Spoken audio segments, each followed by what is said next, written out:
Next track. Volume 15.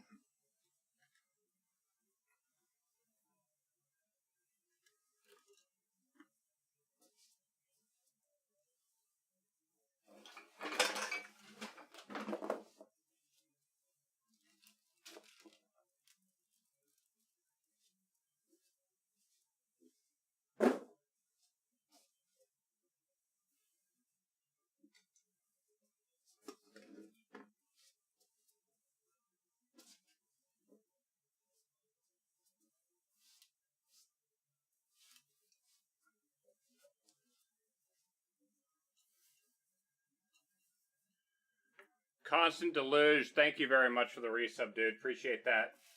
I have no idea why my alerts are not playing, though.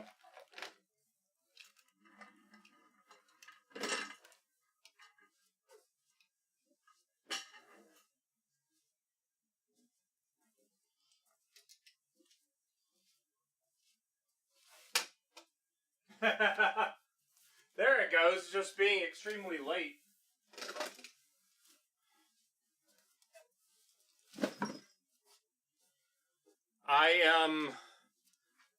I'm doing, that's about it right now. That's about where we are.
What's the plan for today?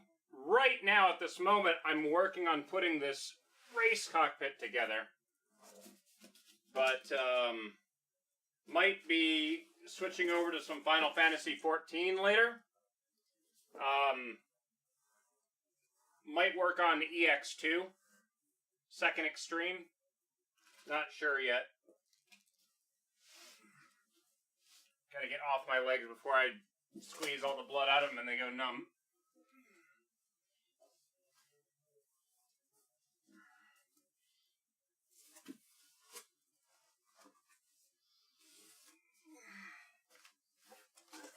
Give me a moment. I gotta make this chat thing a little bit larger so I can actually read it.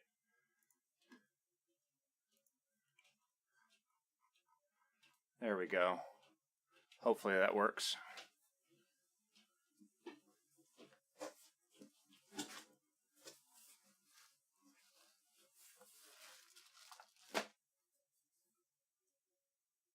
I swear, SimFab, they give you some nice stuff in here.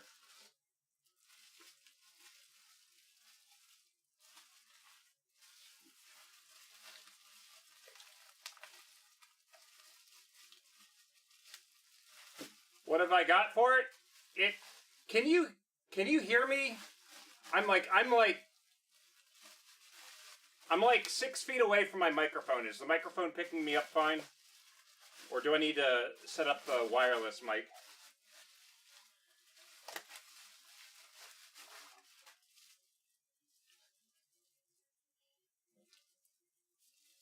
Malcolm's your spirit animal right now? You hear me well, that's good. Okay. So, the gear I'm using is essentially the same sim racing gear that I've had for the last 10 plus years. Like, that's not changed. It's just, it's now being attached to a dedicated sim rig. So it's not like wiggling. Volume 5. One of the issues I had with my wheel, and in fact, here, hold on, let me do this. So here's the steering wheel. It is a Thrustmaster T500 RS. So it's supposed to have like dual motors. It's belt driven, and I think it makes 4.4 Newton meters of torque. It does the full 1080 rotation, so multiple rotations. It's a decent wheel. I think I got it when I bought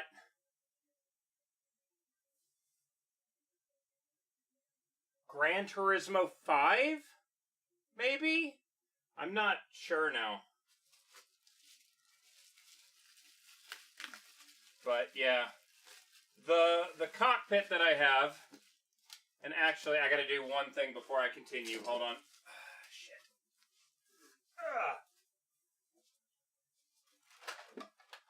Of course, I moved this stuff and there's...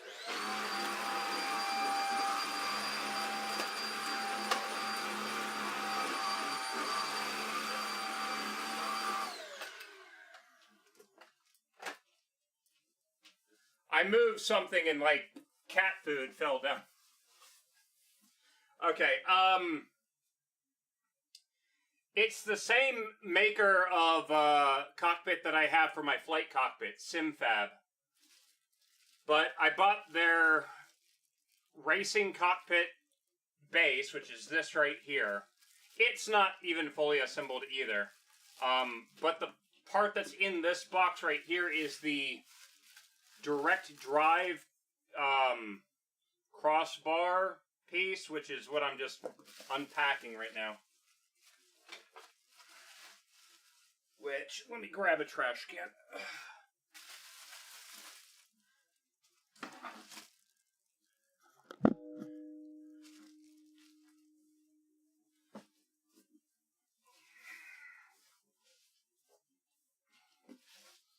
So here's the base that bolts to the bottom of the steering wheel. This thing's made for like the direct drive servo wheels, so some of those like go up to like 20 Newton meters of torque. So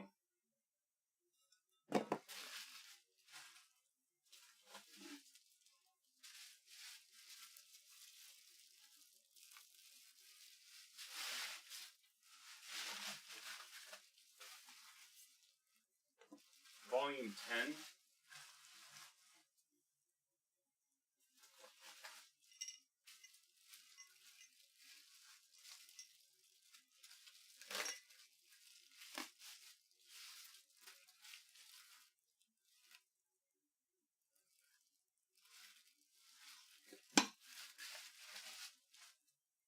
But yeah, when I got the flight cockpit and built that, I was impressed with how like sturdy the cockpit was. So when I decided to get the racing cockpit, I got the same brand essentially.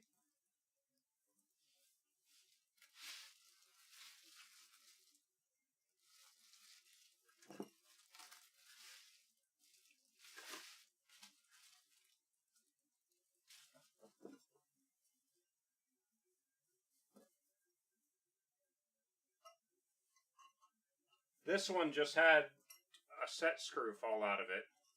The other one didn't have any, so did I just lose set screws somewhere? Oh no.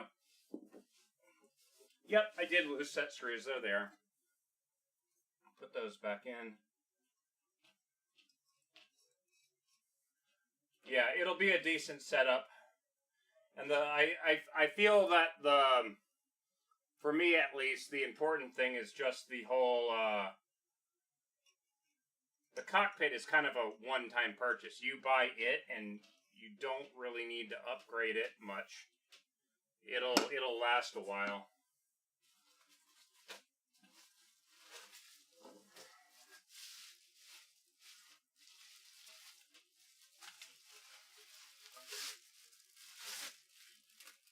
Like this is how wide the cockpit's going to be. Like those are feet on the bottom of it, so it keeps it from going side to side, I guess. The part I'm worried about is I need to make a wooden platform base, and then I need to make a wooden platform base for both of my cockpits so I can move them around this room easier. That's gonna be my annoying thing.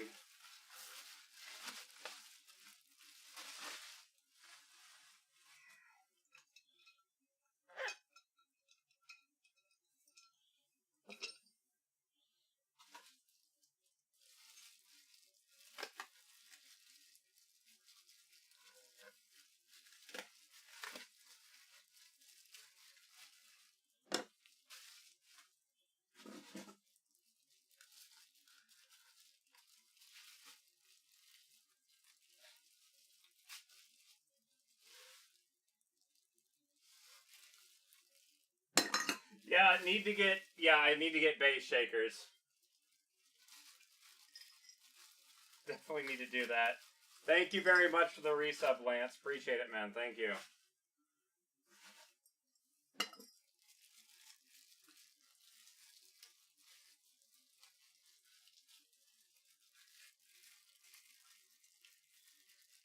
Had close 10 years now. Nice.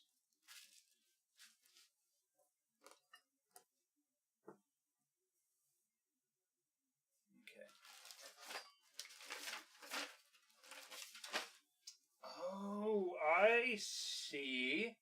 Okay, that's kind of interesting. All right. So in this kit, they gave me this, okay? This is the part that goes on the side, and it goes up, and then it connects to the bar that goes across, okay? I'm going through this box, and I'm like, why did they only give me one? Isn't it going to have one on either side?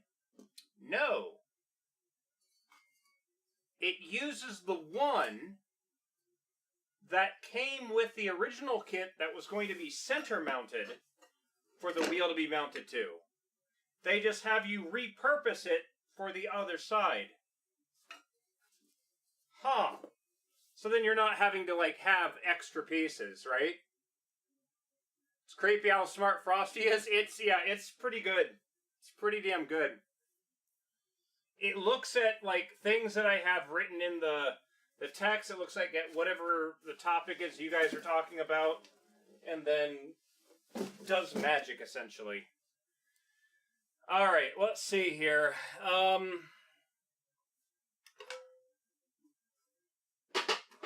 figure this thing out now. I still have not actually attached the foot pedal set because I'm going to be doing something different with the foot pedals. So, yeah.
Figures that my damn chat window's in a way that I can't see the very last line that someone wrote.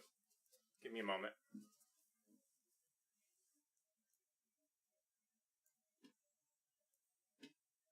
Gotta raise it up just a tiny bit. Alright, let me read this now. 3/4 threaded rod on the pedal plate and mount a thick piece of plywood high enough to mount the pedals to the underside. Lance, no, I went to the store the other day and I bought myself some 1.5 inch wide steel bar. And that combined with what they give me, which this is what they give me, right? This is supposed to be mounted at the end, kind of like at the end of the bar, like that. It has a reinforcement thing, and then you're supposed to take the pedals and bolt them on so then you can do whatever with your feet, right? Well, because my pedals are underhung, I'm going to take this, reverse it, probably take this and bend it a little bit more so it's more like this, and then I'm going to, off of this, go down with the metal bar and weld up a frame that reinforces it so it'll prevent it from bending down, if that makes sense. Because the stuff that they have to keep it from going down is all in the middle, which would get in my way of my feet going the other way. But again, it's one of those things, I'm not completely done figuring out how I'm going to do it yet. So, probably another little welding project.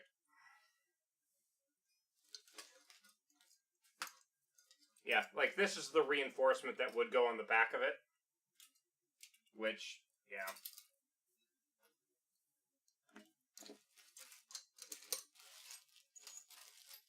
Now I've lost the Allen keys. Good thing they give me a whole bunch of extras.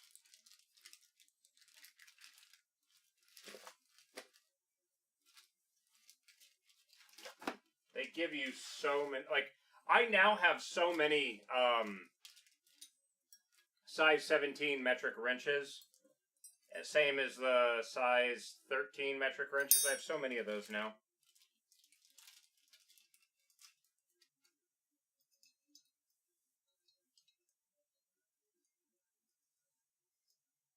But yeah, the big thing for me is I just want the area where the pedals are, I want it to be clear so my feet are not hitting, like, metal reinforcement stuff. So again, that's part of why I gotta kind of design and make something to make it do that properly.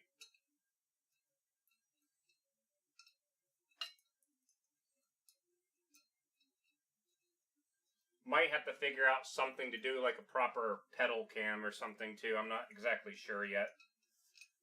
Because trying to connect a bunch of cables and stuff to the thing that it will be able to be moved around the room, that'll mean that the camera will have to be attached to the cockpit itself, which is like, Then I essentially lose the use of that camera for anything else because it'll be mounted to the cockpit. So it's just a whole bunch of little stuff like that that I've got to think of. Not entirely sure what I'm going to do yet. Alright, so this instructions start with taking this and mounting it to this. And we're going to take this sticker off.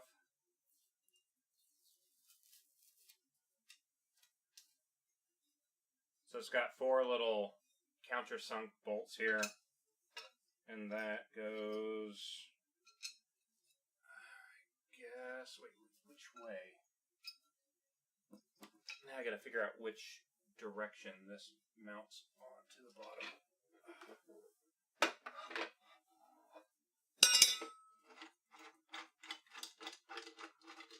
So we are no longer going to be using this. This was the thing that clamped onto the bottom of the table that held the thing in place.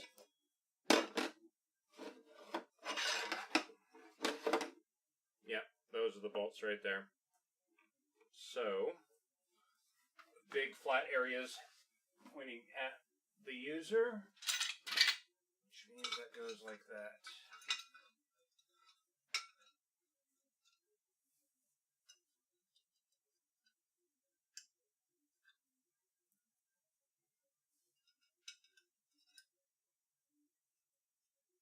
Lance, yeah. The other thing that I'm, again, the reason why I haven't like immediately started building it yet either is I want to set up the pedals. I got to go to my real car and measure the distance between the pedals and their height off the ground because I want to make sure that they're all, the distance and stuff is right, so I get like proper heel toe angles and stuff. But again, we'll figure that out.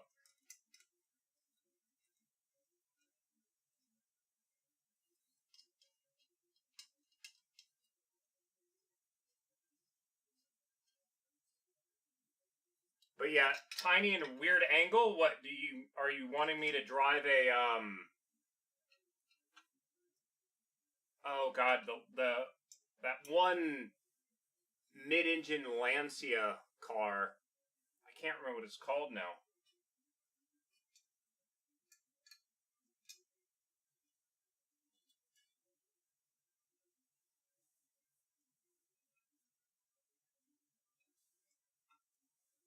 The Stratos, that's it. It's a beautiful looking car, but yeah, it's one of those vehicles that apparently don't ever drive your hero cars. Same thing with like the RS200. Apparently, it's an amazing performing car, but they're horrible to live with. From what I understand. I don't know. It's, yeah.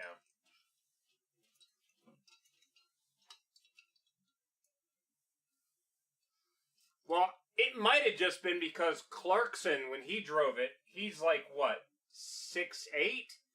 Or something crazy stupid tall? I don't know. How tall is Clarkson?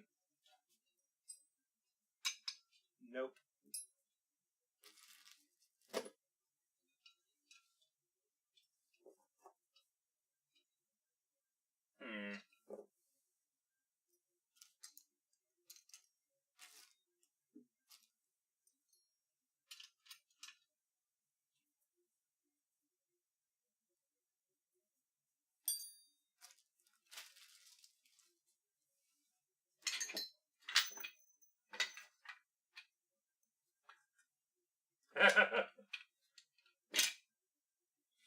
Oh. Okay, let me do something.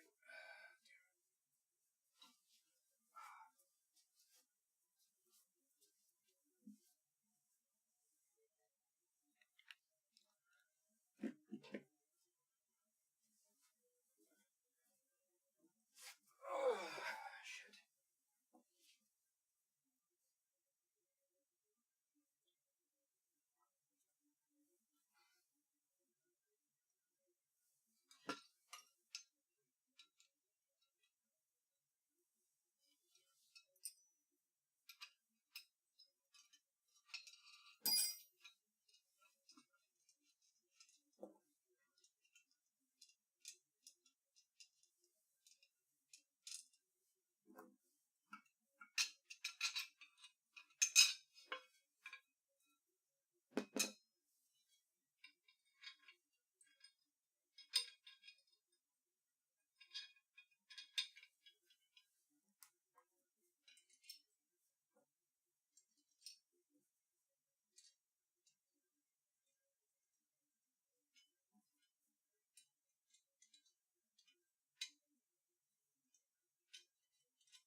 Pause music.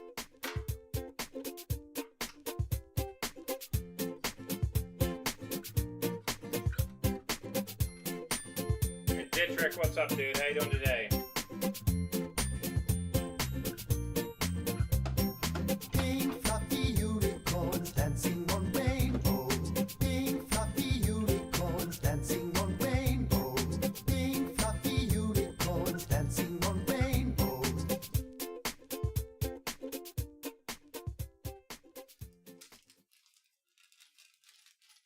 Next track.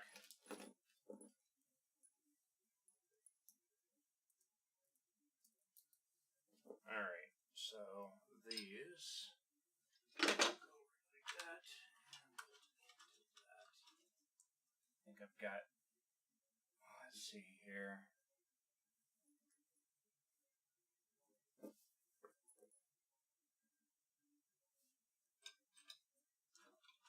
Hit the right bolt.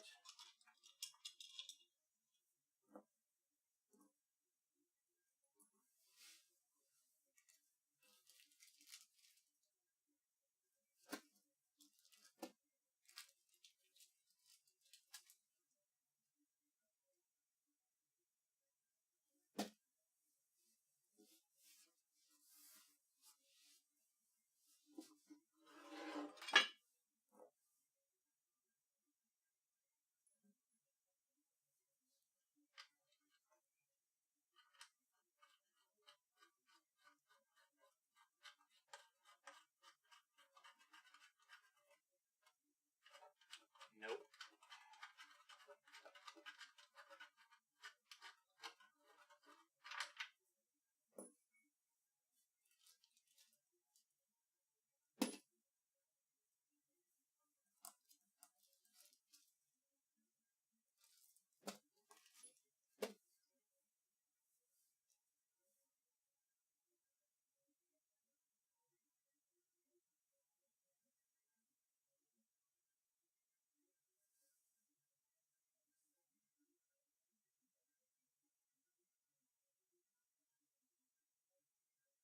Yeah, it's M10.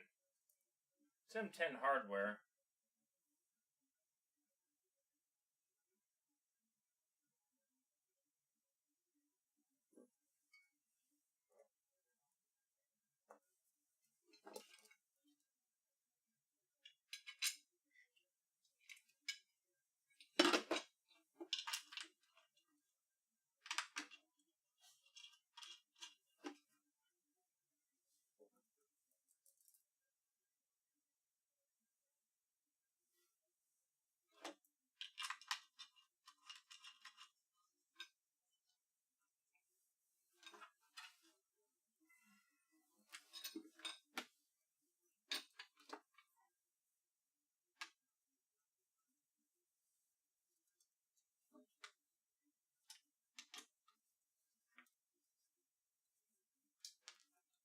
You knocking more food onto my floor, buddy?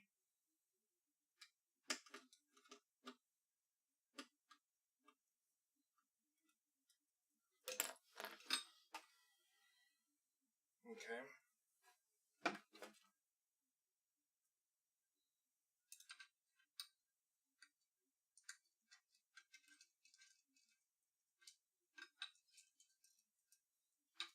Alright. The steering wheel has the metal plate bolted to the bottom of it. This is the bar that it will attach to. It can go on either way, so we got that. What are you doing, buddy?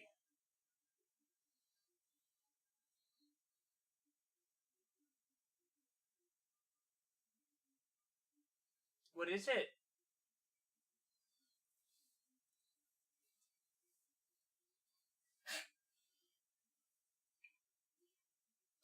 Yeah? What are you doing? What are you doing? Hmm?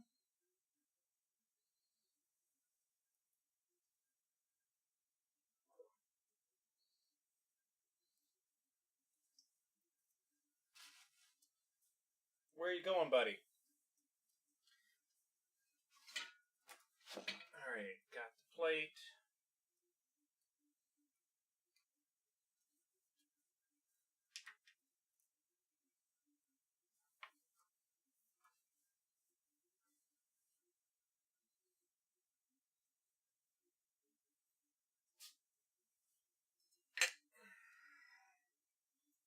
One, two, three,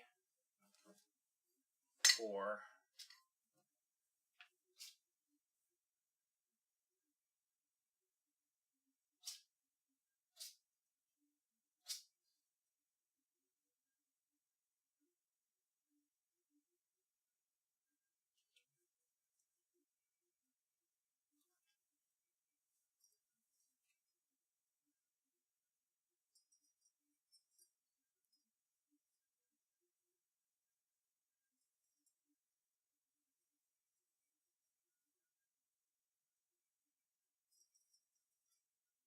Sorry, I'm trying to figure out the orientation. They have this thing in the photo.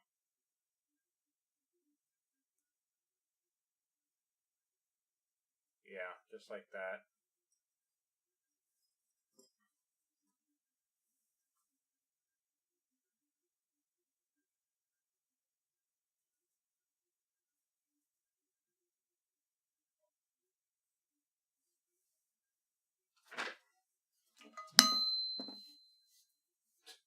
So, apparently, the very first thing you do when you get it is you remove everything that they screwed into it. That's kind of weird to me. So all these little feet immediately come out. Because you have to slide things onto this.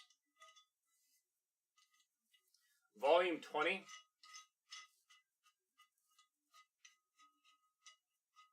Volume 15.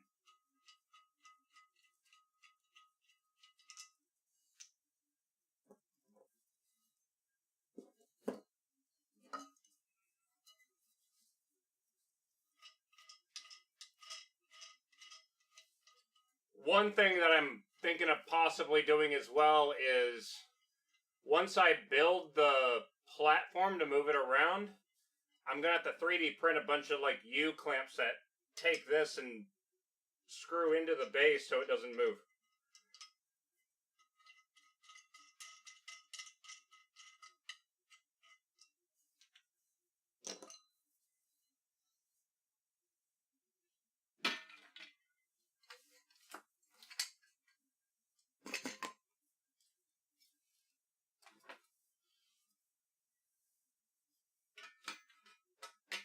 Nope, that plate is aluminum.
Wait, what?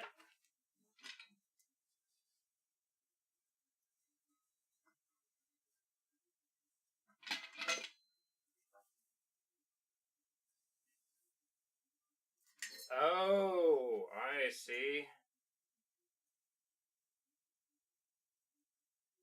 Wow, okay. Pause music.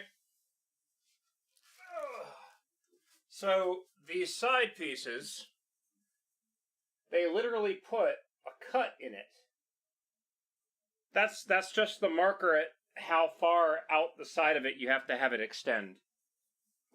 They literally have that as a literal notch in the piece. That's kind of crazy. So that essentially is what adjusts this direction. So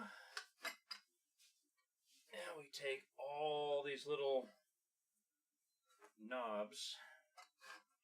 Those go in like that. And let's set that depth.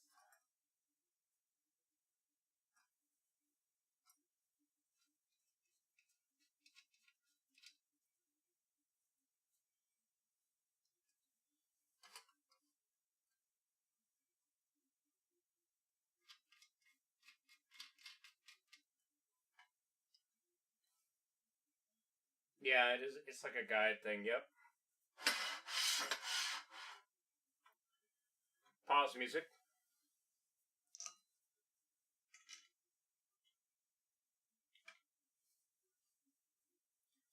I just realized something else here too. I'm putting these little leveling feet on.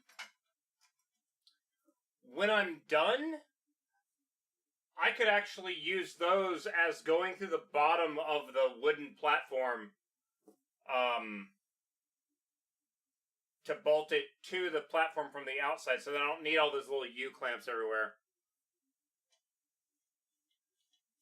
Yeah, Lance, exactly. That's the part that I've been most impressed with these.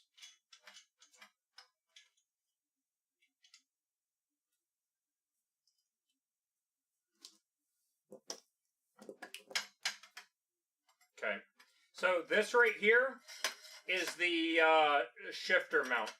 So there's supposed to be a thing that goes off the side here.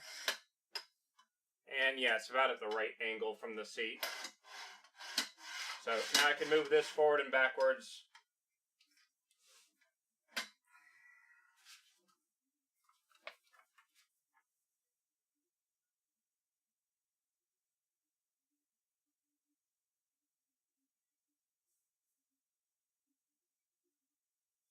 Now, my only concern with this is the fact that when I do sim racing, I move my shifter to the correct side of the car.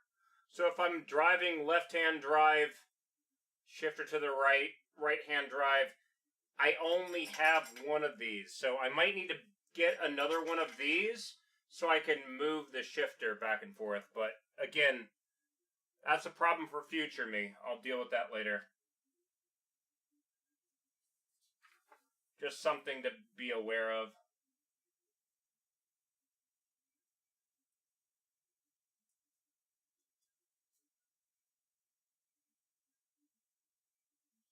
Okay, so then you take this, and you just slide it all the way forward until that stops it. And that's essentially where it goes. Okay, that works. Clamp those. Alright, I'm going to leave this loose so I can adjust it later.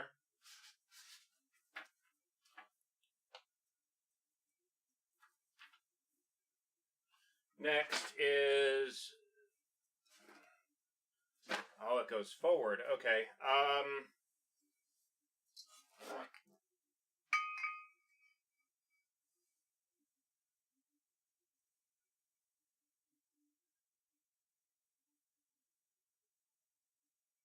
Okay.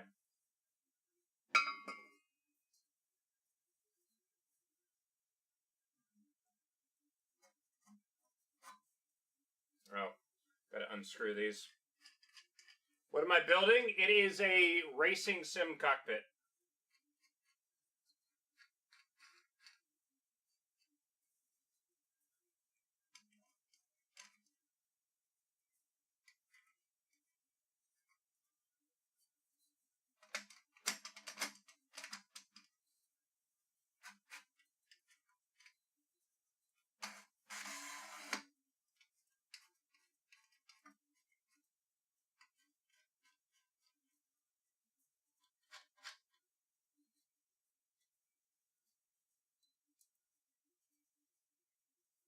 Now, these knobs, if they get in the way, I might need to replace them with just, I can't remember what they're called now.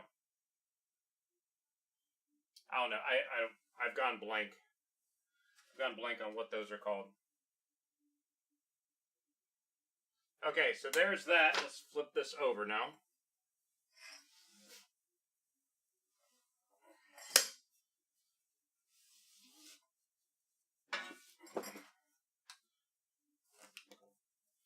the same thing with the other side. Pop these little covers off first.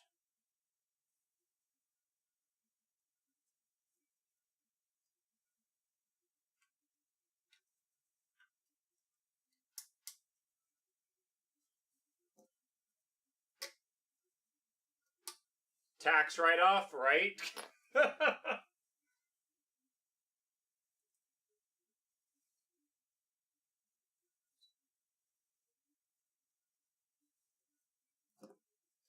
Yeah, I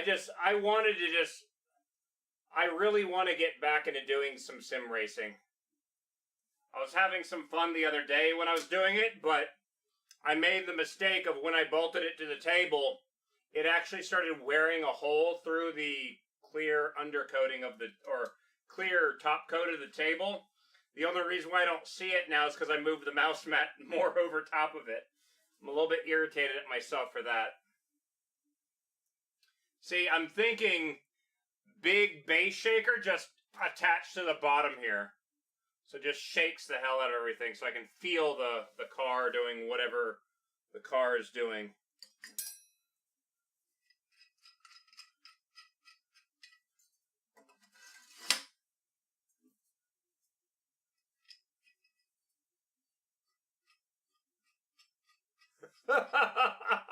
Lance, right? And Rap the Ripper, what's up?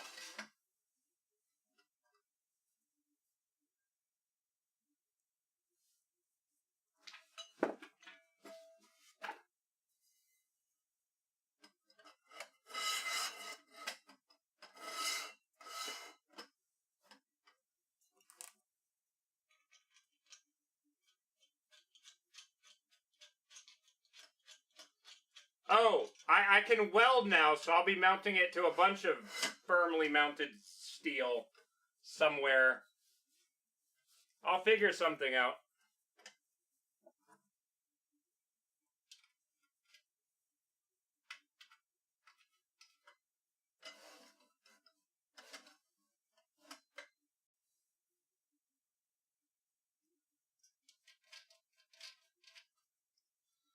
I am building a sim racing cockpit.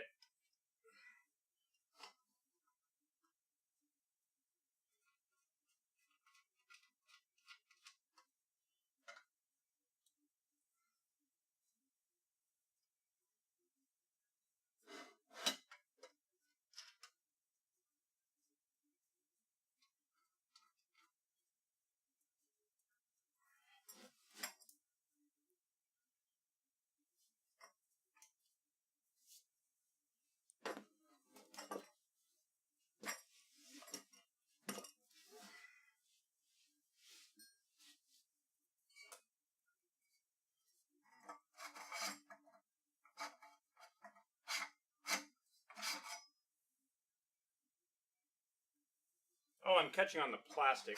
There it goes.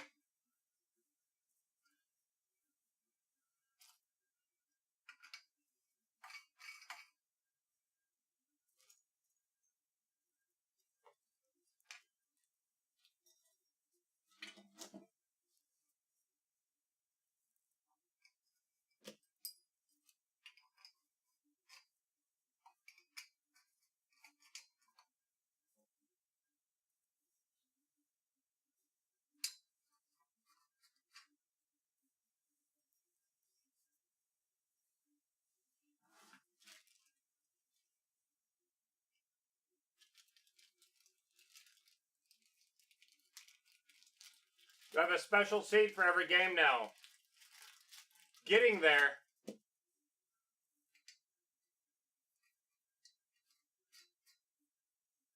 Definitely getting there.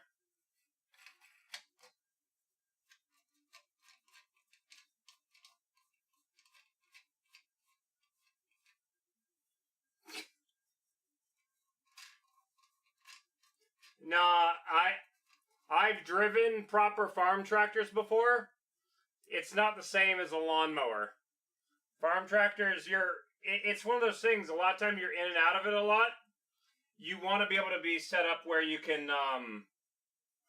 what is it called? You want it set up where it's comfortable. That lawnmower, not so much.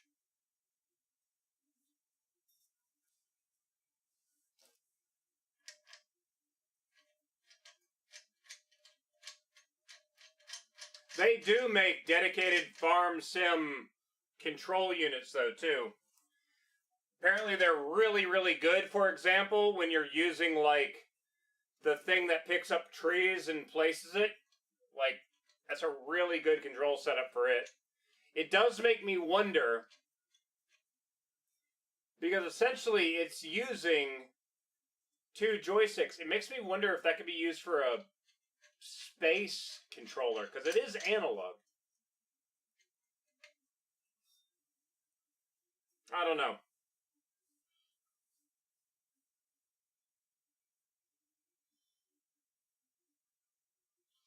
I'm now wondering if these could just simply be replaced with casters. The cockpit would kind of hover off the ground a little bit, but I might have to go to the store and get like 6 casters that fit that thread. Because, I mean, it's beefy as shit. Battlezone cockpit? Maybe. I don't know.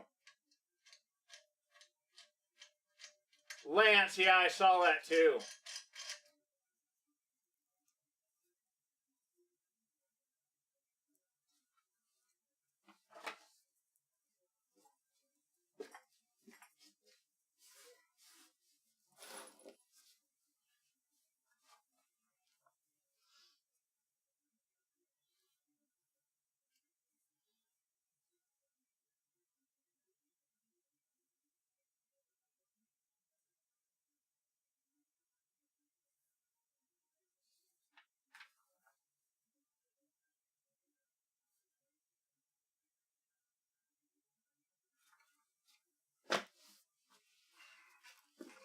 Ugh.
That is a wicked looking lock washer.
Yeah, Lance, yeah, exactly.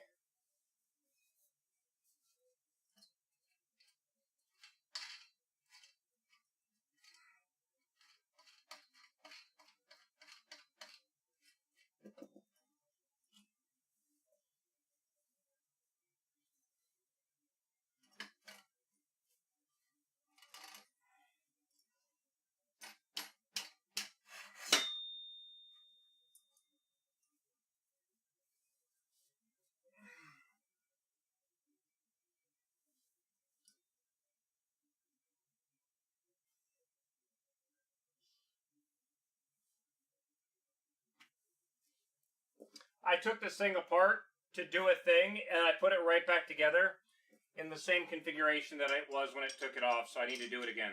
Damn it.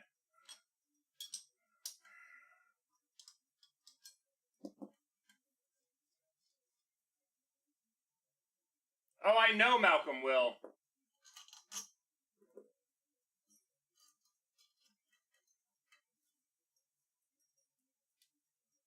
180 degrees. Take 3. Maybe this will do it.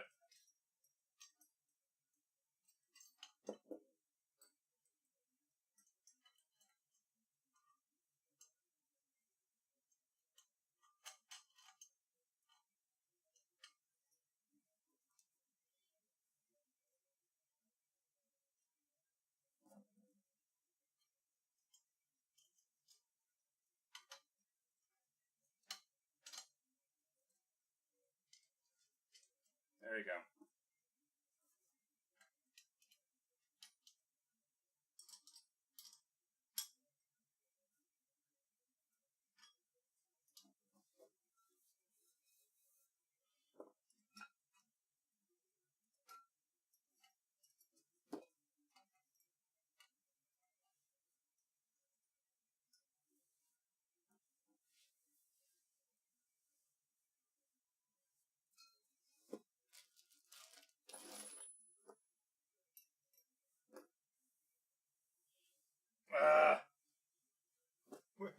Where did I put it now?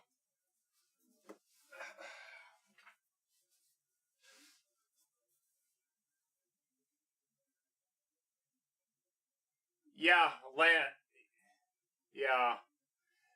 Sim chair is currently that chair, you know, the chair that just has the random, oh yeah, just stuff everywhere. I have now, found it.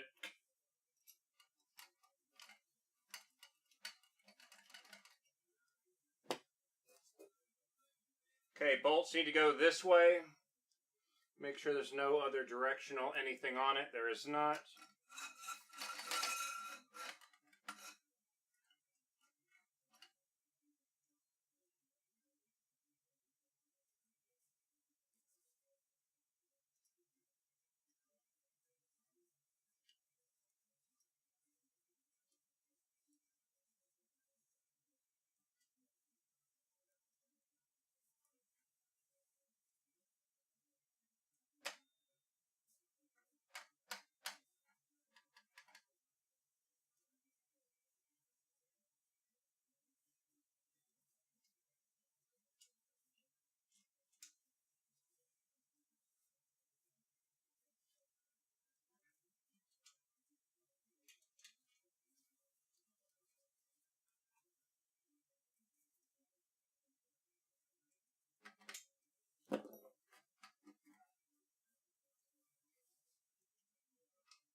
Hold on. Let me just double check something here.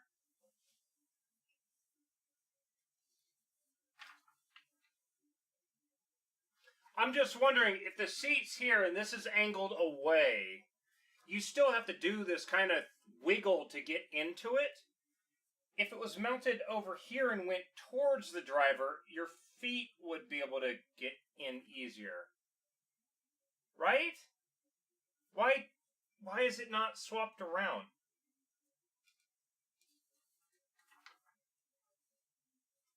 Maybe that's an optional thing.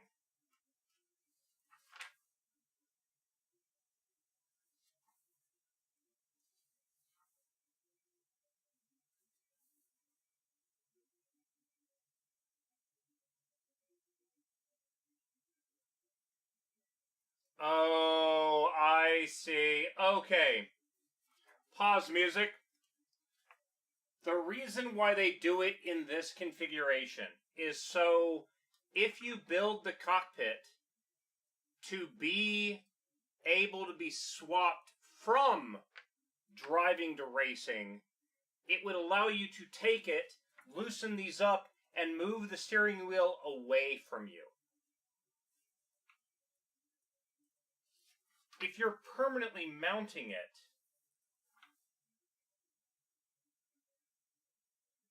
you might be able to move it the other way, maybe. But then again, the pictures that they have, they're using the massive, massive 20 Newton meter direct drive wheels. So, I don't know. I'm going to have to figure out the position, because, yeah, the wheel here would be kind of close, wouldn't it? Let's see if we can get some stuff positioned here. Just bear with me as I figure this out.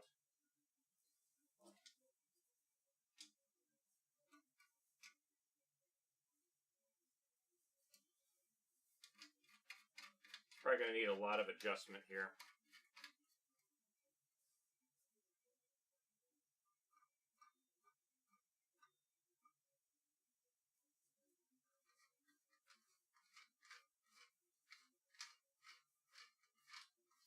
Lance, yeah, the pictures, it shows it sliding forward, and then a collective being used is what they have on the pictures.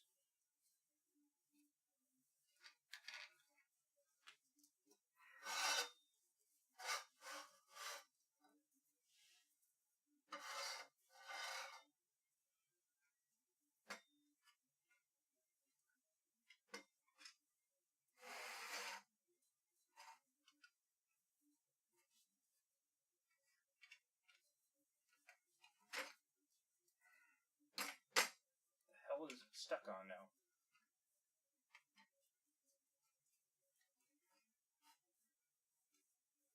Yeah, did I say something else? Yeah, driving to flight. At least in their little picture thing they have here, it showed like a helicopter collective. See, like that just seems really far away from the seat now. Again, it just might be my oh my god, what did I do?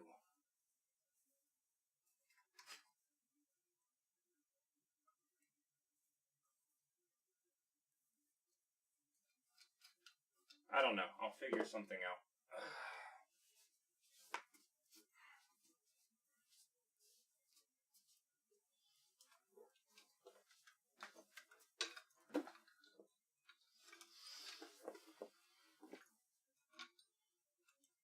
I mean, this base is large, but it's not huge, you know?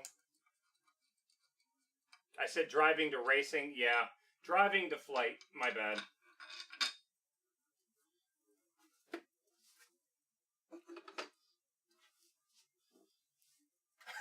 I can already tell I made it way, way, way too high. Oh well.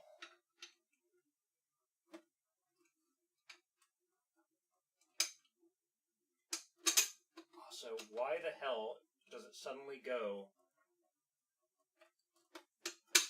from freezing in this room to I'm freaking overheating? I swear to God.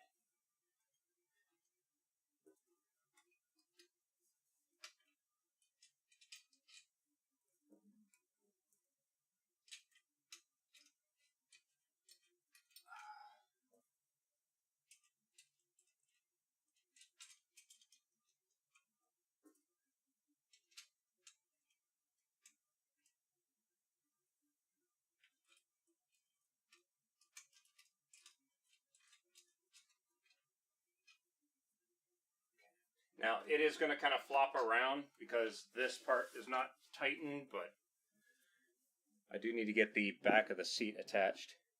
One moment, I need to fix my...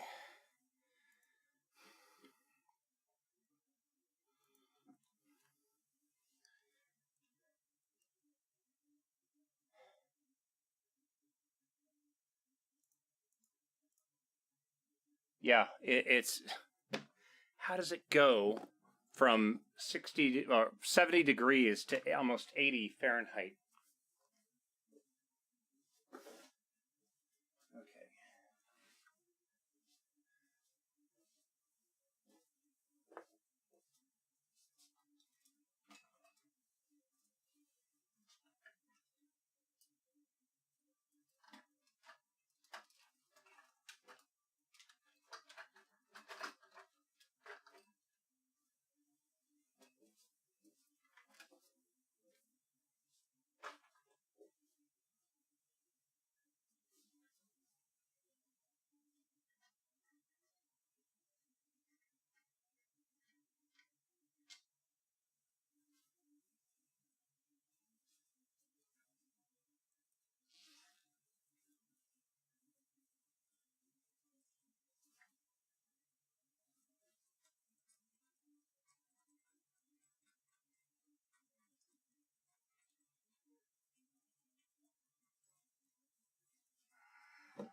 Lance, yeah, get an armrest and then what, a heat lamp? Have half of my face just be burnt?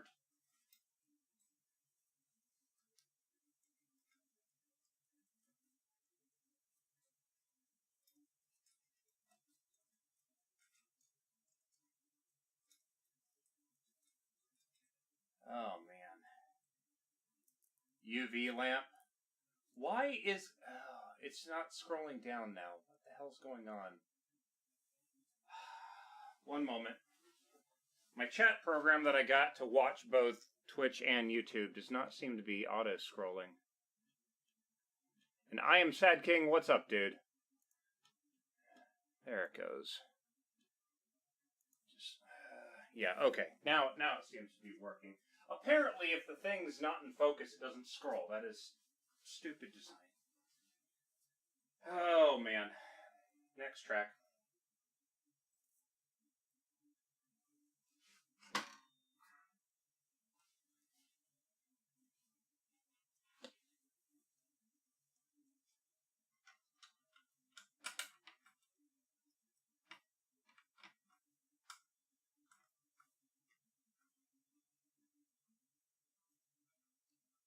Turn it into a submarine simulator?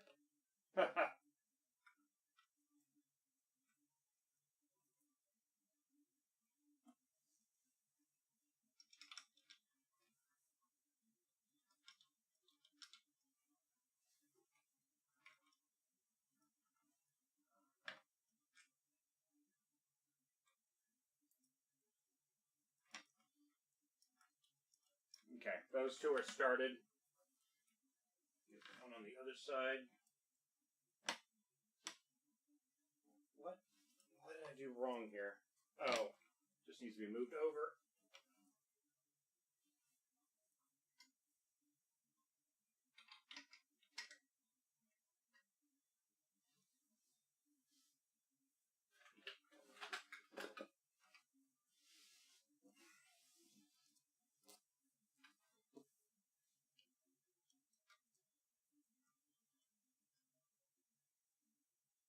What's that horror game that's set in a submarine? It might be Iron Lung.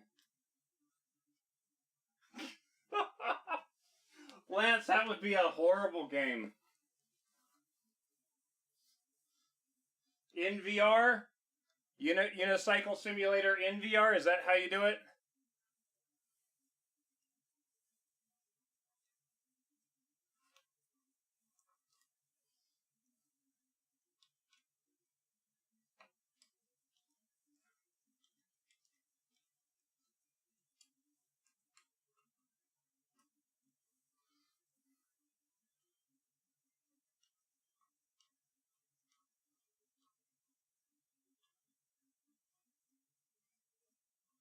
I know there's like a multiplayer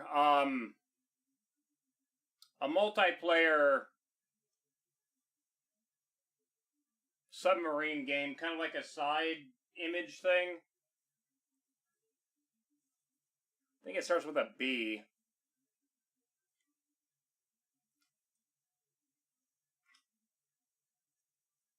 Lance, yeah, that sounds about right.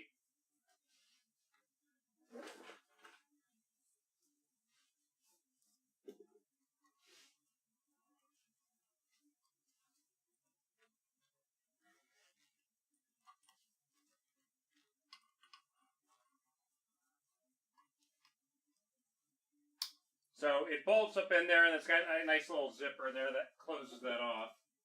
Other side, however, just has an exposed bolt. Need to. I think this is still 17. It is nice that they get everything essentially to use the same size bolt, so that's good.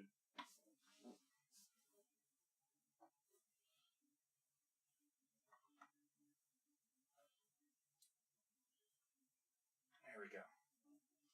All right, seat is finally bolted together. Funny thing, you bring up the hang glider simulator, they actually have that.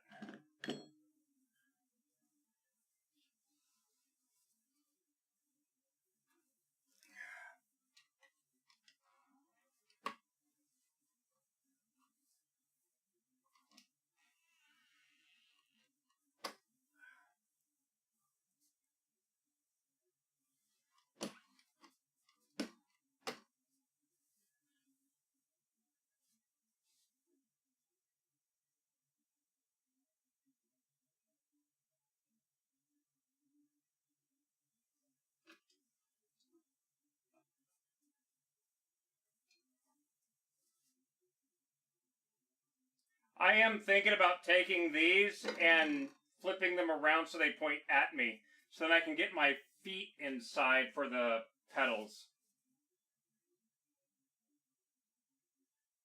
Again, the going angled that way makes a lot more sense for converting it between flight and driving. I said it right that time. Yeah, I think I'm going to do that. Because that's just, yeah.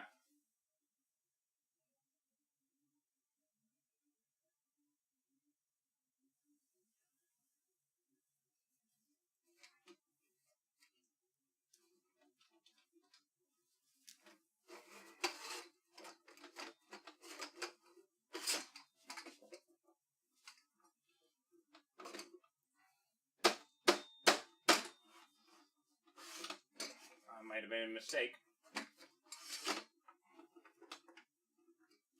This side, the plastic is slightly oversized. It's making it very difficult to pull out. There it goes.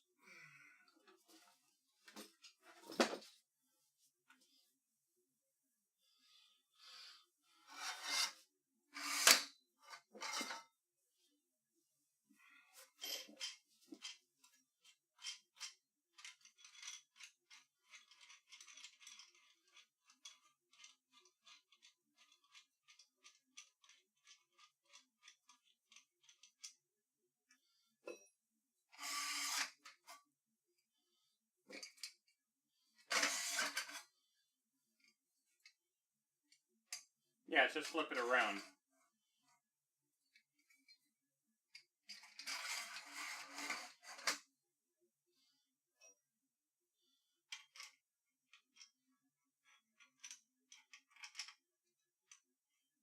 Lance, you can probably get better information if you just go to War Thunder forums.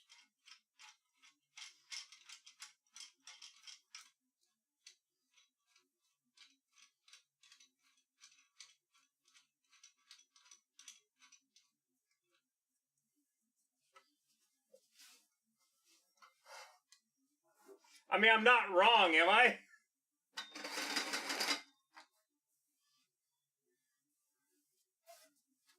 See?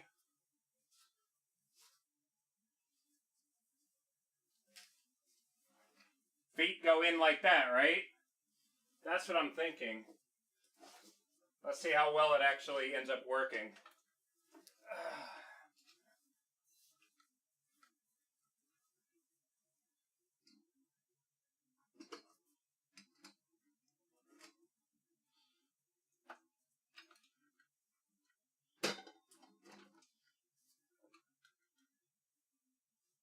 Stay.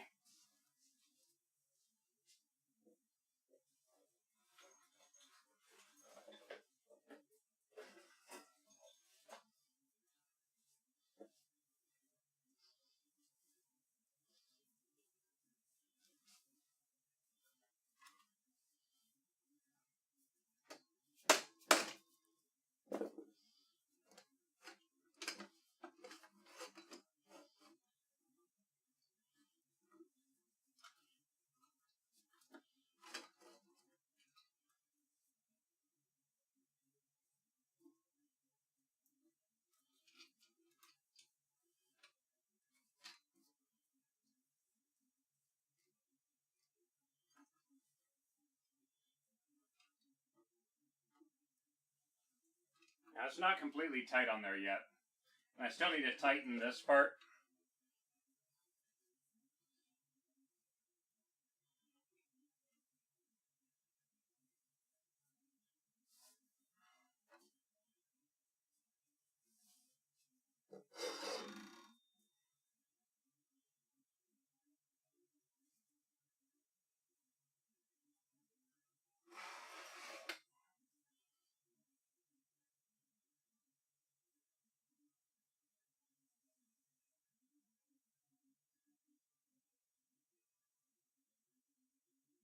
Yeah, it's just here. Let me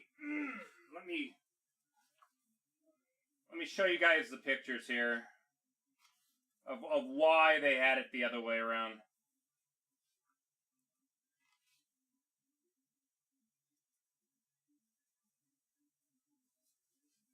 Pause music. So the pictures that they have show, for example, with the helicopter collective, right there, you see how they move the slider all the way to the front to give it clearance so you can do your flight sim stuff too. I am not... Yeah.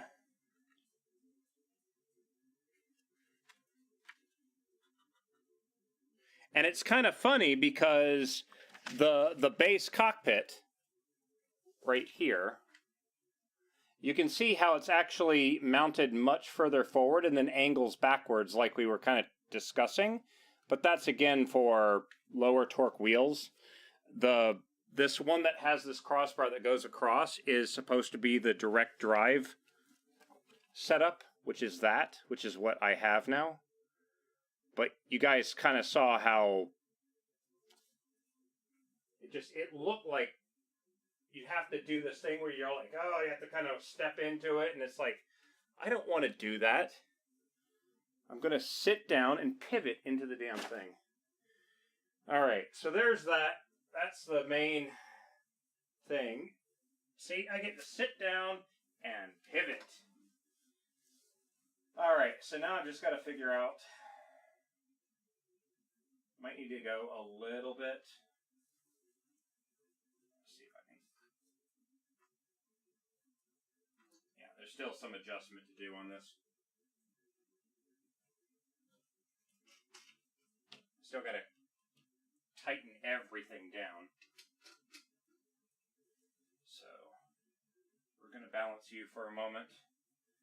Let me get back down here. Actually, shoot, no. You.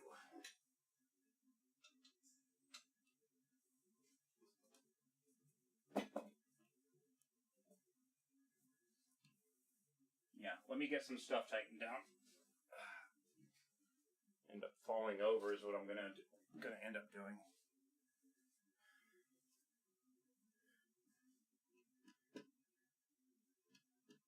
I'll tell you one thing. The best viewers are definitely not on that website because I want to build an actual community, not pay for bullshit. Alright, let's see here. Get my level out again. mean, it's roughly where I want it to be, but...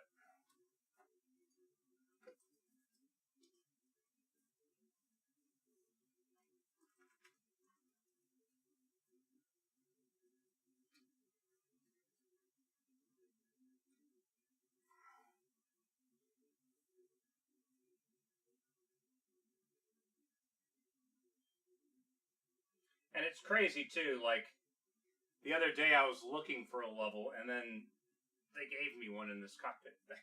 It's like, okay, that's nice. Ooh, I just realized there's another screw thing on the outside. So I'm going to take this one that's on the inside here and move it to the outside so that ends up being one less thing for my leg to catch and rip my thigh open. There we go. Good. I've got the Allen key. Where did I put that size 17 wrench?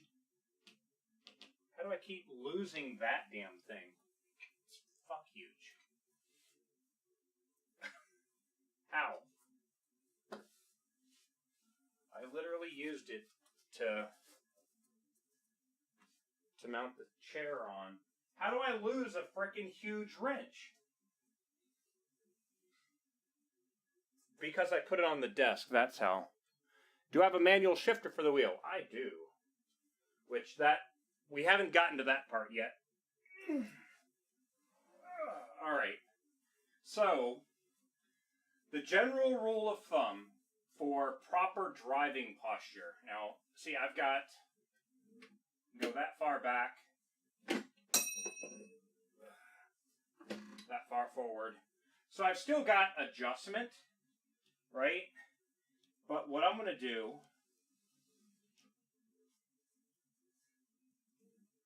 I'm going to find the midpoint so I can adjust from there. And what I'm going to do here is, first off, I want to angle the wheel at what I think is the proper angle, about right there. Hold my thing up. I'm going to tighten these down so that it gets this thing to stop pivoting on me.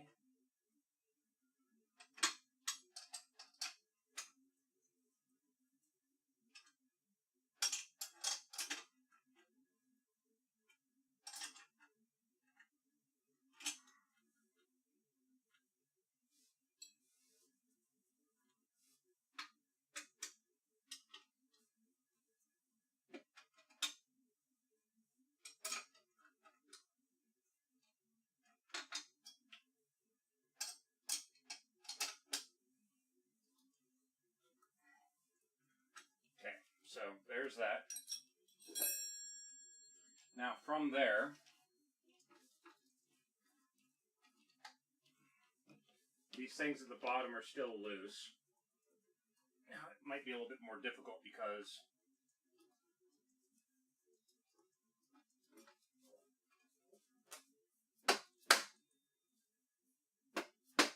okay, there we go. General rule of thumb is you should be able to put your wrist on the top of the steering wheel with your arm at full extension. And then that way when you're holding onto the wheel, your arms are relaxed. A little bit more.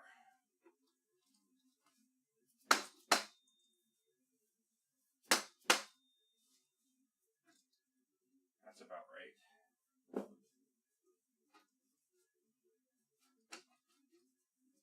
Okay. Let's see here.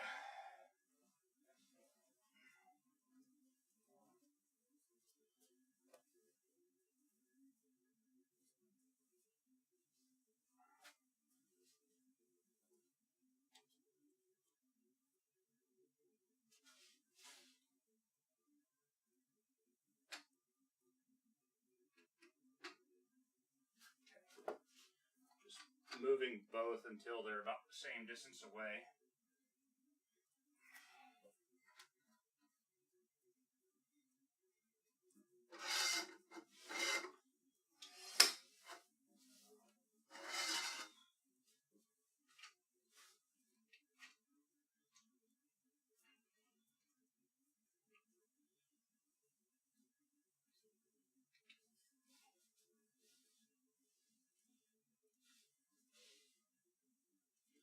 All that is tightened up.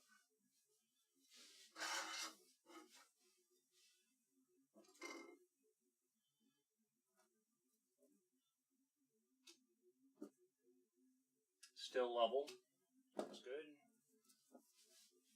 Now I'm gonna, this part right here is still loose, so let's get that all tightened down.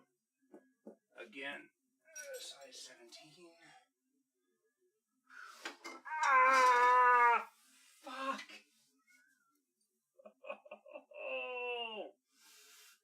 Oh, that damn bar.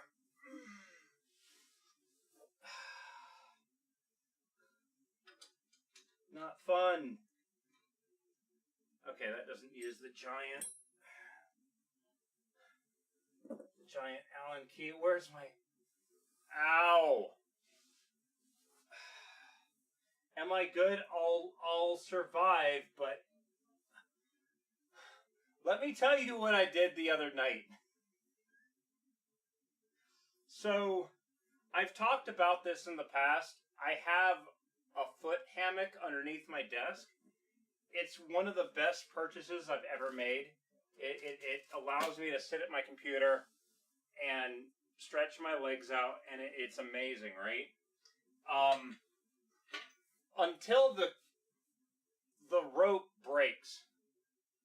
I've had that foot hammock for like 5 years, and the rope frayed and snapped the other night, and it hurt.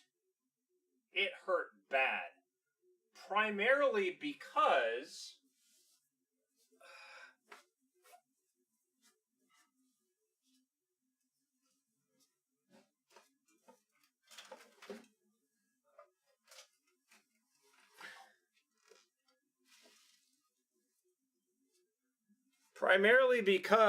these all metal foot pedals were underneath it.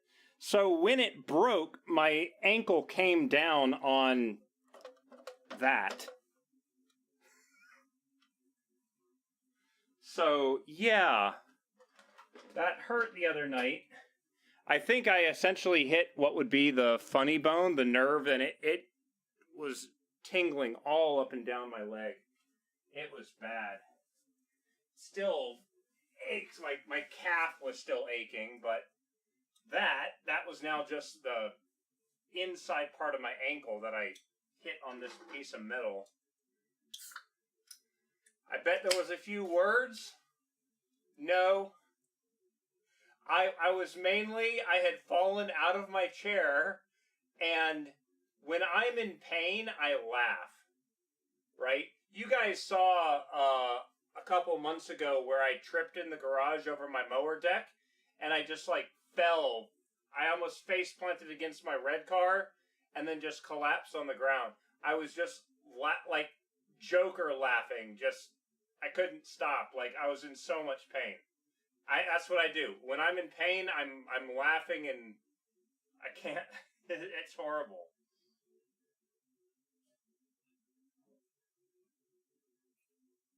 Oh man. Okay, continuing. Next track. All right. I got the wrench. No, I don't. Wrong size. 13. Okay, I have the wrench. Where are the Allen keys that they're on the desk?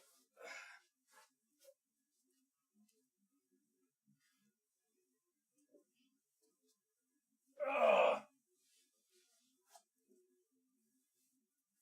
Have I figured out what was causing the garage PC issue? Pause music.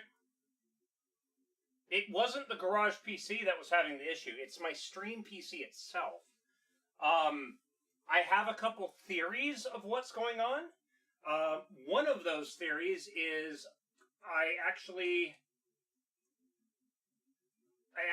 reverted my stream PC to a Windows. I did a system restore like 2 months ago. So today is kind of also a test to see if it freezes or not.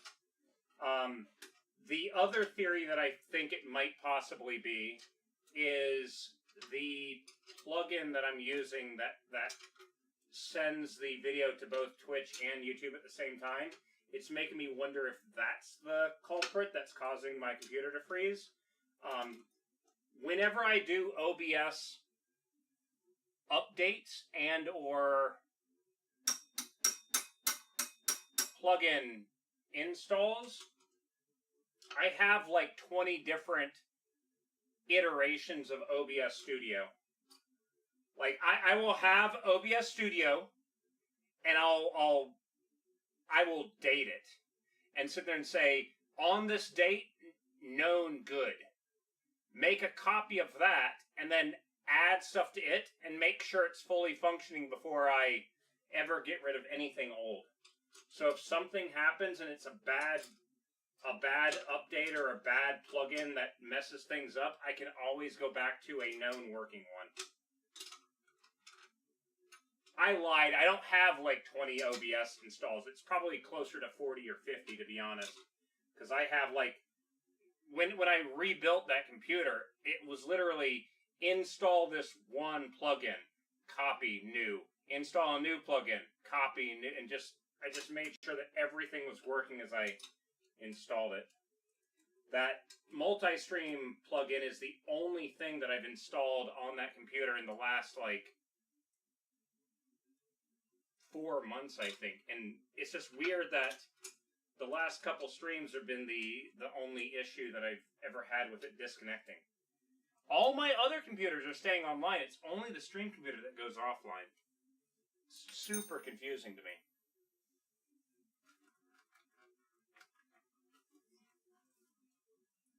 That's like really on there now. Holy shit. Okay. Cool.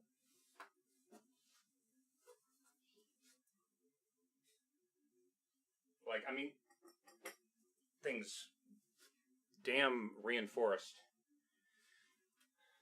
Alright, so make sure that this is going to be good. I might need to take it and go slightly more down with it.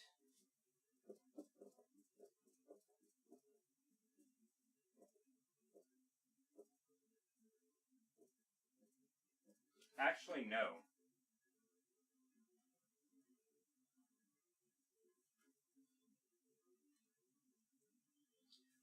Probably need to put a button box where it's easy accessible on either side for adjusting stuff during a race.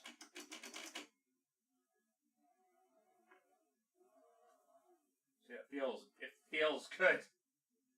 Like, I mean, that feels like a good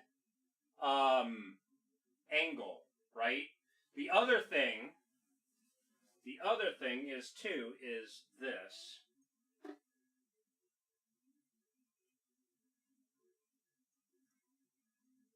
One moment.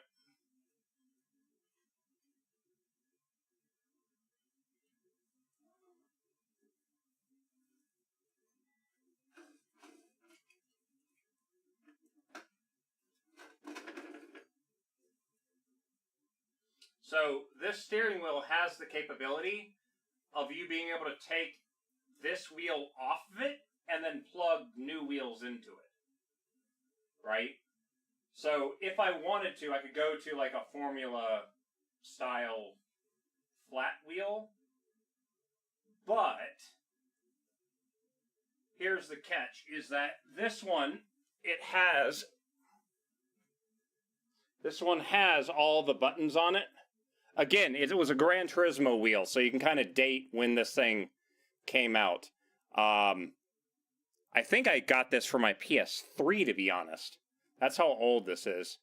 But it's got the entire PlayStation kind of layout. D-pad, L2, R2, start select, the PlayStation button. On the base itself, there are 2 more buttons right here for L3 and R3. Then, of course, you got your shifter.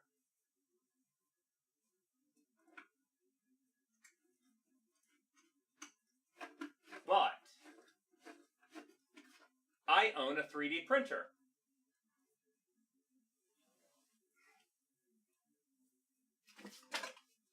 So I plan on taking a real steering wheel and attaching it to it. So this one, let me take it back off again.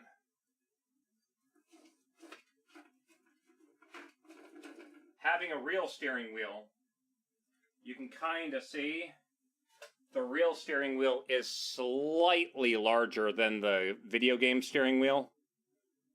So I do want to at some point get this one attached to that.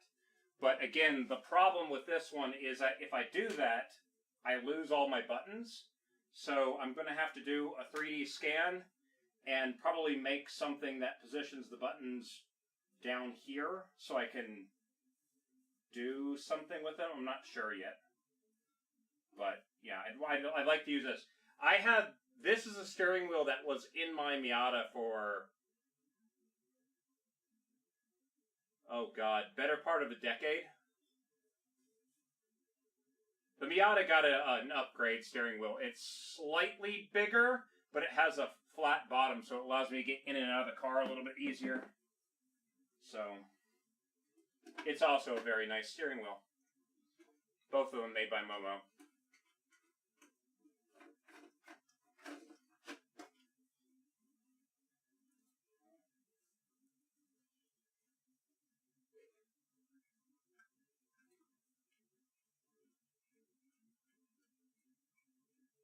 Next track.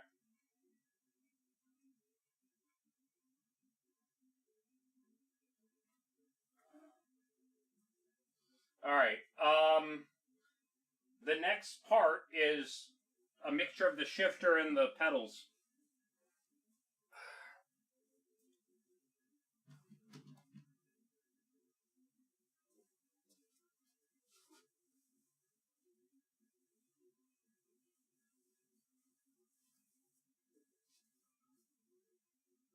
Do you reach the pedal shifters with the bigger wheel? Most of the cars I race don't have paddle shifters, so I would be using the H pattern, which, you know what, let's actually do that. Hold on.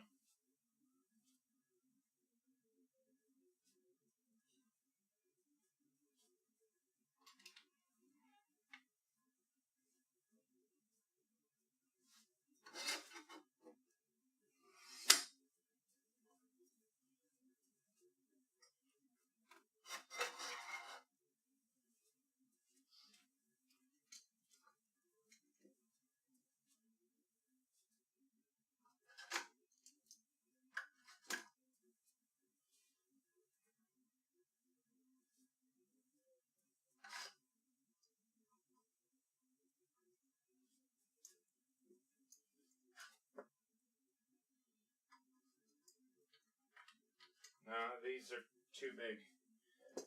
What did they have planned to hold on to those?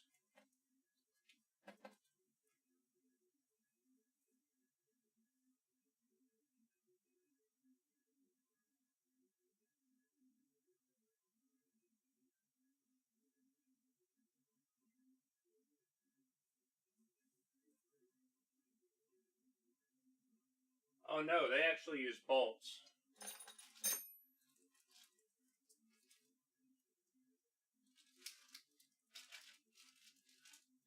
They didn't use those, they used these things. Okay,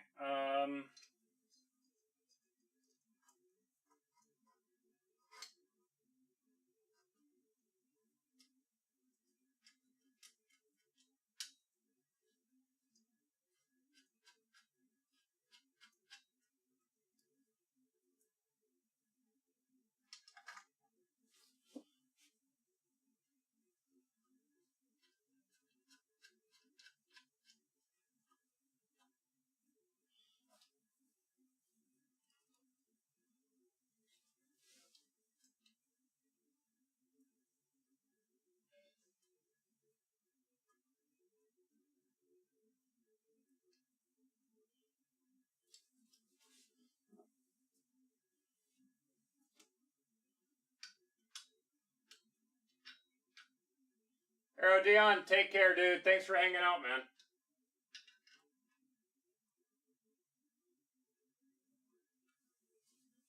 Malcolm is actually in the closet sleeping in the corner because it's the darkest spot in here.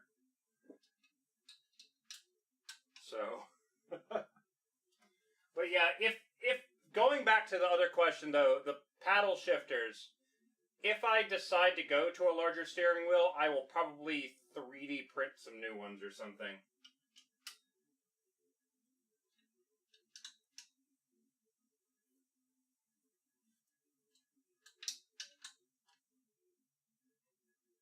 I don't want those moving.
I need to get my 3D printer working on a cup holder.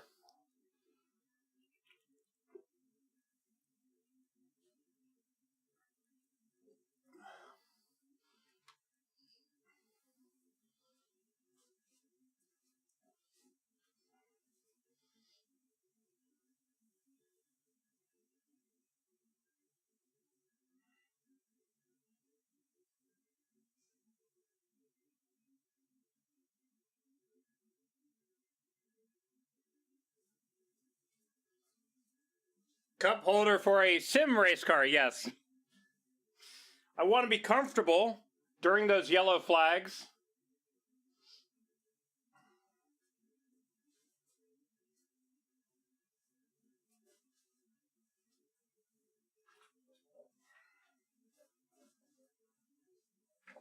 So this is a Logitech G25 shifter. So not only does it have the proper H pattern, but this, you push it down and then twist this, and now it no longer goes side to side, but now you can pull it and push it, right?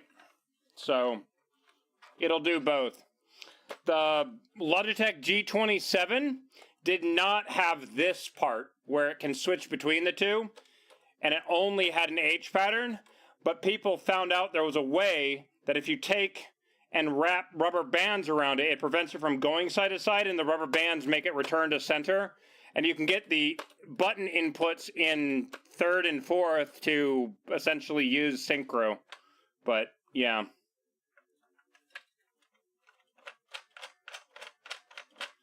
But this one also has some bolt holes on the bottom to mount it with.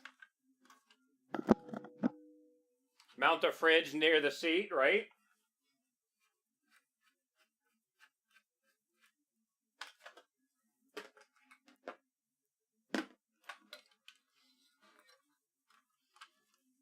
This red cable is what I got from Leo Bodnar.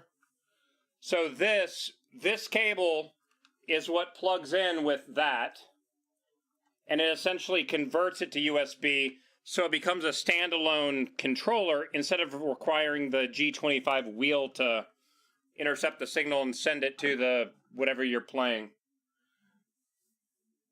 I essentially got the same thing for my foot pedals.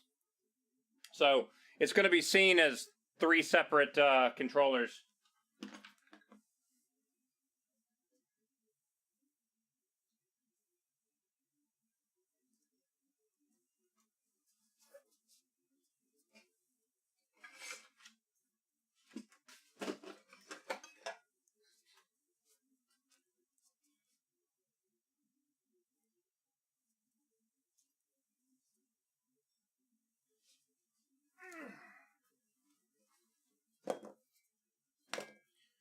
Now, I am planning on, my vehicle of choice is primarily going to be either the Miata, Toyota, Subaru, BRZ, and then the Skip Barber car, which all have a shifter on this side, so...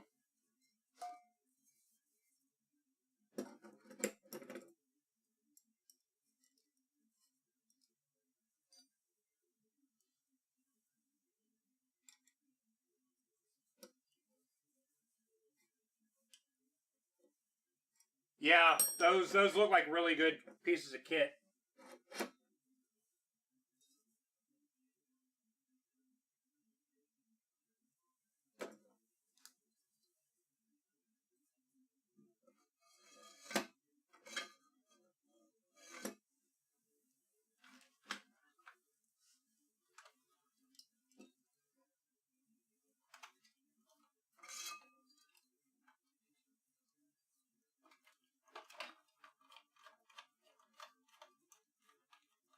What I want to do is I want to get the shifter and a handbrake, though.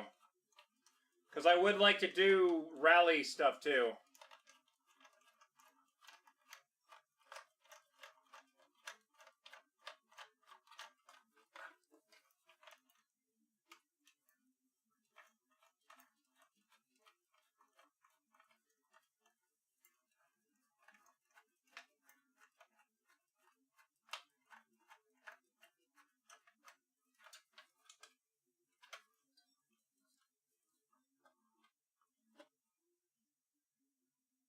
Cool.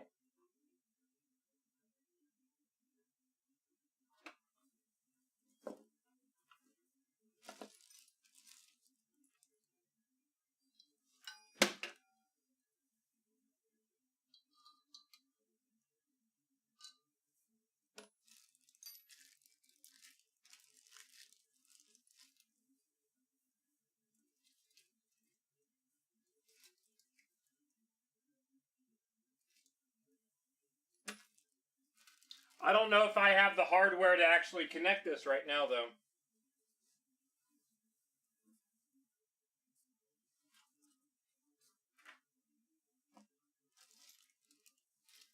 Oh no, shifter mounting hardware. That'll do it.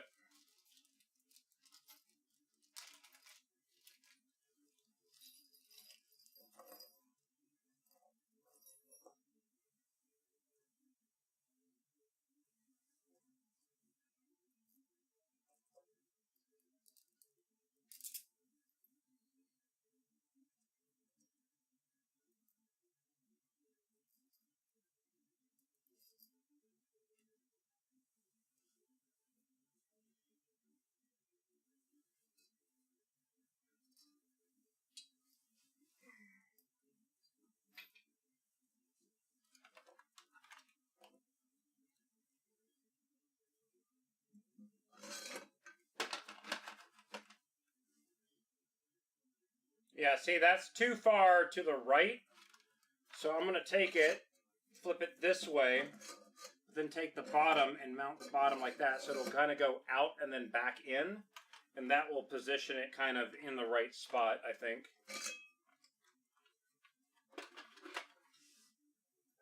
So let's get this tightened up here.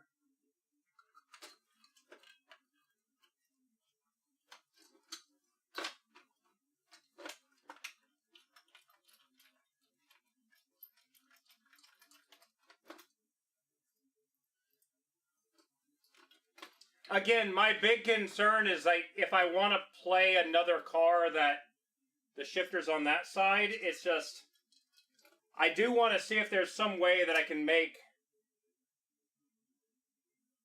something where I can change the shifter side a lot easier. I've got a bunch of places near me that have like farm equipment stuff. So like farm equipment quick disconnect pins might work really well. I'm not sure yet.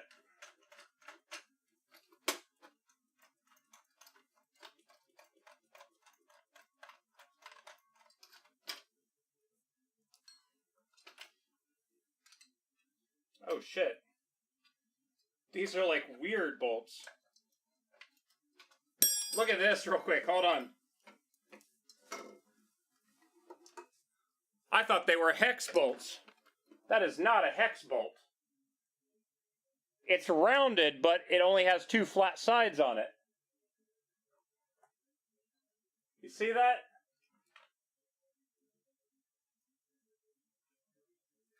Wasn't expecting to see that. Ugh.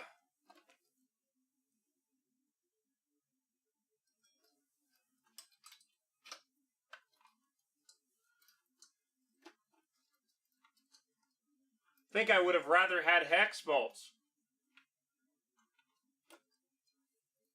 That's just a really weird bolt to use.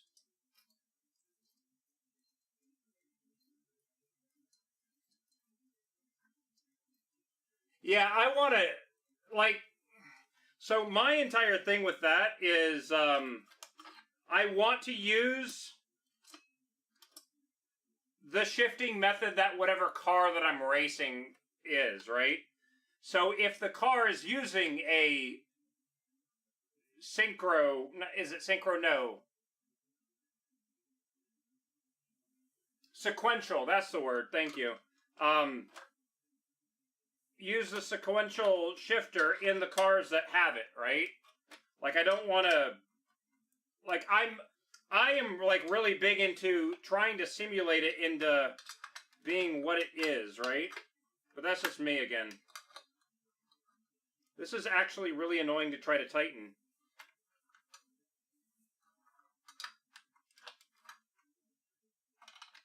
Not a huge fan of that bolt style. Whatever, it's on there now. And then, just as added, I'm going to take the existing clamps that the thing has and tighten those down too. So it's held on by like 5 different points.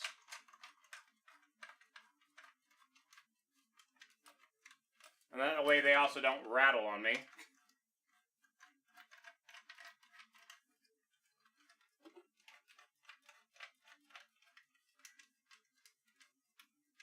The funny thing too is this. Check this out. Oh, Pixel Bandits, thank you very much for the raid. How are y'all doing today?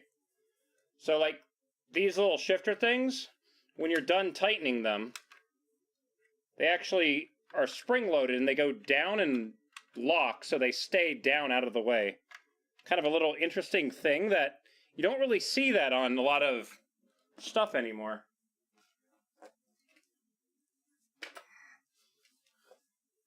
I'm having to actually climb into it on the side that I get in. All right, let's see here. So that'll go there.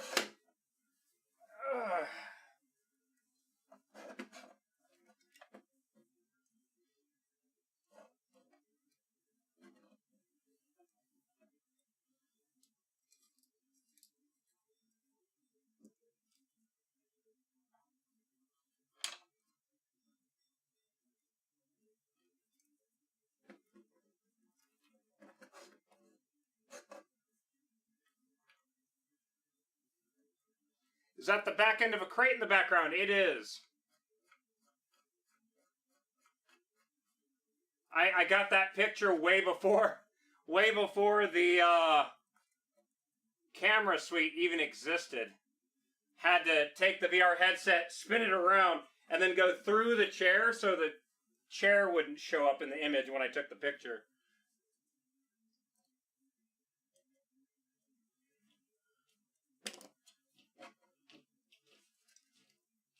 All right. I need to move it slightly forward.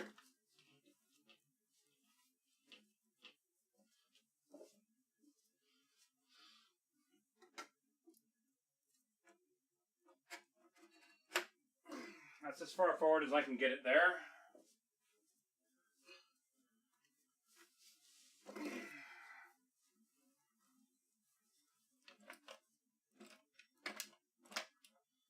It will be tightened up. I'm just kind of getting a rough placement of, yeah.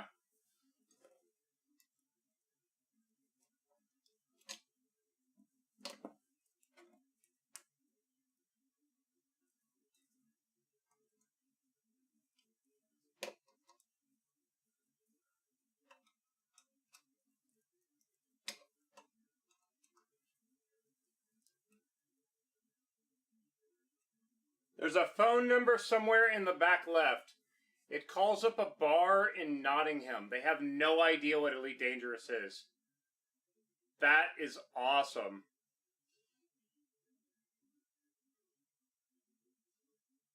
It's making me wonder, can we trace back the developer that used to live there that probably went to that bar or possibly even worked there at some point? That'd be kind of funny.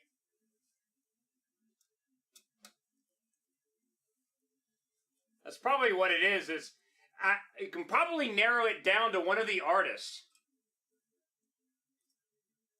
And Smithy Boy, what's up? Yeah, we're putting together a racing sim cockpit here.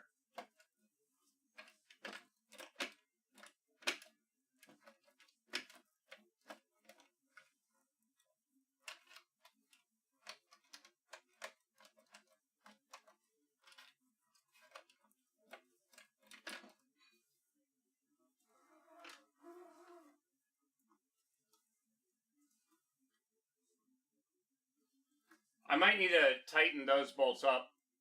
Because that's like the only... Like, this is not... Like, that's not flexing at all. The only flex I'm getting is because there's only 2 bolts going into the base. This isn't a direct drive wheel. Direct drive would probably have like 4 big, massive things holding it on.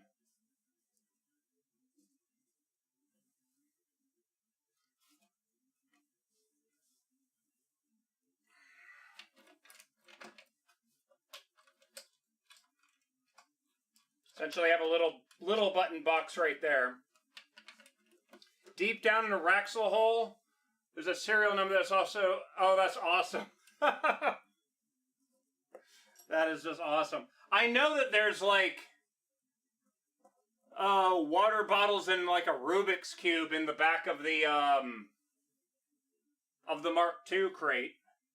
I think the Rubik's Cube is on the opposite side in the back in the Phantom.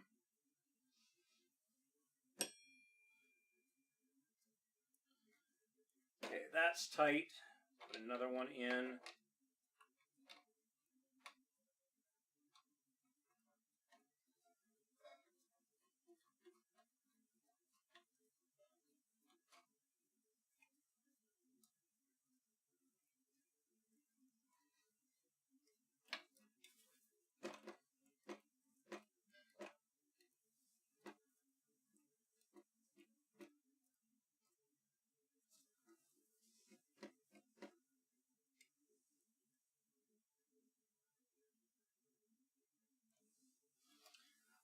At some point, I might need to take this piece off, take it to my garage, drill and add another nut onto it and weld it on there to get rid of that bit of wiggle.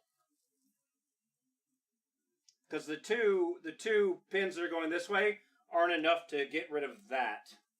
I may be able to put a plastic wedge in here though. I don't know, maybe.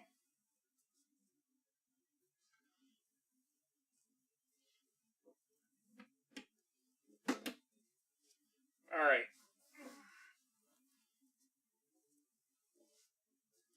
So far, so good. Now I just got to figure out the pedal box situation. Which, that's the part that's going to be... Oh yeah, I plan to, Bumblebee, yeah.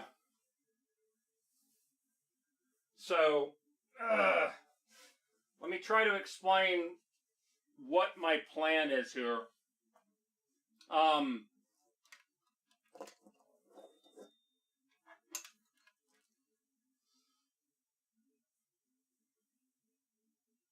going to have all the cables come off the right side. So everything is going to go down on the right side and tuck underneath the seat.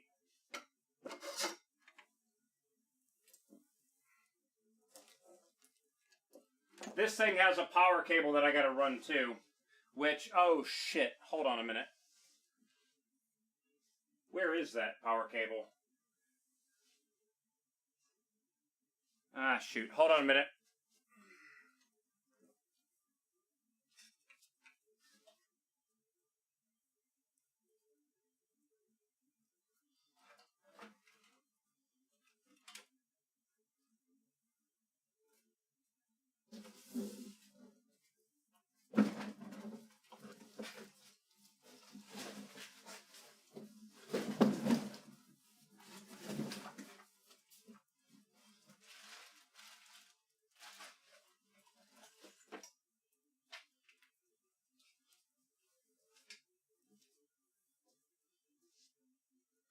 So this thing has a big old power brick on it too.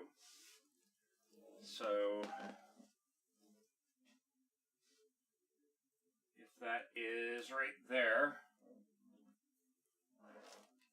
yeah, power brick will have to be like mounted right there or something.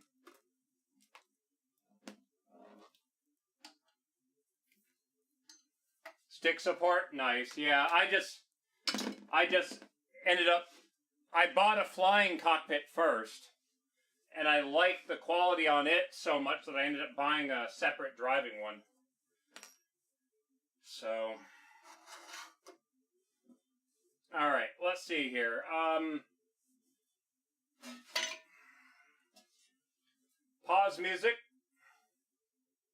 All right, so this is what it comes with regularly, okay?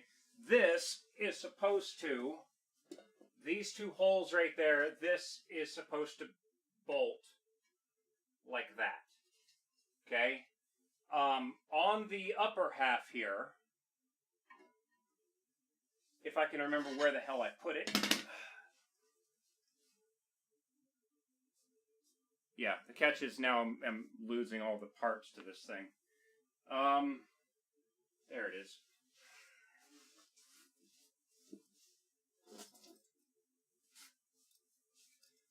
This piece is what is supposed to go right here.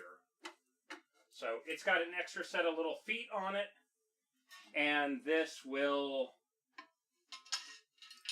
bolt like that, so it's got reinforcement, okay? And then you take whatever pedal set that you have. Actually, here, let me just do this.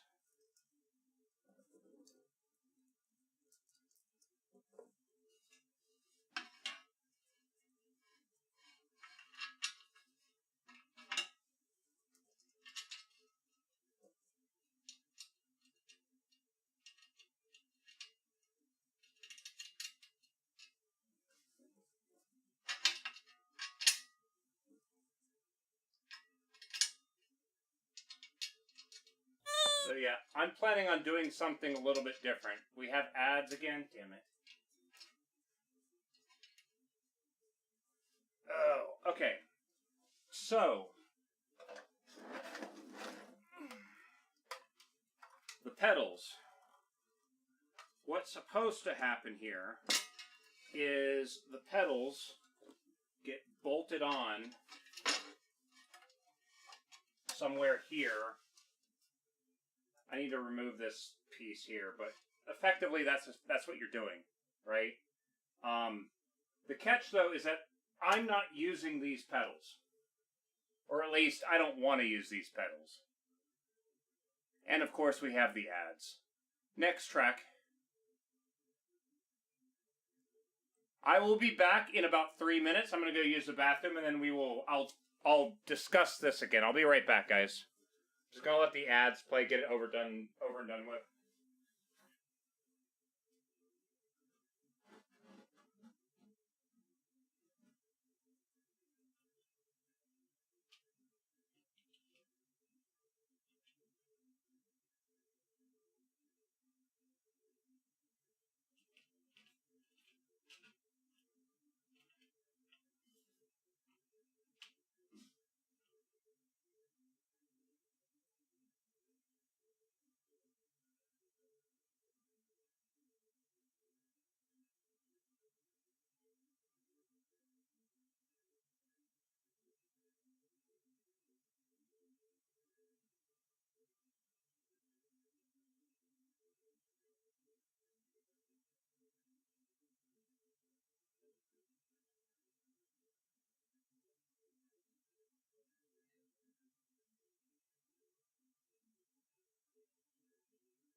Euro Truck Sim? Oh, I have both.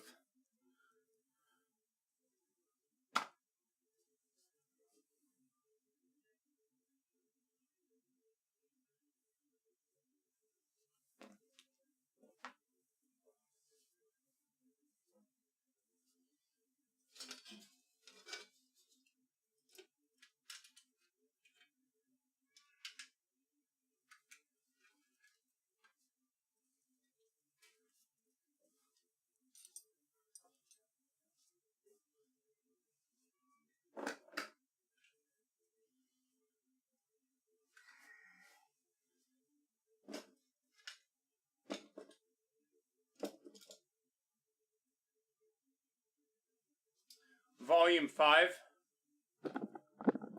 All right. So let me explain what I'm planning on doing with the pedal set here. The pedals that I currently have aligned on this thing are the pedals that come with this steering wheel. It's just the base Thrustmaster pedal set, and it is supposed to do something where I guess you could technically take them and pivot them like this, and then now they're a slightly hinged from top kind of pedal set, but I've never really liked these pedals.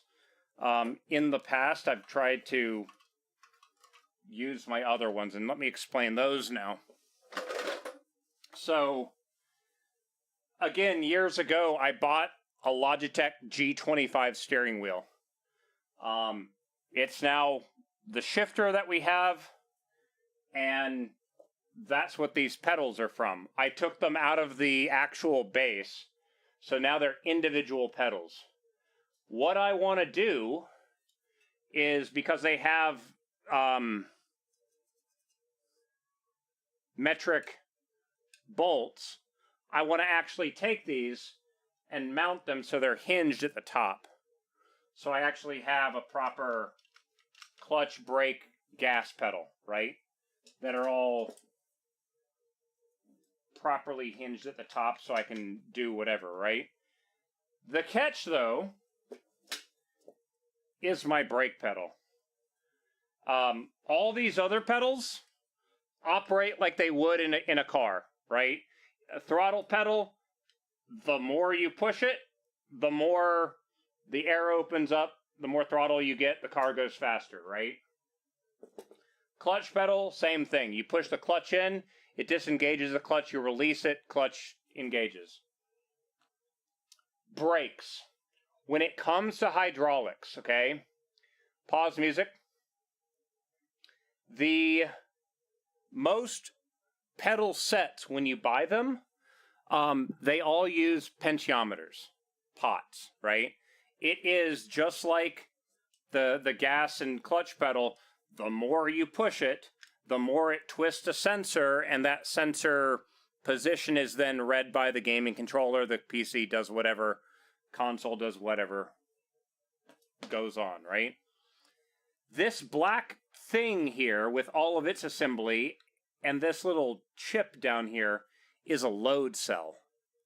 So I am no longer using the potentiometer. The potentiometer's in there, but essentially it's just using, like, it's non-functioning, right? Instead, because it's a load cell operates closer to how hydraulics work. With hydraulics, when you press the brake pedal of your car, it might move a centimeter, quarter of an inch, right? And then you're effectively hydro-locked the entire hydraulic system of your brakes, and you are applying pressure. Like, there's very little movement of the brake pedal after a certain point. It's just more and more pressure. If your pedal keeps going, you probably have an air bubble in your system, and it should not be doing that. Get your brakes flushed. This, to kind of simulate that, it does have like a 1/4 inch gap with a spring inside of it So it gets that initial 1/4 inch of movement, and then there's a rubber stopper here, which firms it up, and then it's entirely load cell based. So that's it. That's as much motion as the entire pedal has. And I think this load cell, let's see if they have the...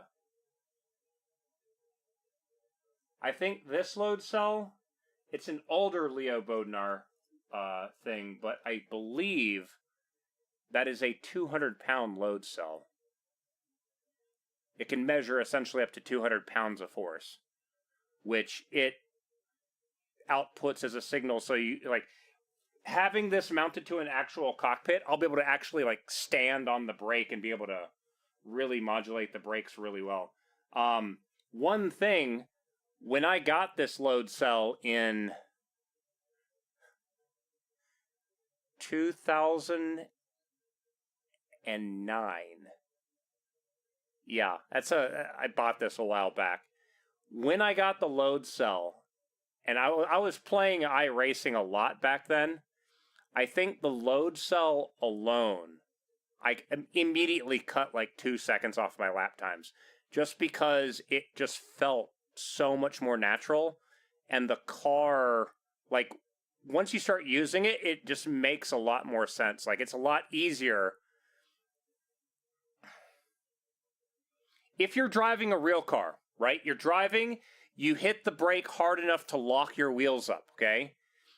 Your instinct is to lift off the pressure slightly, not really move your foot backwards. So when people are like, they lock their wheels up in a sim racing thing, they have a hard time getting the wheels to spin again because they're going to what their muscle memory goes to, and they're not actually lifting their foot like the potentiometer brakes want, right? It becomes a lot more natural, and you can kind of, with pressure, you can kind of ride that edge, and you can hear your tires like screaming for mercy as you approach that edge of grip. I don't know. Load cells are really, really nice to simulate that. But now comes the hardware issue, right? This thing being bottom mounted, it will connect to this. How am I supposed to connect these to anything? That's right now my difficulty. What I'm thinking of doing is taking this aluminum plate that they give me and spinning it around. Okay, that means I got to get rid of this part now. And if I can spin it around, I might be able to now connect it to the bottom. But now I need reinforcement because putting pressure on these, this thing is not reinforced to withstand the forces of me lifting up on it now. So this bar here comes out quite a bit. But you can see this is a very shallow angle. Like, my feet don't go that low, so I might have to take this and bend it up. Take this bend and just bend it more. I'm not exactly sure how I'm going to do this yet. And this is where I haven't even raced with the damn thing yet, and I'm already modifying it, right? So that's now where we're at. Pause music. The other thing too is when I set these pedals up, I want to set the pedals up in a way where it matches my real life car. So they're the proper height off the ground and distance between each one. So I can essentially take these brakes off, put one on there that matches the real car, and then that way I get the proper heel-toe angle with my foot and everything. So that's what I want to do with it. It's now just figuring out how I'm going to do this. I bought some steel bar from my shop, but I'm probably going to have to weld some assembly that will hold these without it bending. I might, temporarily though, in the meantime, I'm going to try doing something though. Don't know how well this is going to work.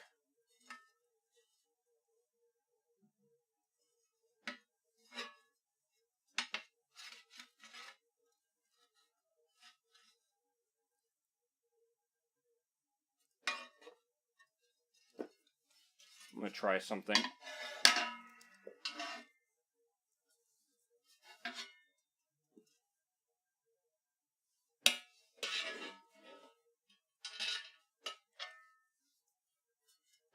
Volume 15.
I'm going to try to mount these bottom mounted for now. And then once I figure out a good mounting situation, I'll flip them the other way, but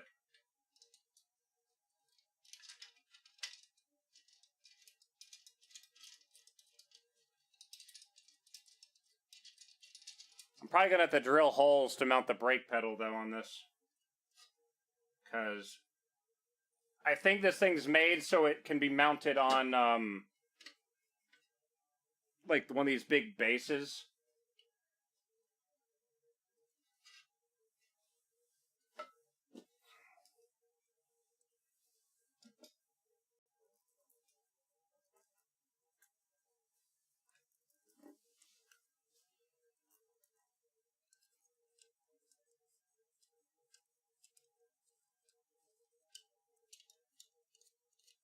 Yeah, the music playing today is Skinrid, I think is how it's pronounced.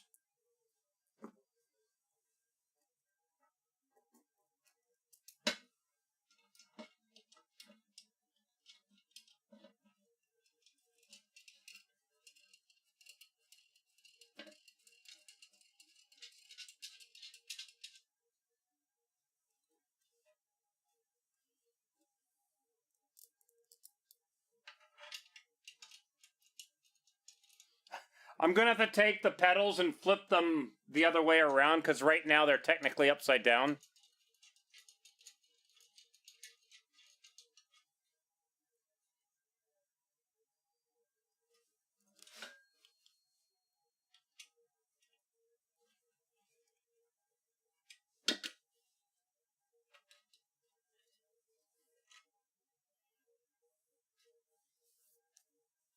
So I've got a little bit of side-to-side adjustment here right now.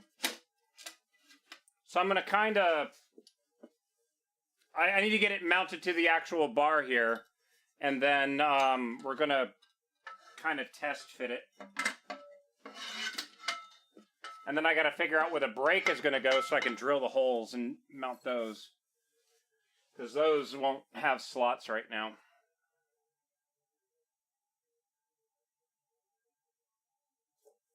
Wheel and pedal additional mounting hardware. What?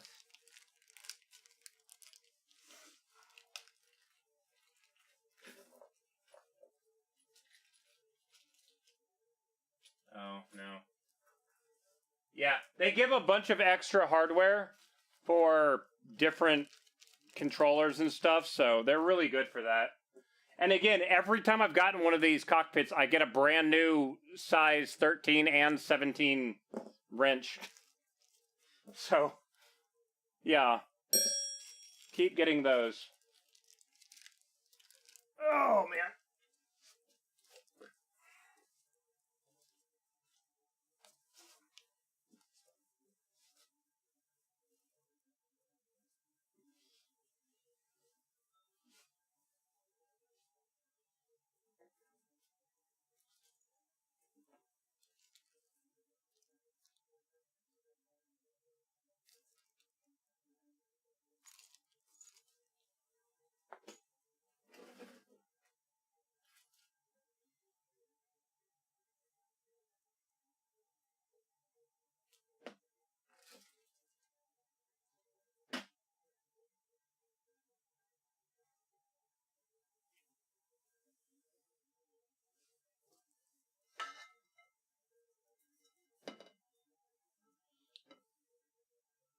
I'm looking for hardware that's relatively big. But knowing me, I probably misplaced it somewhere. Damn it.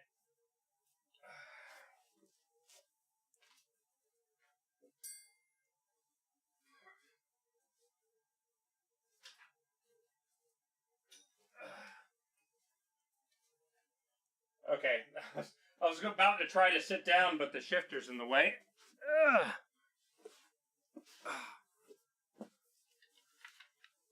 Do I take measurements for the pedals from the RX-7 or the MX-5? Most likely I'm going to be taking the measurements from the MX-5 because it's the more performance-oriented of my cars right now. So, probably going to be focusing on the MX-5.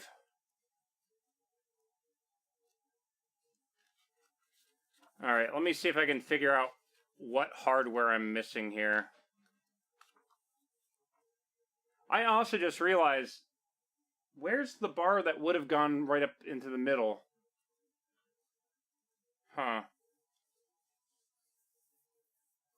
Steering post, upper side, pedal and steering wheel mounting hardware.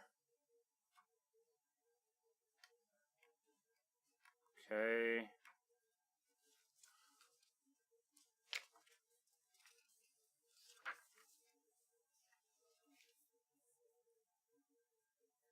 So it's group 3.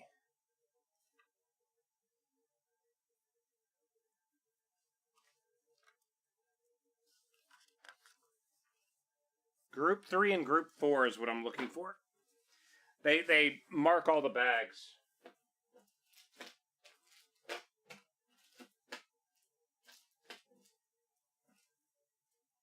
The problem is I got to remember where I put the bags.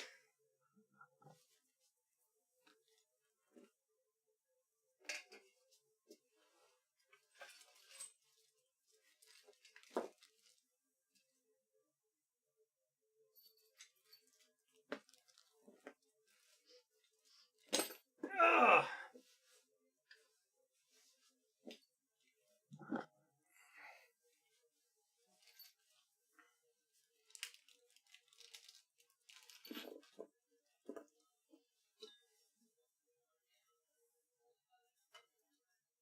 Okay, does not matter which way.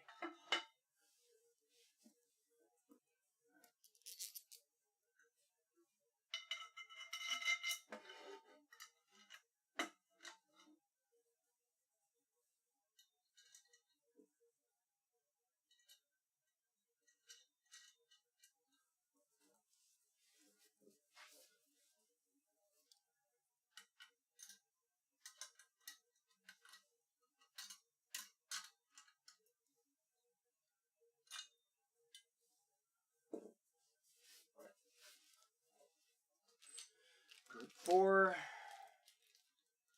Ooh, okay. That's what that was. So it comes with a little plastic wedge. So if the angle's different, you can adjust it. So in this configuration, that wedge is going to go in like that. I just need to get the bolts in place now.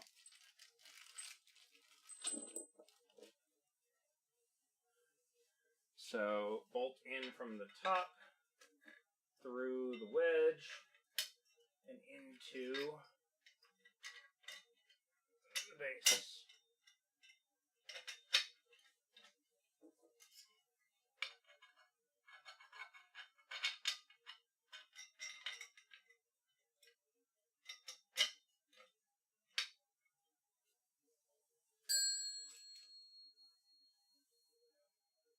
I don't like how these bolts didn't come with washers, however. So I'm going to steal washers from one of the other bags. Somewhere. I'm pretty sure I have extra washers somewhere. Are you going to fit? Nope. Surprised that these two didn't have washers on them.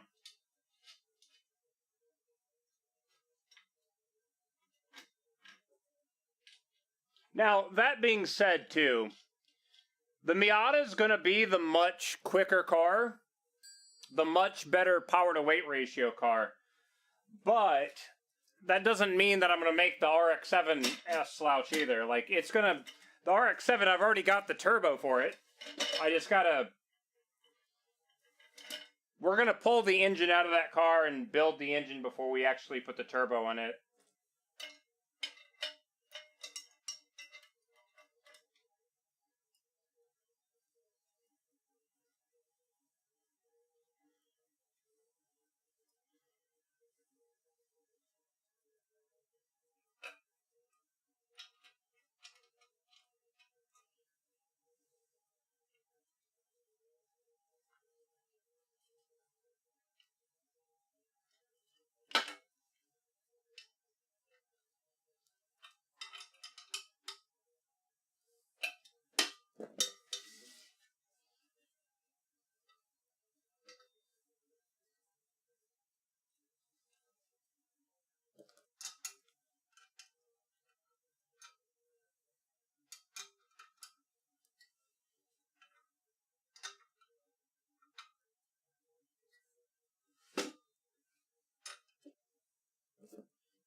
That's why they gave me the tiny wrench. They gave me another size 10. Should really finish the MX-5. Oh no, that is the plan. That is definitely the plan. I got the engine into the garage. So the engine is in there for the first time in over a year. The entire bottom end is put together. We just now need to start dressing the engine. So put the cylinder head on, get all the intake and exhaust manifolds on, all that stuff. The only thing, however, is I am trying to upgrade stuff too. For example, the oil feed line that I had was like braided steel and then had a manifold, then it went to another braided steel bit. I now have the tooling to actually create hard lines. So I kind of want to tap into the oil feed port and make a nice tucked really close to the engine where it goes backwards around the back of the cylinder head and then to the turbo for the turbo feed. So there's things like that I want to do. But Yeah, we'll see. I don't know. There's, the next big project on the Miata, however,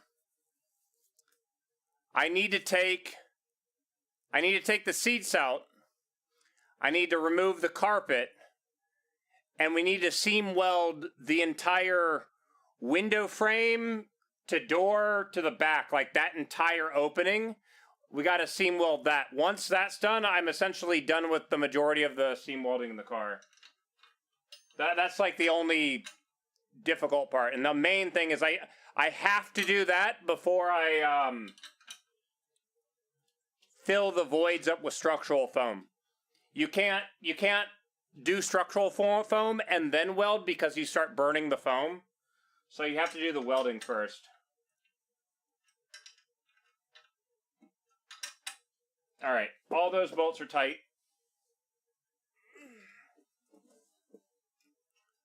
On the MX-5, started essentially. If I plan on rebuilding the engine in the 7, what will be? Oh no, the RX-7, we're going to put the RX-7, everything's coming off. I'm bead blasting all the suspension components. The chassis is going to be put on a rotisserie so I can get to the bottom of it and fix the rust issues on the bottom of the RX-7. We're going to be doing some stuff on the RX-7. Now that over the time I've gotten all the tools to be able to do it.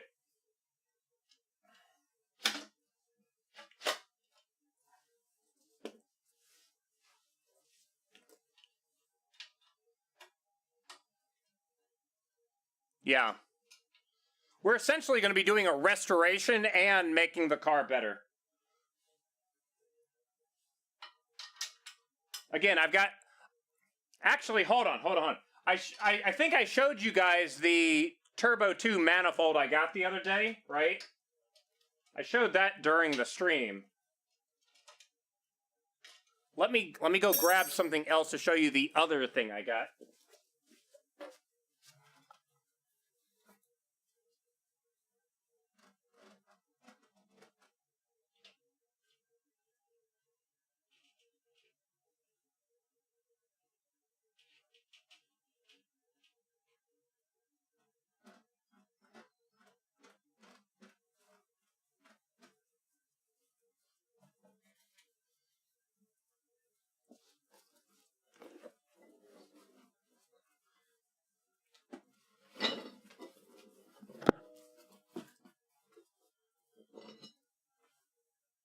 Turbo mount.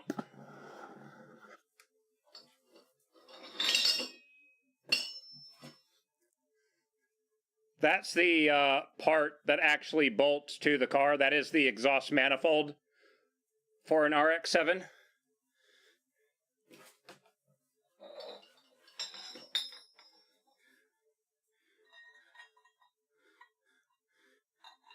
And all the stuff to be able to weld it up and make a massive custom exhaust manifold for an RX-7. That is huge for a 1.3 liter car. These are the kind of pieces that, this is the kind of stuff that can get a rotary engine to like 700-800 horsepower. These are giant flowing tubes. So, yeah. I've got the stuff to build my entire manifold. Yeah. All the material for it. Thick wall tubing as well. So...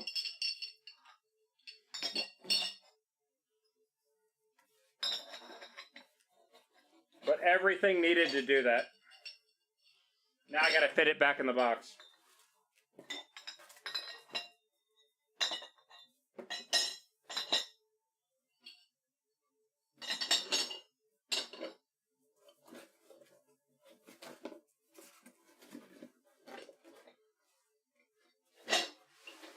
I'm gonna put it over there But knowing my luck, my foot's going to slam into that later.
It's like just trying to get out of the damn seat. It's just like the real car. Oh, shit. Hold on.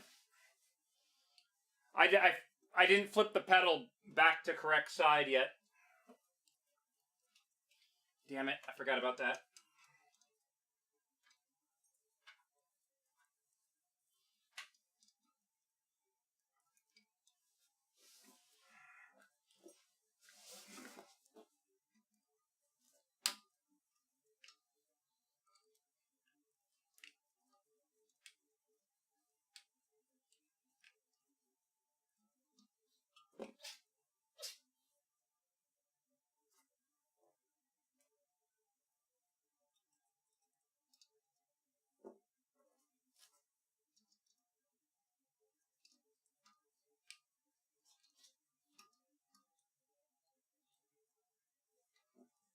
Night Sky Wanderer, thank you very much for the sub, dude. I appreciate that.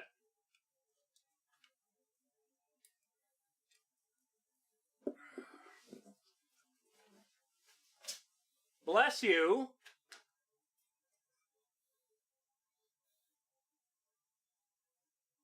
Buddy, bless you. You doing okay?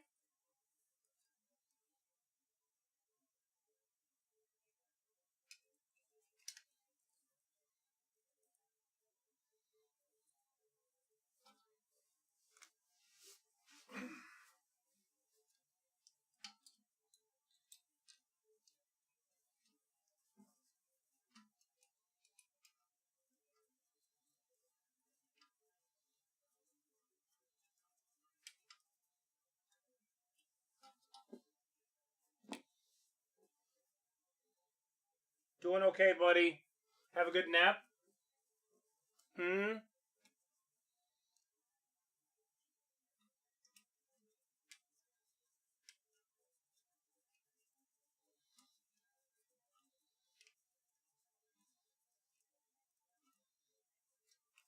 All right, let me make sure the gas pedal's in the right spot.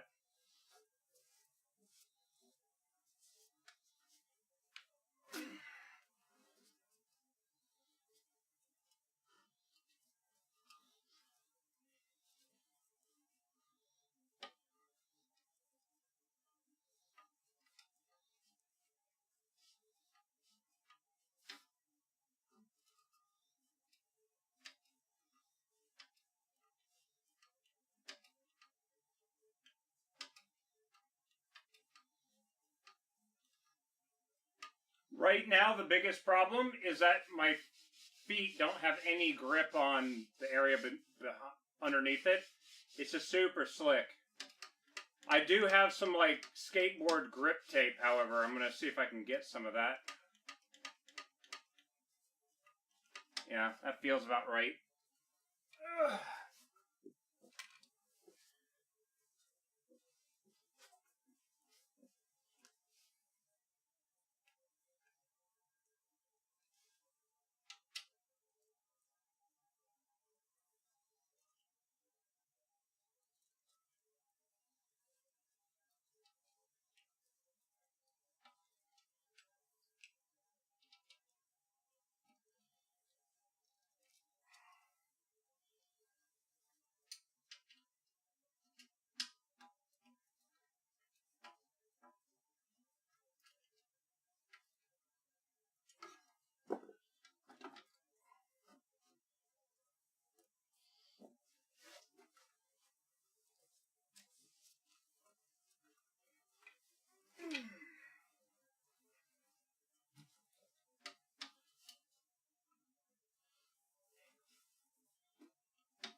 One issue that I'm seeing is that there is no dead pedal.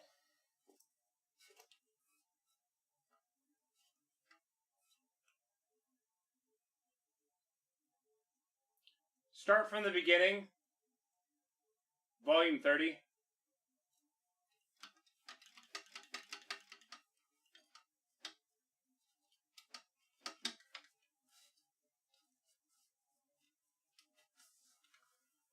$3D print one, I'm considering it.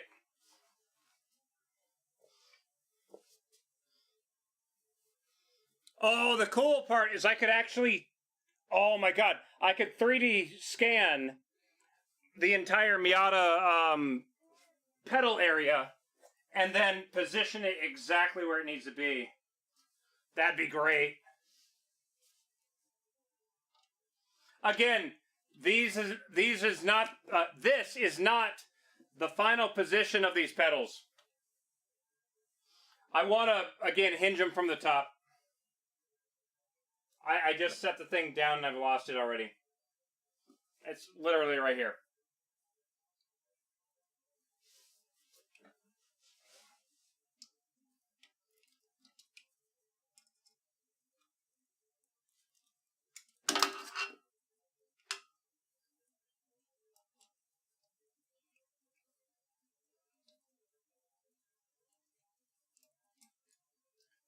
Volume 10. What I would be able to do is 3D scan the Miata foot pedal area, 3D scan the pedals, whatever I figure out for positioning the pedals on my upward hinged area, take both those scans, put them in Blender and overlay them on top of each other, and then that way I can take whatever mount I have and then position the other thing to it, I guess. I don't know. I'm just sorry. I'm thinking out loud. Did I just... No, that is... Hold on.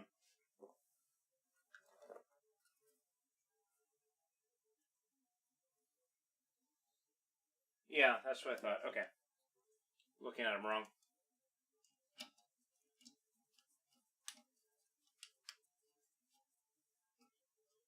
Volume 15.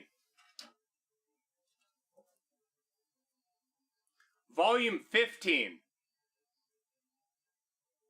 I did not say 50. Holy shit. Save track.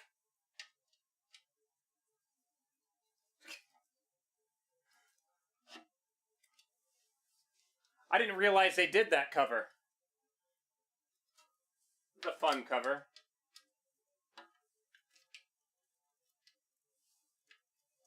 You know the thing I'll be able to do? The thing I'll be able to do with the Miata again?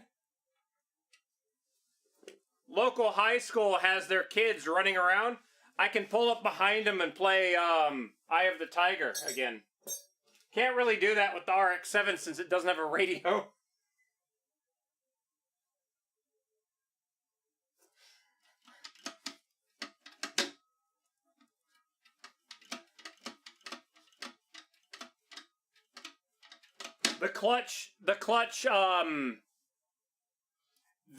My gas pedal is modified. The gas pedal spring is weaker than the clutch pedal spring. The clutch pedal is much stiffer. Alright, let's see here. So for the brake, I need to drill stuff, which is going to be fun. Let's get this thing fixed up.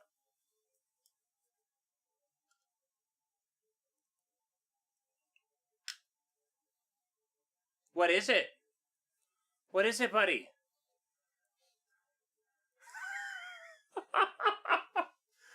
Rat the Ripper, that would be the optimal thing.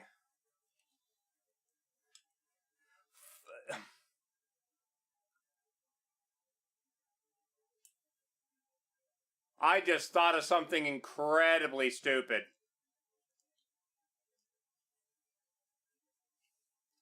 Oh my god, I thought of something incredibly stupid.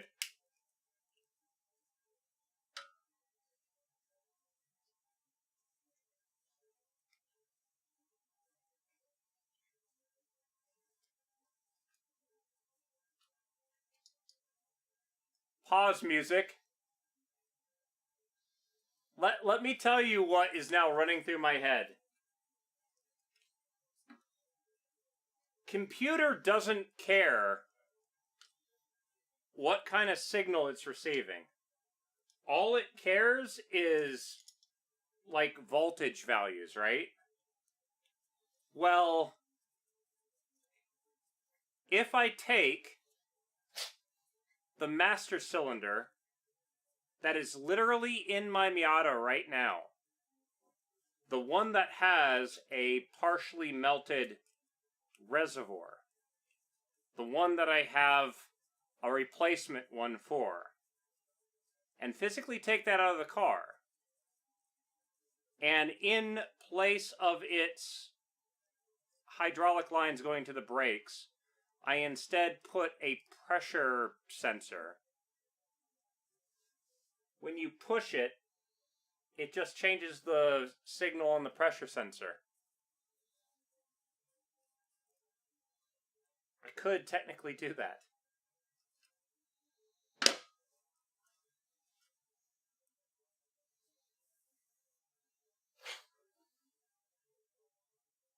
You get the snot out, buddy? You done sneezing?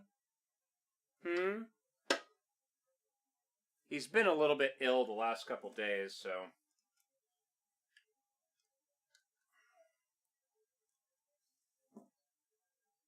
You have a good nap? Oh, man. Yeah. Come here.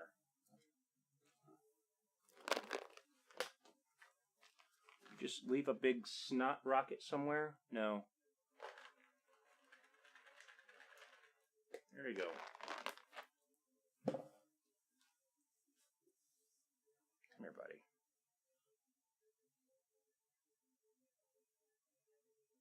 Pause music.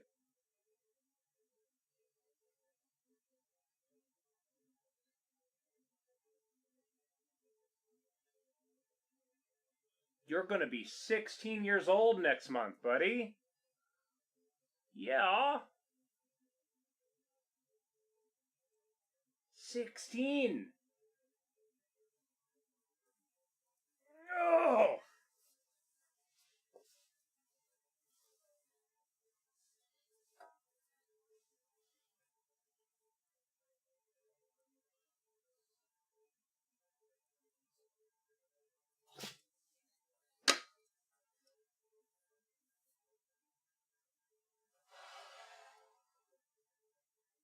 So, right now the brake pedal does not have holes for the actual pedal itself. We're going to be doing some modification and drilling into this in a moment. I saw that. Where did that go to?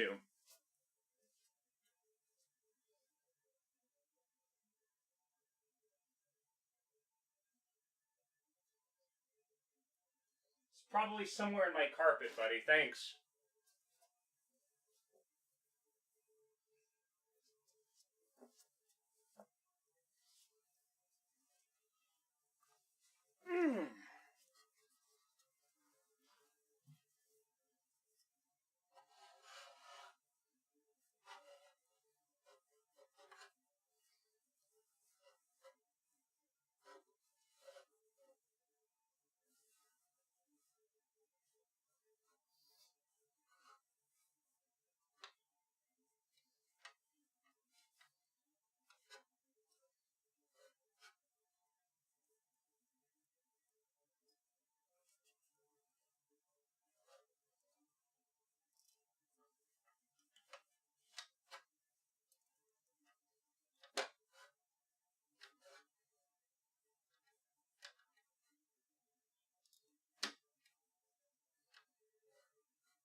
Okay, so it looks like the brake pedal is going to be mounted in the equivalent of the top slot and pretty much centered. Take that back, 1/4 inch to the right side.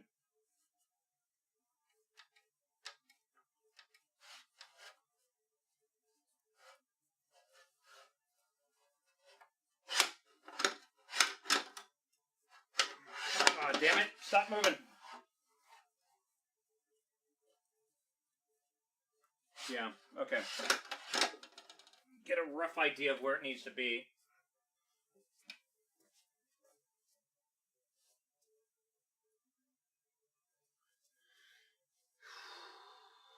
I'll be right back, guys.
So I'm going to actually take the clutch and also move it up one notch into that slot.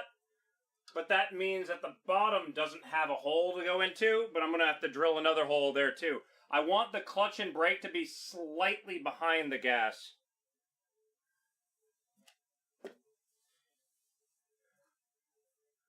That's the toolbox, right? Isn't it nice? That's just drill bits and shit.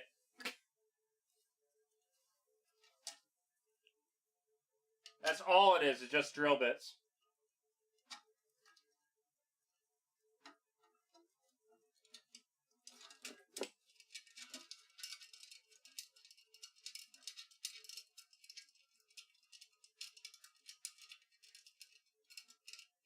Time. Time. 1746. Okay.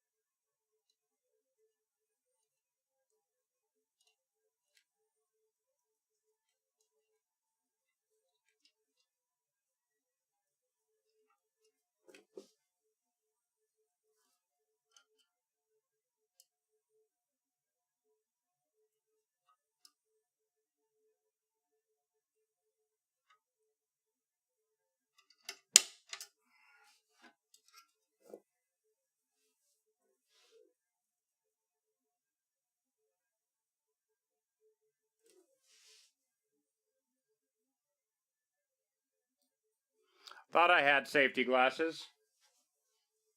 Just gonna have to be careful.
just deburring everything.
And because the brake pedal is, it's not mounted on slots, it shouldn't have any side-to-side or forward and back motion at all.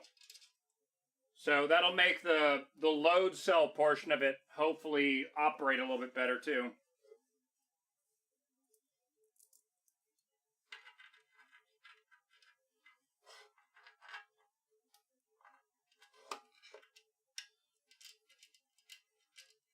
Now that being said, the 3 bolts on the bottom are actually sticking out a good centimeter. I'm actually going to run smaller bolts in those. Still have enough thread engagement, just not have it dig into the bottom, or not have it have the chance of digging into the bottom of my foot.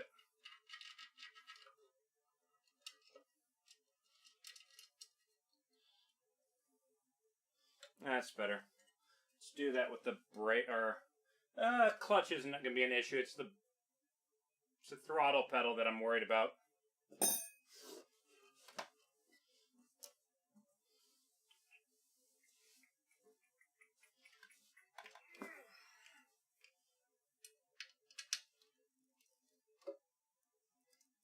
Why am I tightening it? Other way, please. There we go.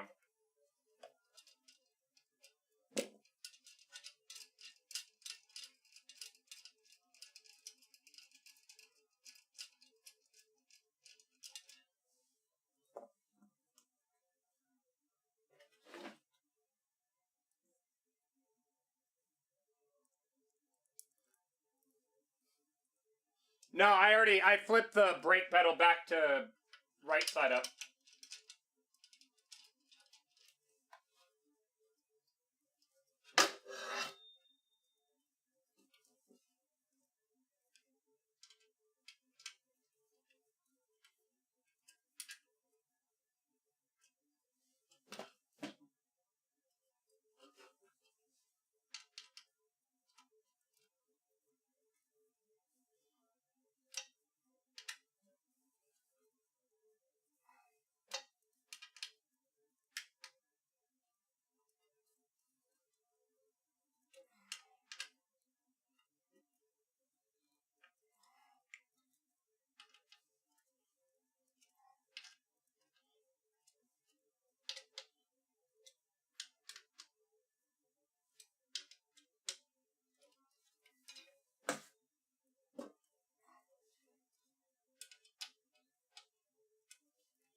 So you can kind of see the pedals are spaced a little bit oddly. They're not even. So, yeah. So, essentially, you also look at the top. You can see how the gas pedal and the brake pedal are like on 2 different planes. You see that? So the brake pedal is slightly behind the gas, but that allows me to do essentially heel toe and hit the brake and the gas at the same time with my foot. So, That's all those weird kind of positions I was trying to do, was trying to make sure that I would be able to hit both. That's also, you see how the gas pedal kind of has this kind of,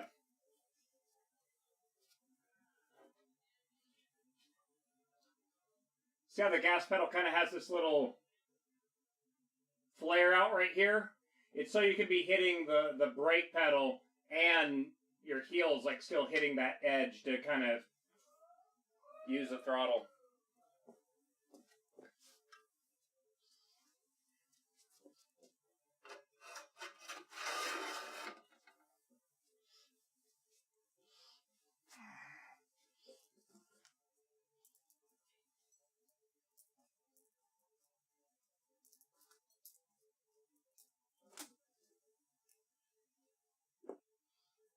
All the extra hardware now.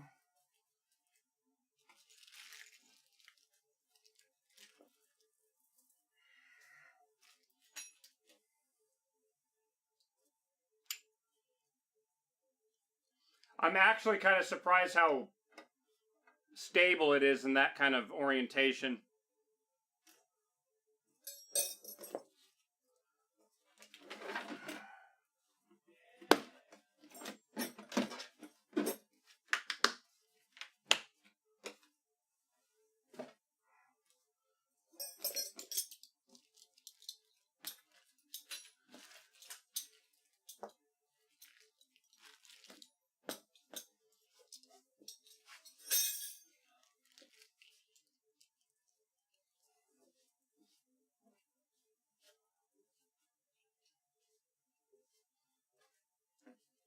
Should be hopefully done modifying everything.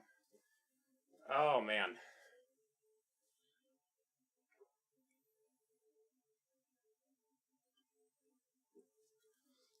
There's a bunch of different ways you could use it. A lot of it, when you're hitting both the brakes and the throttle at the same time, it's like an advanced technique of balancing the car.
My sweatpants are catching on everything, I swear.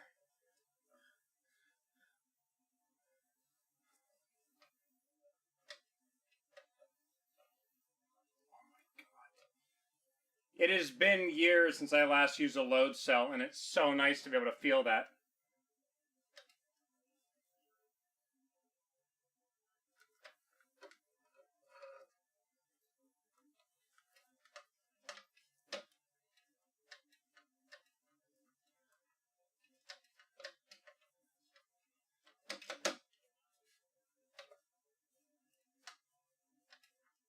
Oh my god, that feels so good!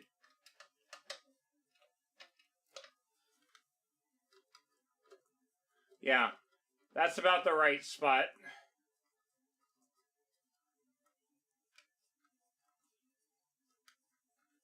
Now to just crank all these down and get it so it doesn't frickin' move.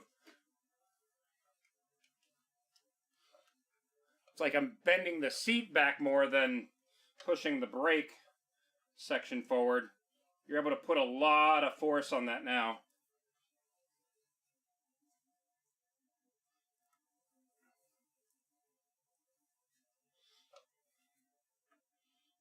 Yeah, again, you want to sit where you can put your wrists on it. That feels good. Now comes the next hard part, is wiring everything up. Oh my god.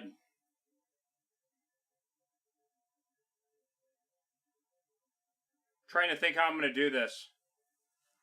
Trying to remember where I have my USB hub.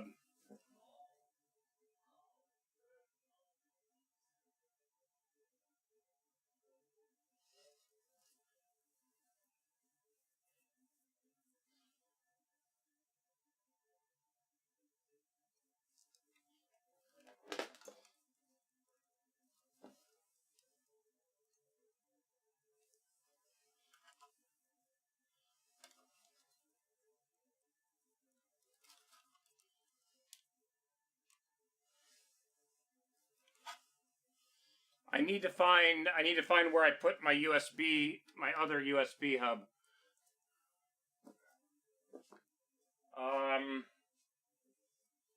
Shit.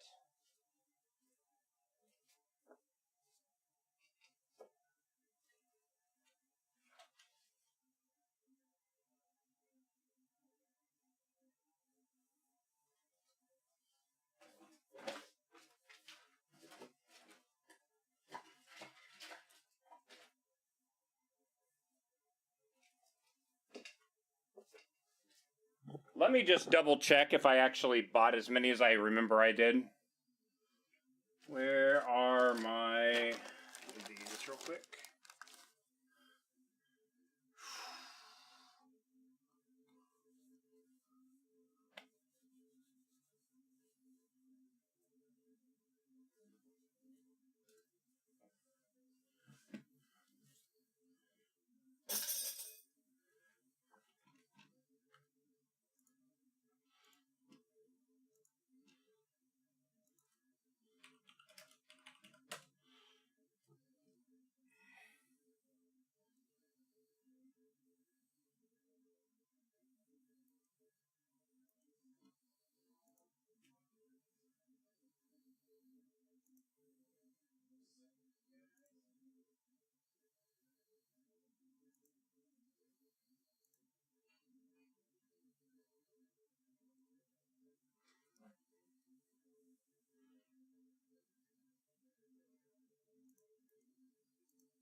Yeah, I bought 3 of them. Where are they? See, a racing chair? What are we racing? No, we just finished building the frame. Now I've got to run all the wires, but I got to remember where the hell I put my USB hub at. It's probably in a box somewhere.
Well, good and bad news.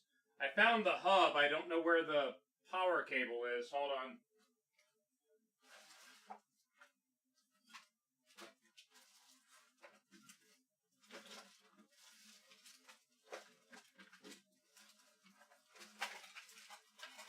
It's probably in this cluster of wires over here.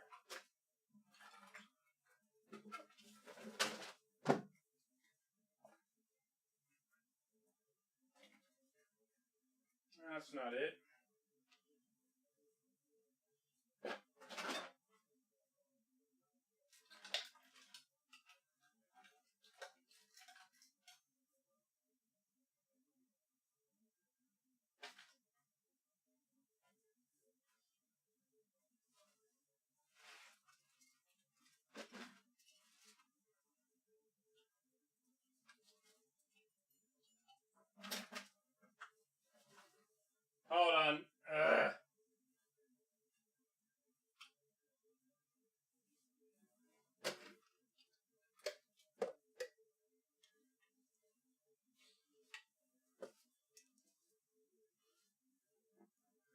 So this is what I have. Nice little thing, but the problem now is I don't know where the actual outlet is. I just stole this one off the flight chair, and then it has a proprietary plug right there that I also need to find. So I need to find those two cables to really be able to use this thing.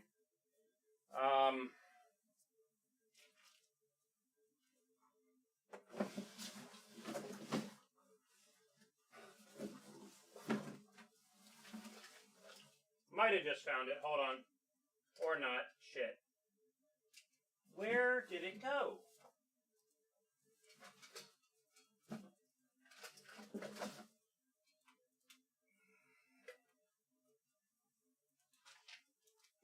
Well, I'll just swap the cables for now.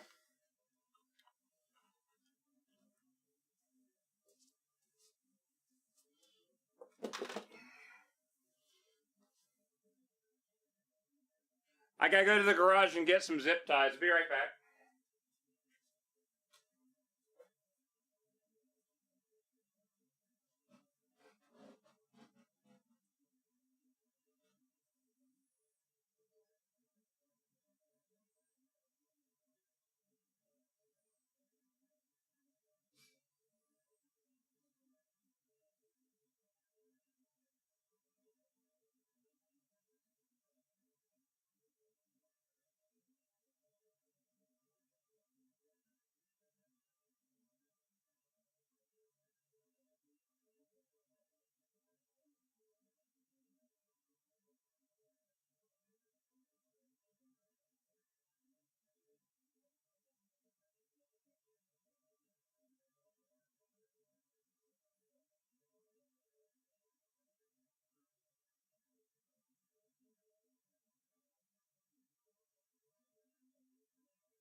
How you doing, buddy?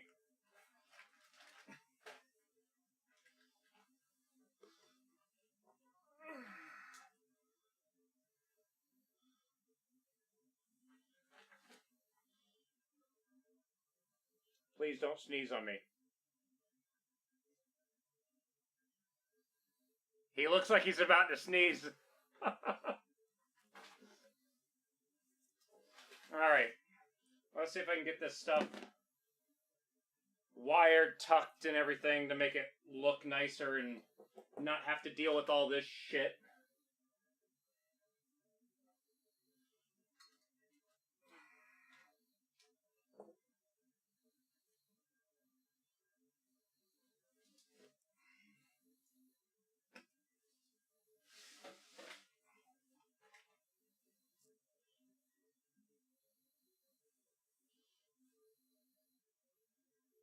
What's up?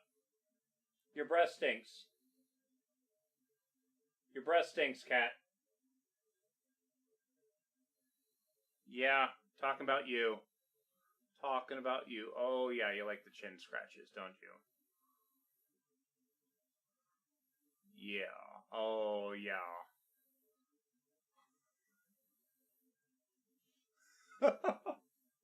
Alright, let's see if we can start getting this stuff wired up.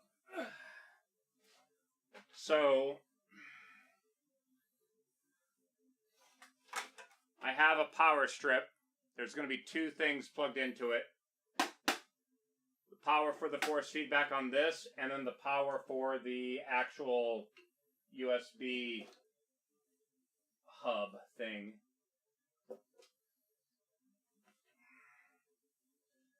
I still need to wire the pedals. That's going to be a fun thing.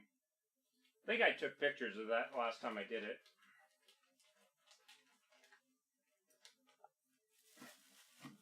Wire up a mic for Malcolm. Might be trying. I took this apart the other day and reflowed a bunch of solder joints that I think might have cracked, so it might be trying to.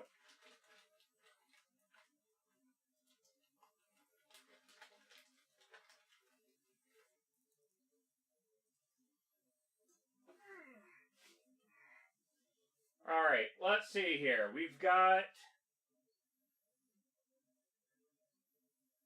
Where is the power for the steering wheel? There it is. So, from this cable to the power brick, it only goes down, and the power brick is probably going to sit right there. Actually, I take that back. No, we're probably going to mount the power brick right there, so it doesn't get bounced around. Are you leaving me? Okay, no, you're not. So this gets plugged in there. No, it doesn't. What the hell? Oh. Put it in upside down.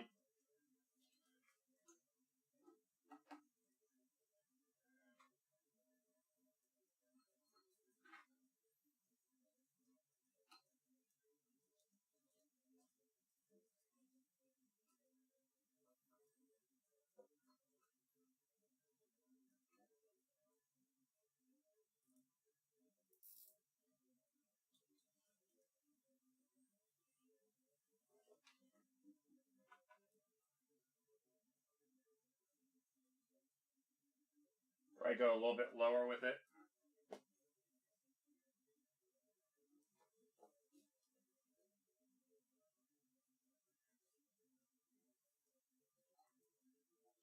Mounting it up here as well allows me a little bit of adjustment if I ever have someone come over and want to try it. So, temporarily I'm going to just pull that cable off. Oh, don't smack myself in the face with it.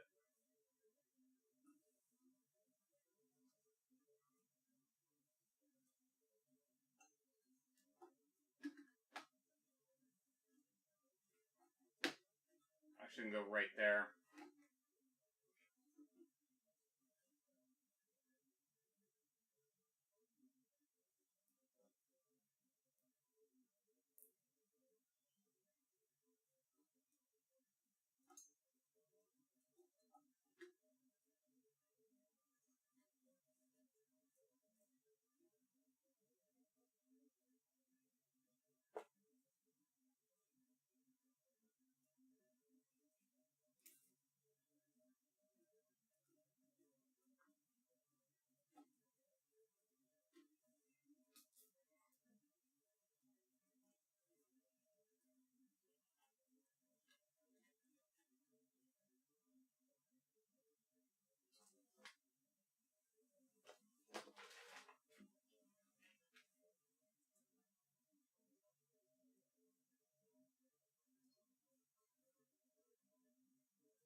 See, I'm trying not to, bend the cables and, crimp them, but I'm trying to get them nice and tucked up out of the way here.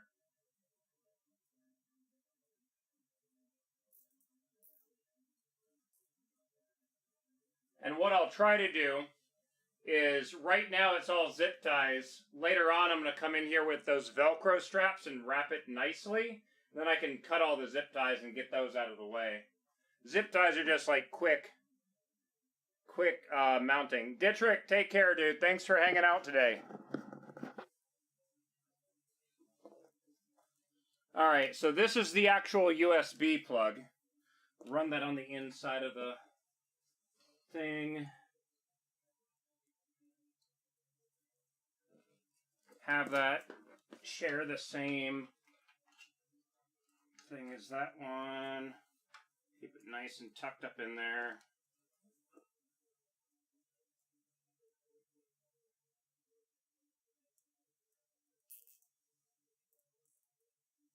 There we go.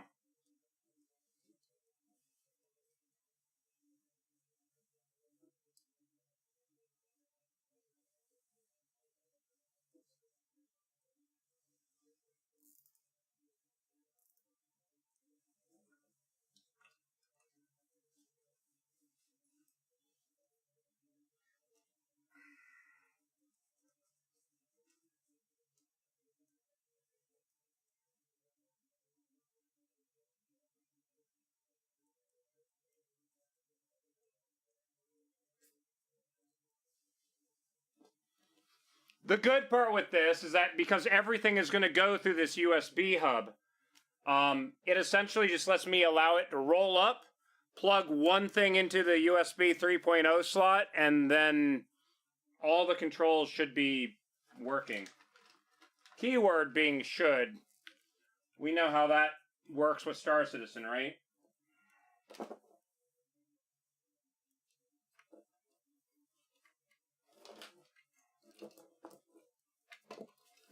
Elite Dangerous does it fine. Star Citizen has some issues with remembering what controller's what. I don't know what's going on with their stuff with that. I don't know. Something isn't keeping track of what controller's what when it makes a controller profile. That being said, I do have console commands. I do have a list of console commands that you can use console commands to change that in Star Citizen.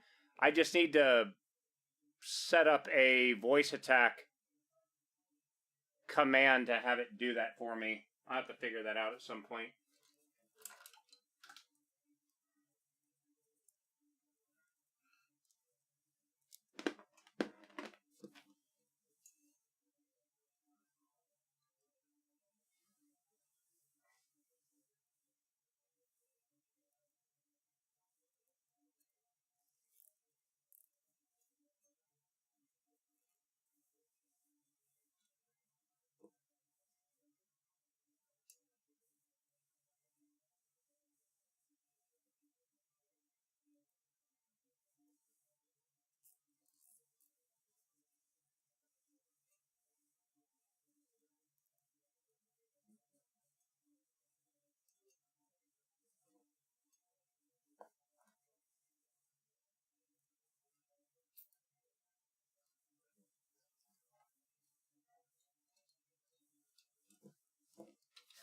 Alright, so with my flight cockpit, because this is one of these hubs that you essentially can push a button and you can turn that thing on and off. The red ones are power only, while the blue ones are the actual USB. So it allows me to plug in things to charge, but then also have all my controllers set up.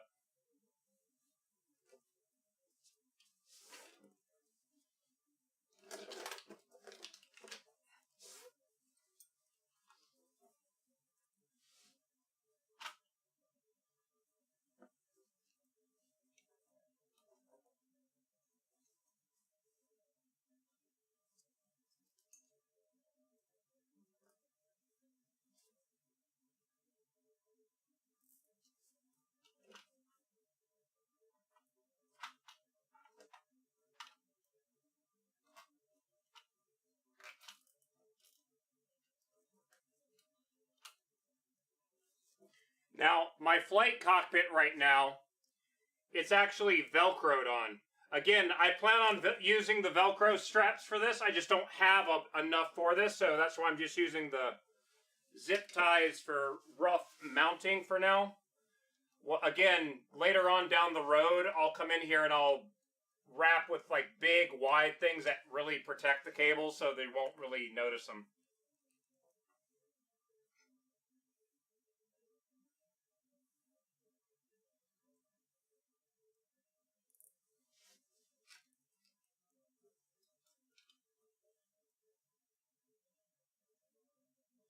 And I also try to plug my stuff in the order of priority. So for example, for the steering wheel, the very front blue plug will be, well, sorry, front blue plug will be steering wheel. Second will be shifter. Third will be foot pedals. I essentially have the same kind of setup for the flight thing. I have stick, throttle, foot pedals. So it's just an order thing for me. Gives me that kind of muscle memory of which one's which.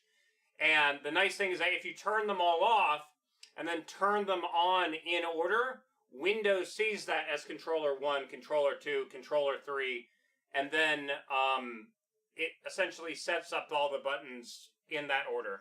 So that's my thing. This one's going to be different because I have a power outlet too, because there's two things on it that need power. Both this and the wheel. So that's going to be slightly different. This one I'm going to be mounting inboard. Way inboard, where you can't really get to much. Just need to run the cables now. So again, here's the power outlet for the USB. That plugs in there. When I get the other cable, like right now I got to move these between the two, but that'll be wired in there so you won't even have to worry about plugging and unplugging that. The only thing that you have to plug in is the main power strip. So, yeah. Oh.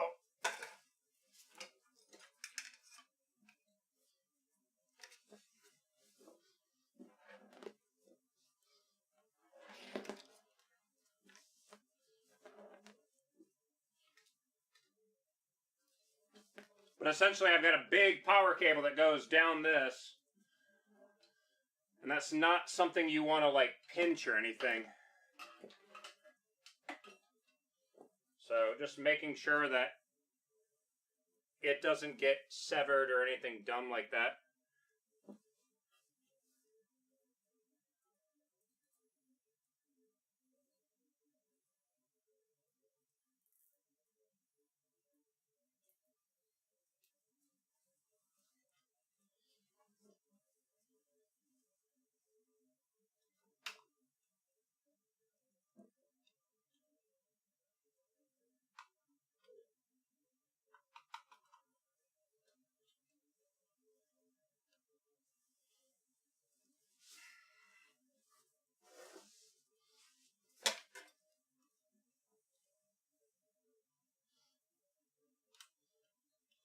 Now, the shifter and the pedals are both going through converters. Volume 5. Both of them were designed for the Logitech G25 steering wheel. And they have these COM port connectors that plug into the bottom of the wheel. Well, I've got Leo Bodnar conversion things, which essentially turn them into self-contained USB controllers. So now, when I plug this in, the computer sees it, and it's got the programming stuff in this, where it actually calls it G25 shifter or whatever. So this is now seen as its own controller.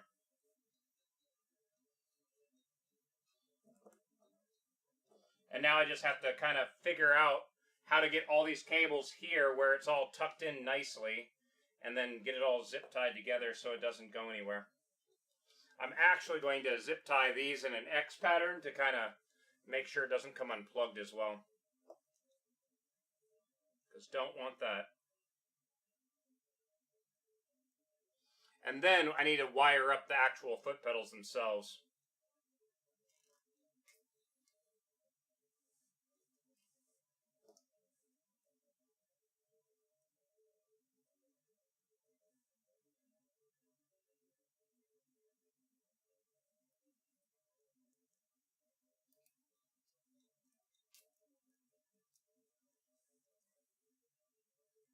So there we go. Just an X pattern so that prevents it from coming unplugged accidentally at any point. That would suck to be racing and be like, what the hell's going on with my shifter? It's not working anymore.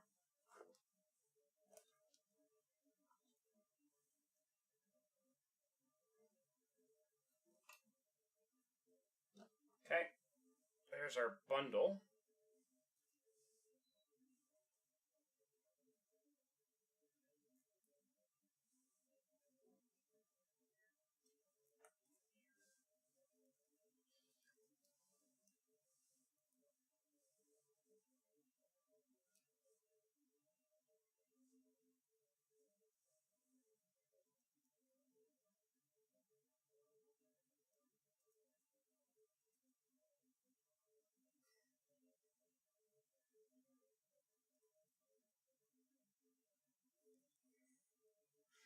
Malcolm is sleepy.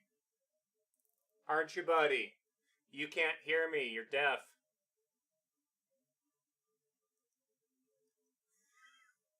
He's falling asleep right there.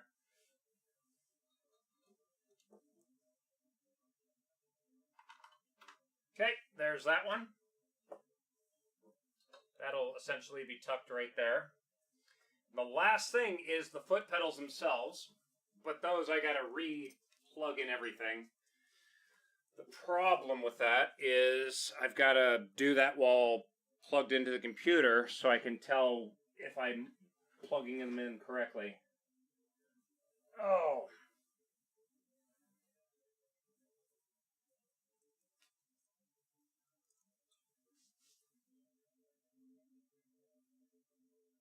Doing okay, buddy?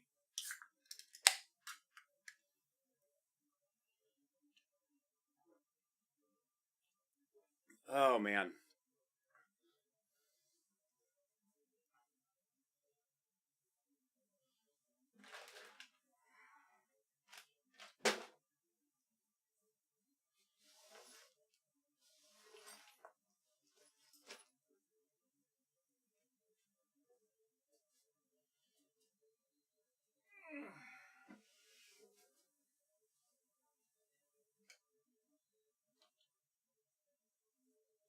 So, the fact that I can tip this seat up and it stays there, I mean, it's pretty stable.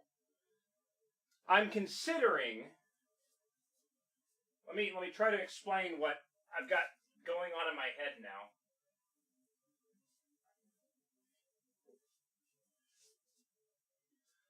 I'm considering putting a bar on the back that goes out and then up. You take the seat, tip it forward like that. The bar would go like this, and because of center of gravity stuff, put a caster wheel this way, and when it tips backwards, it essentially becomes a three-wheeler with a caster, and that's how you move it around. I wouldn't even have to make a base for this one. And now I'm wondering if I can do the same thing with the flight cockpit.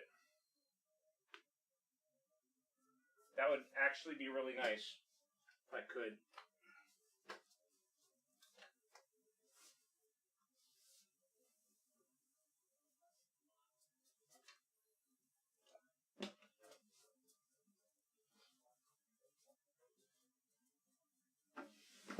Hey, Cyberdommy, Cyberdommy, how are you doing today?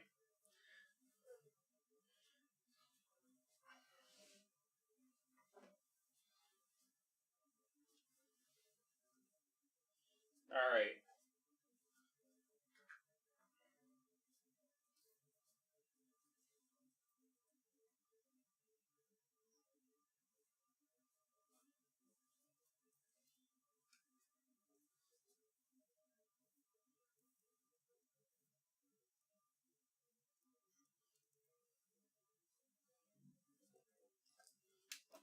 Ooh, ow! I'm going to be kicking my foot against that. So this is the old style Leo Bodnar box. So you can see how one side it has the receiving plug for the Logitech G25 pedals, and then the opposite side has the USB-B plug. This is what turns the pedals into essentially a standalone pedal set. Rat the Ripper, yeah, that too. Ooh, and it can, I could mount the butt kicker to the back of it. The vibration transducer. Ooh, I could do that too.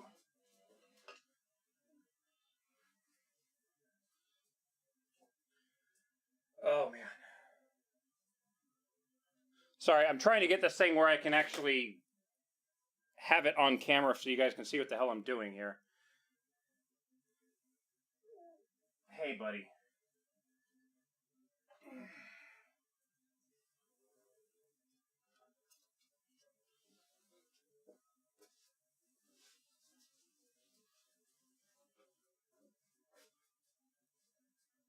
Try not to hit Malcolm in the face with the stuff.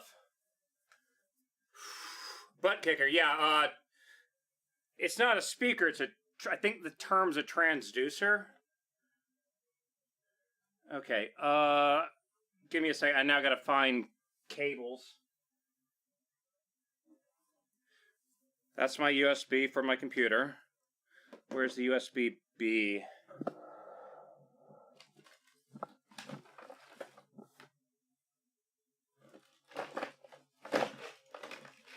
There it is. So.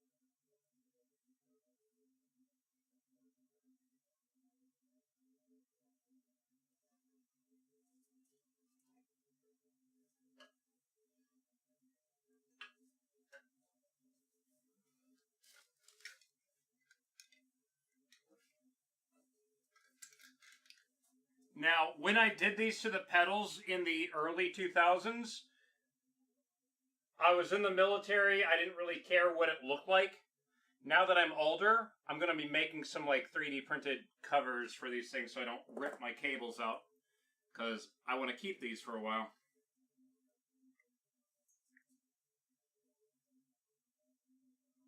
Now I got to remember which one went to which. White. Okay.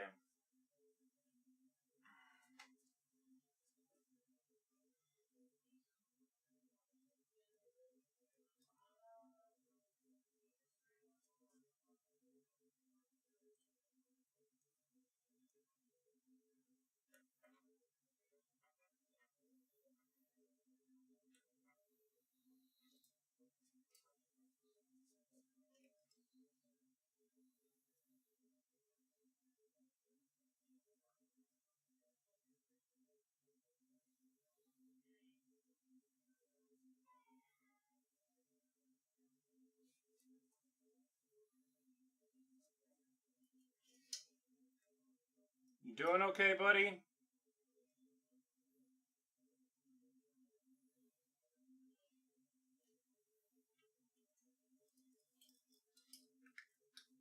Of course, it bounces everywhere.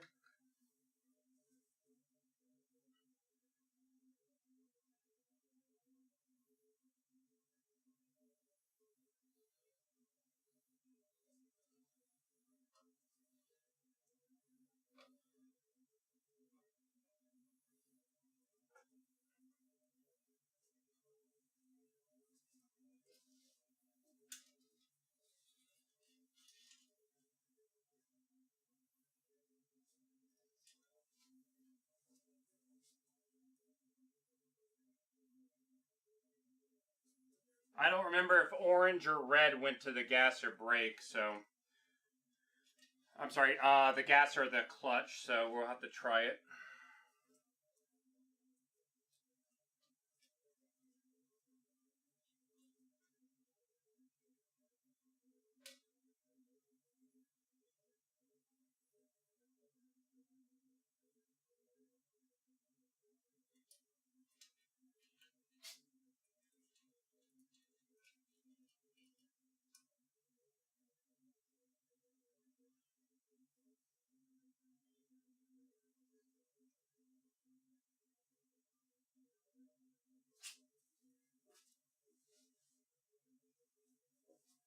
Actually, you know what? There's a number on here. That is orange. Okay.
I might be redoing this later and routing the cable behind everything instead of up and over like I am now.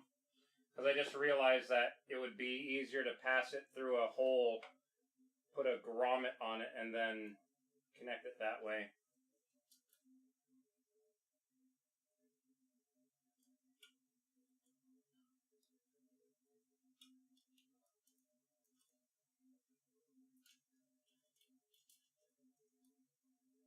Start from the beginning. Volume 20.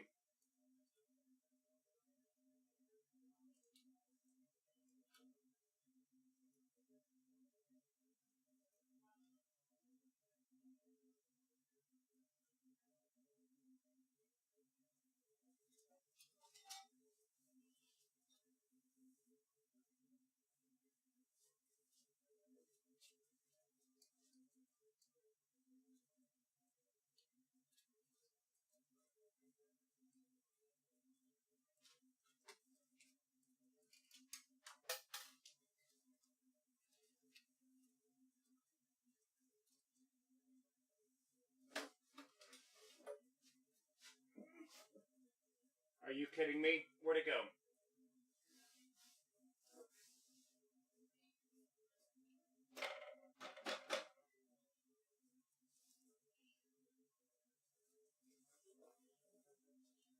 This was the song that introduced me to this band. That's why I turned it up.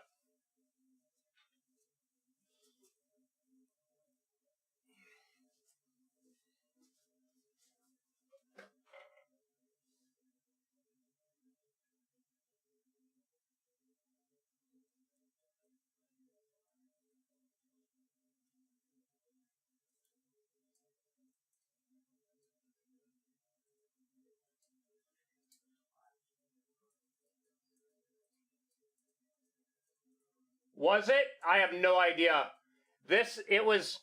For me, it was this song attached to a World of Warcraft video. That's where I first learned about this band.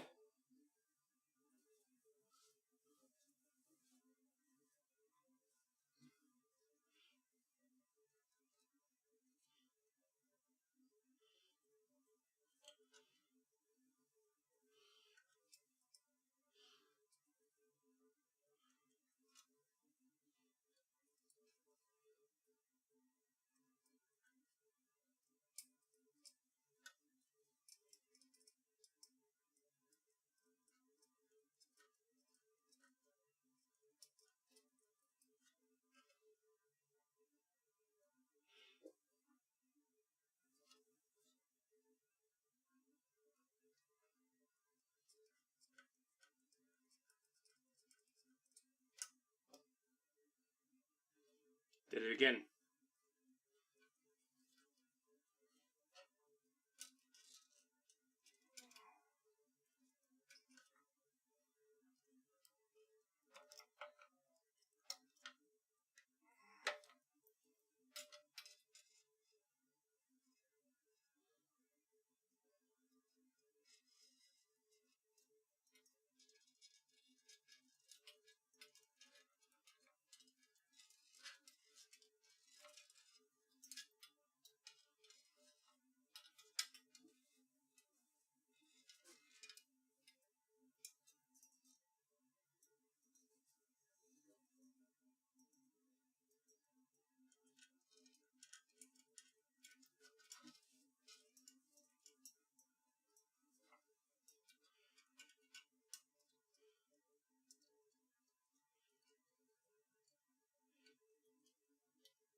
Volume 5. Volume 10.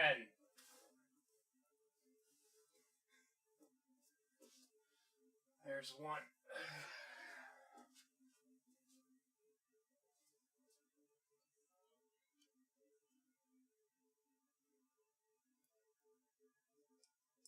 Volume 10.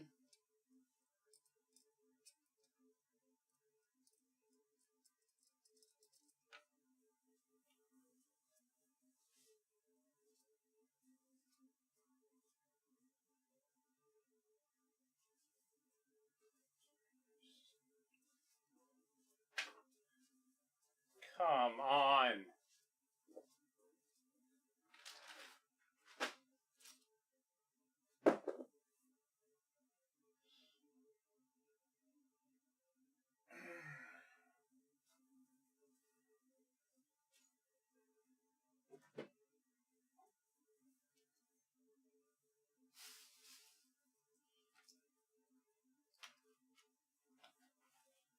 I've misplaced my Allen key set again.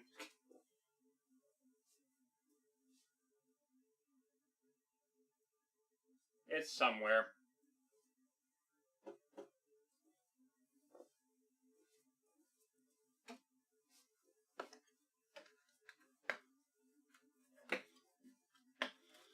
Best viewers are the ones you get naturally, not the ones you pay for. Get the fuck off my channel.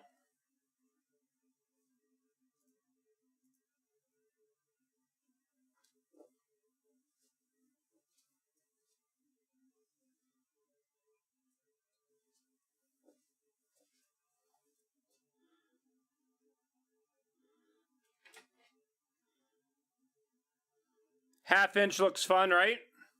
Last time I used it for the pedals, yeah, exactly. That's where I'm like, where the hell did I put it?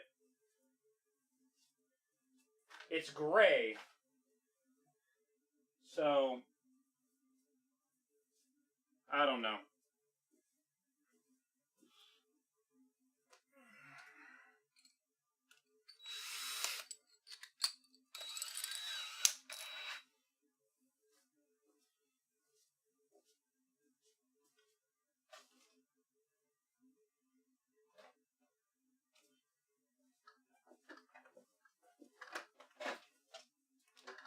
Oh, carried the entire stand over here with me.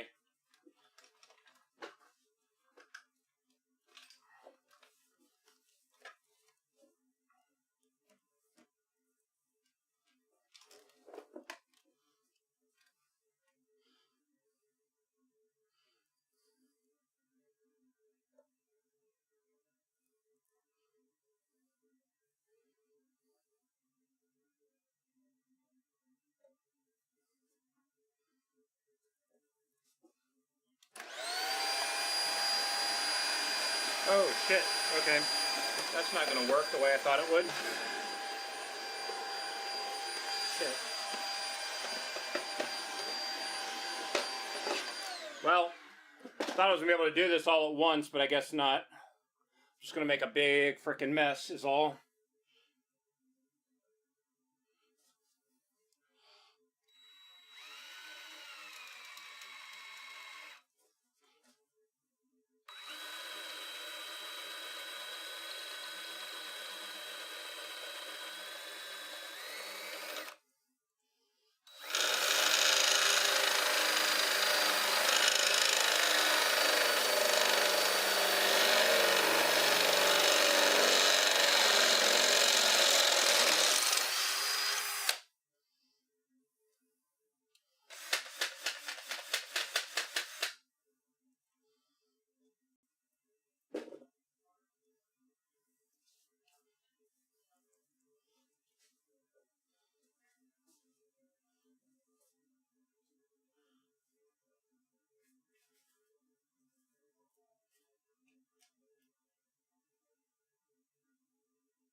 Just a bunch of aluminum. Can't say you're building something if there's drilling involved. Everything I own is modified in some way.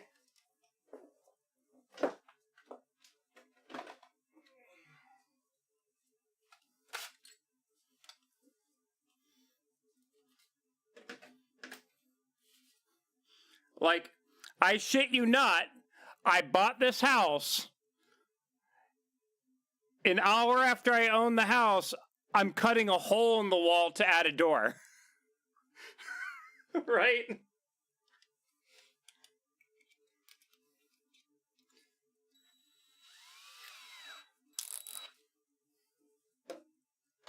Well, that's too damn big. Shit. Volume 20.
Pause music.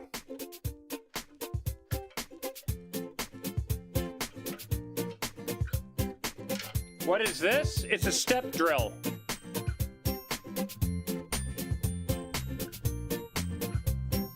Pink fluffy unicorns dancing on rainbows. Pink fluffy unicorns dancing on rainbows. Pink fluffy unicorns dancing on rainbows.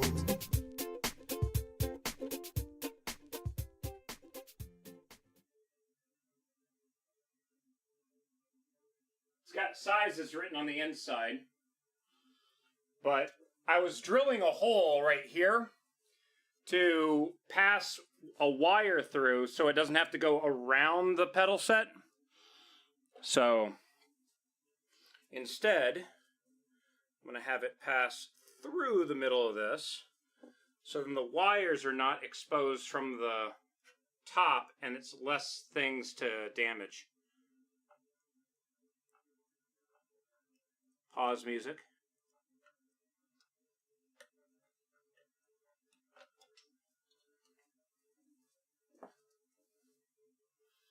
Alright, so now that I've got that, essentially it's, what is it called? Volume 10. It's stress relief for the cables so the cables are not being like bent all to hell. The cables are not having to hold themselves up. It has all these zip ties that I'm placing everywhere.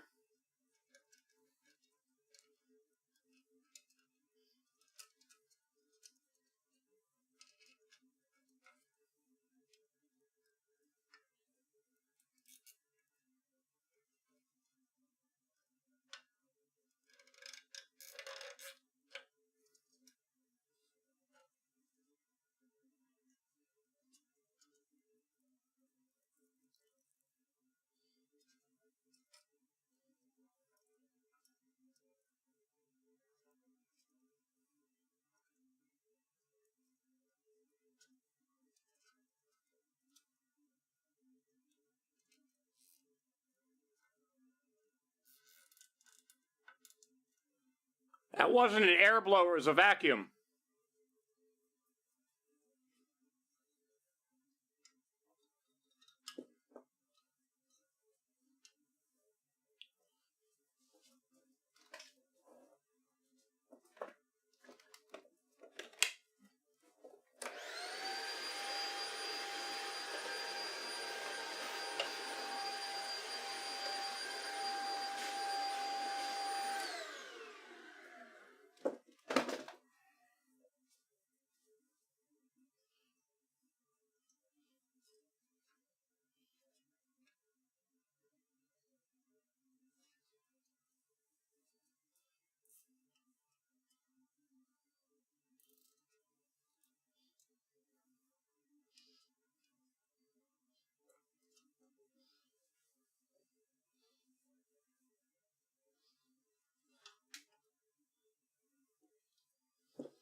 So right here, because the pedals can be adjusted away and towards, I'm going to leave a little, like I'm taking the wire and I'm purposely adding like a loop of slack in it that will essentially, as it moves, that loop can adjust, right? That's the plan at least.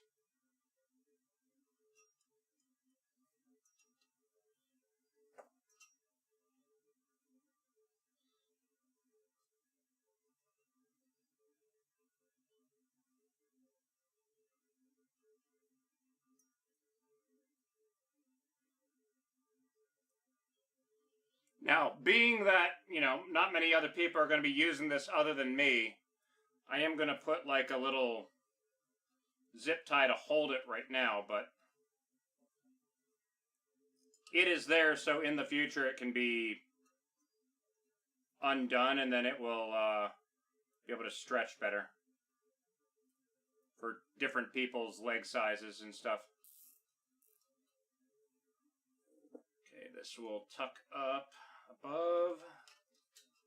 I'm just trying to make sure that none of the cables are on the bottom where it can be pinched between the frame and the floor.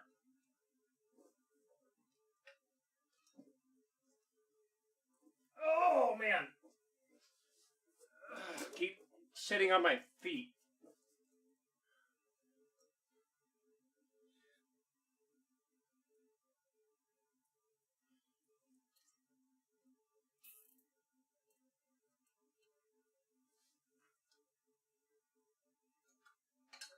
Okay.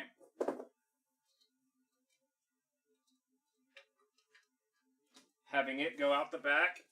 Ugh.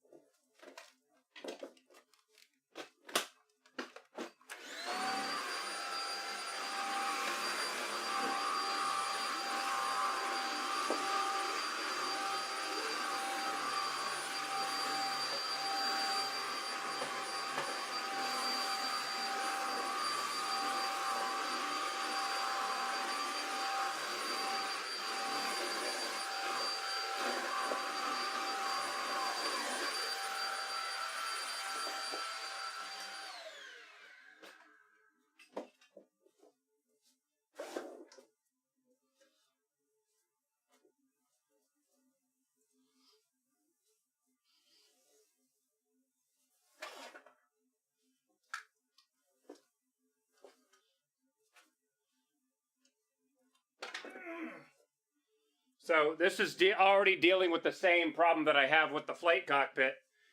Things are going underneath the back wheels, and I don't want that. So it's getting all these wires tucked so that doesn't happen. That's what I'm trying to get fixed up now. We're done bolting things together. We just gotta run all these wires so they don't get pinched.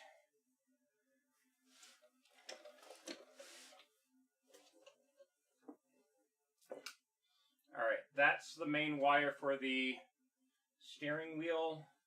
That needs to go into the middle section. Okay.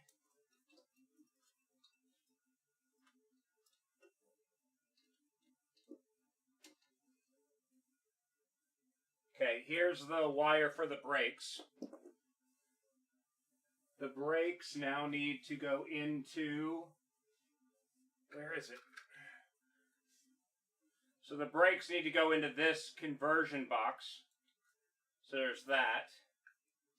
And then the conversion box needs to go into the USB-B plug. And that needs to then connect into the USB right there. Okay, so now I've got to figure out all the extra wire. Where am I going to tuck it together?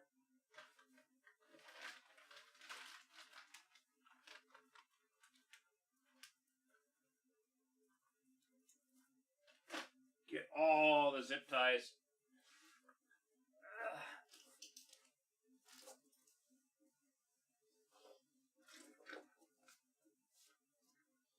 Okay, so power cable out of the way.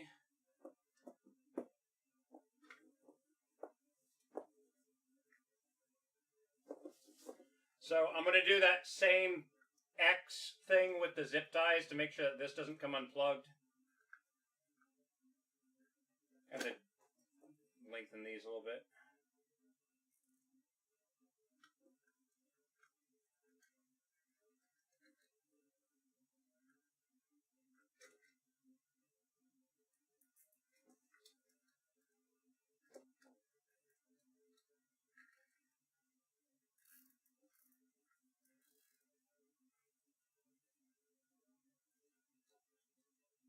That'll hold it tight where it doesn't come loose.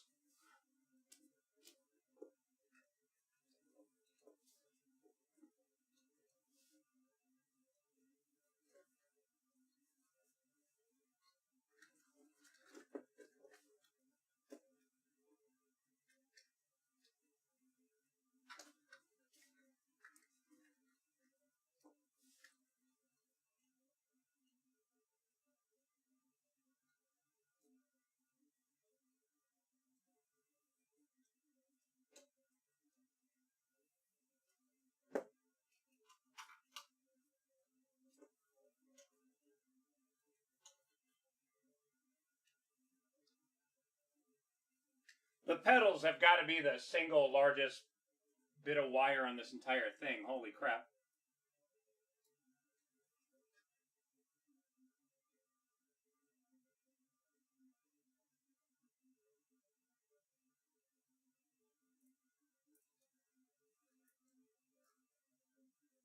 Okay, so all that is now bundled together. Tuck that with the other stuff. And then that can plug in there.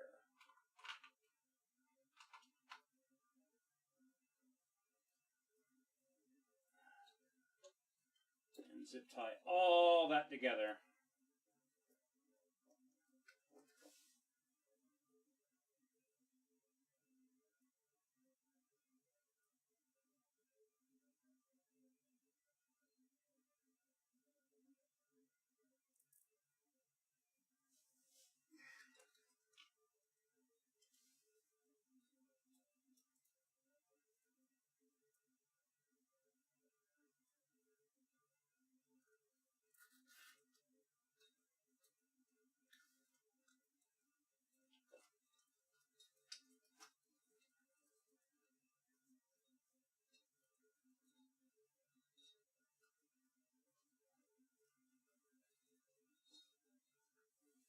Okay. Alright, there's that.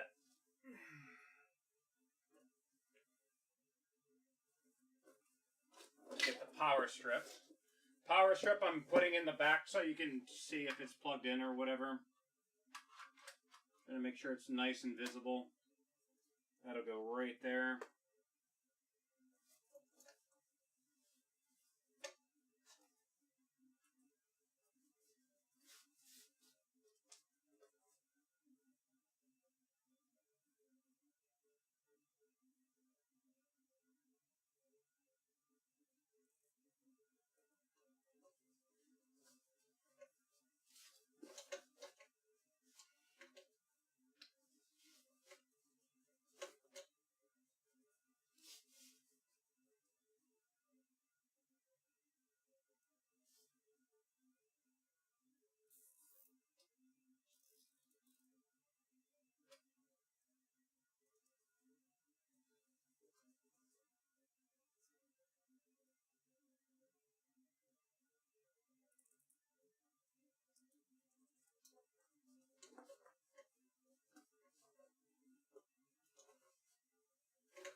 Making sure that the cables are not in the way of the seat moving or anything like that too.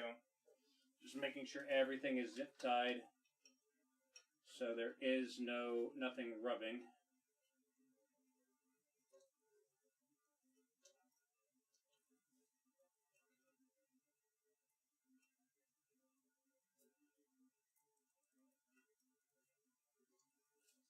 Okay, power cable, good. Tuck that one. Zip tie these to the frame so they don't move.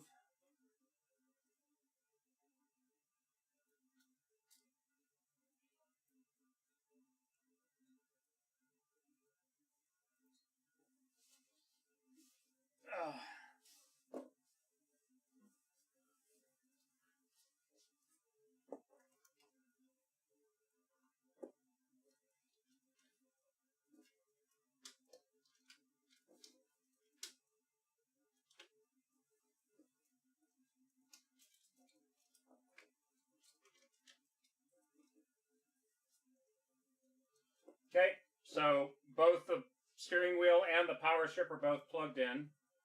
Now I just gotta get these last cables tucked to the side here.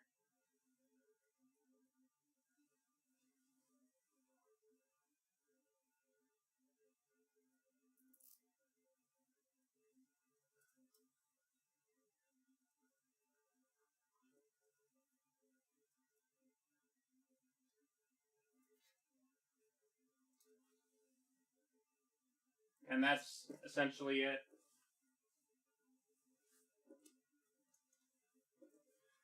Special cable. This plugs in here. And essentially now I have these. I have a power cable and I have a USB. That's it. So these, when not being used, they can just be kind of tucked across the seat. So they don't get pinched on the floor. I might end up wrapping these and then putting Velcro strips so they just attach to the seat maybe. Ugh.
Am I going to try it out? Of course. I got to make sure that Windows actually sees it properly. Which, now that I think of it, I probably should have been doing that while I was putting it together. So that's a my fault thing.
Yeah, see, now thing won't run.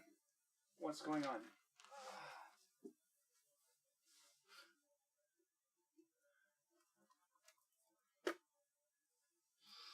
That's got power.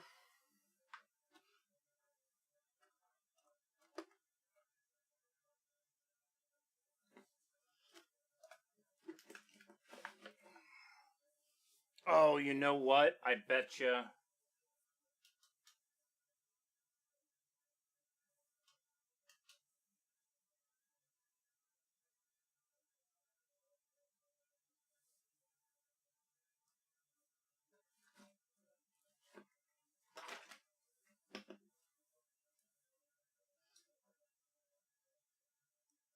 Probably have to install drivers.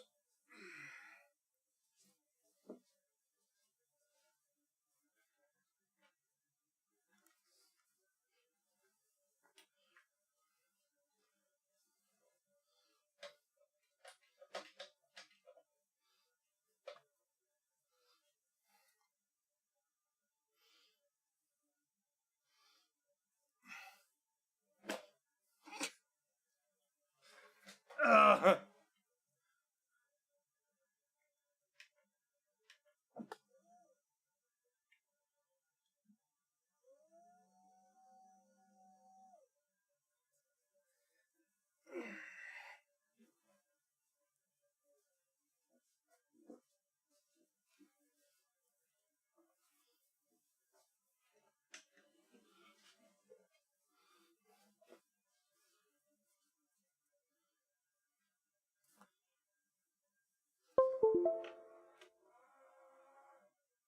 Okay.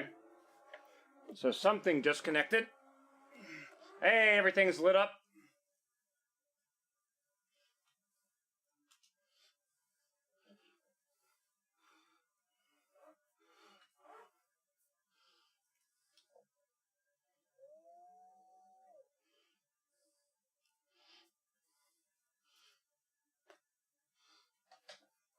Oh my god, the fact that you can just mash on that brake pedal and not have to worry about breaking the pedals or having them slide away from you is amazing.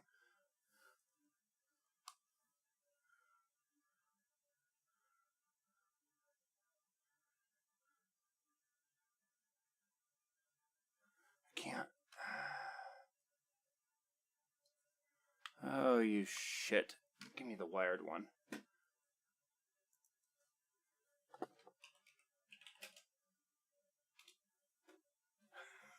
Damn it. Damn it, damn it, damn it. Sadie, doing well. How are you today? One moment. Well, I just found one of Malcolm's boogers right on my space bar. Yuck. That's how I'm doing. I'm cleaning off cat snot off of my space bar right now. Thanks, Malcolm. All right, let's see if we can get this. Let's see if I can get the computer to recognize all these pedals. Feel like keeping up with 4 dogs is the same, right? Oh god, one of my uncles used to have a Great Dane. Have I put the skateboard stuff? I have not. I gotta find the skateboard grip tape, to be honest. But yeah, he used to have a Great Dane, and they would, like, every time they cook something, they gave the dog something, right? And the problem with that with dogs is that if the dog learns that, hey, if I smell food, I'm about to get fed, it drooled everywhere if there was any food nearby. It was just a slobber factory. It was disgusting. My parents, they have had several Great Danes, and they are very careful not to give that dog any human food. And because of that, their Great Dane is much cleaner. So, yeah. Or there are multiple Great Danes that they've had through the years. So, yeah. Great Danes only live like 8 to 10 years at max. Border Collies, yeah. Yeah, those tend to be a lot cleaner dogs, yeah.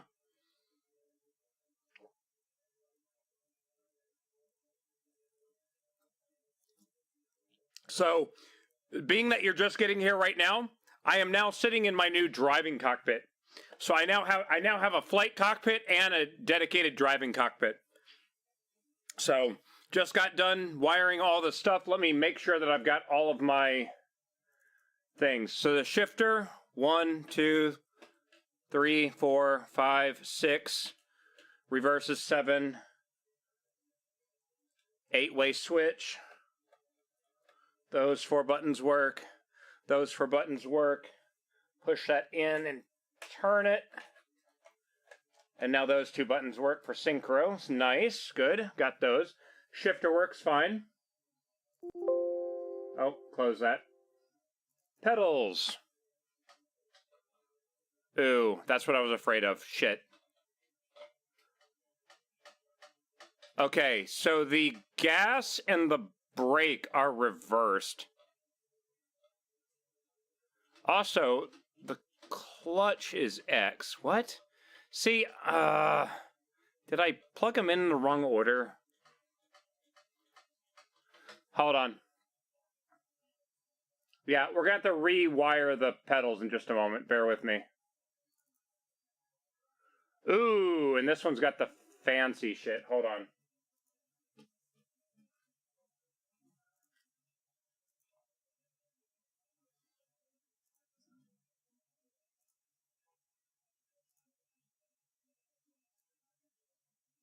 Here, hold on. Let me just do this. There we go. This one, a little bit more fancy.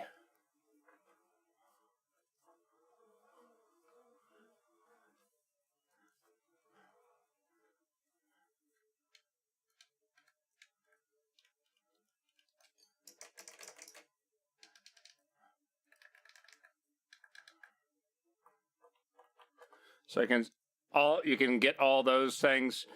You're not going to get gas, clutch, or brake on this because I don't have those connected. So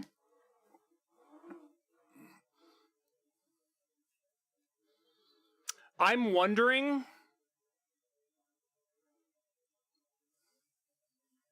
this might be an incredibly stupid idea.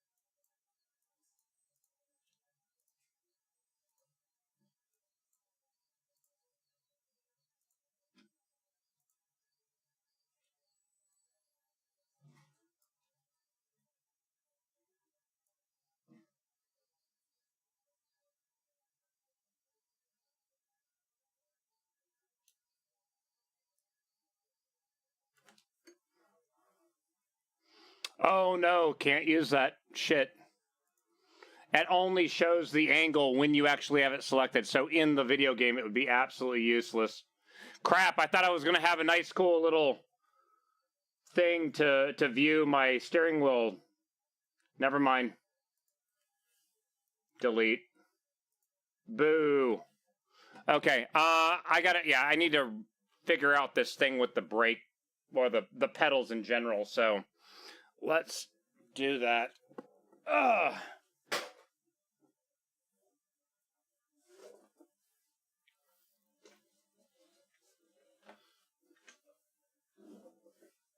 I got to do this with it still plugged in so I can actually see what the hell's going on with them. Because, yeah, I thought I had wired them up properly, but apparently not.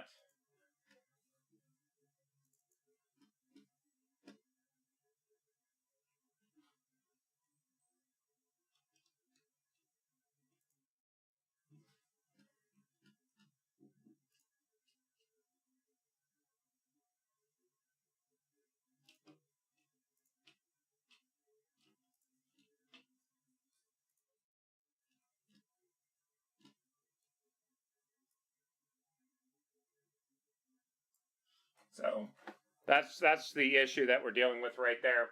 You can see how Y and Z are both maxed out, while X is still down there, still down low.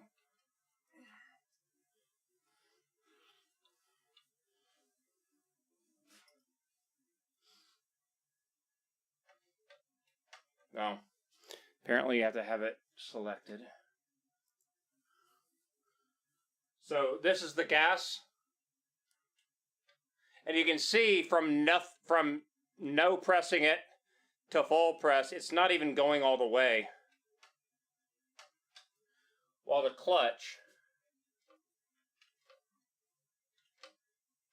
yeah, X is supposed to be gas, Y is brake. We got the Y1 in there. It's just it's wired the wrong way around, so we got to invert, which I think is just as easy as going.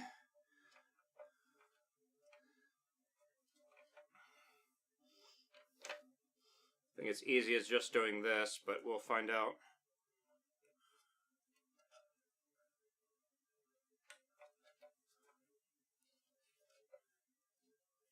Yeah, so there already we fixed the brake. This needs to be moved over to this one. That one needs to be moved over here. Actually, I take that back. We don't have to worry about that part. Gas axes will just be Z. I just now need to swap these two, I think.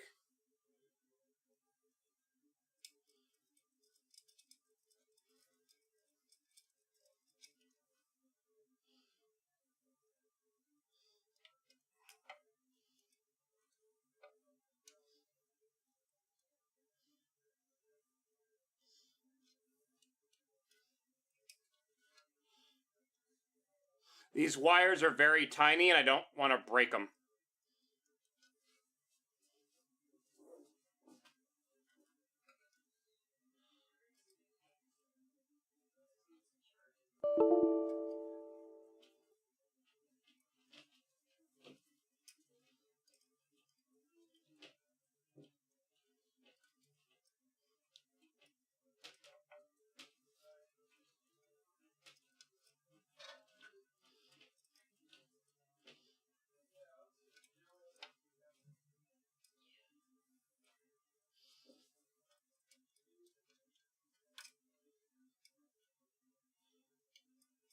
The display broke because I touched the things together.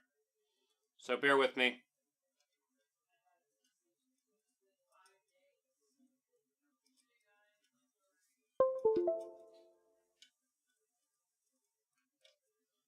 We'll see if that works.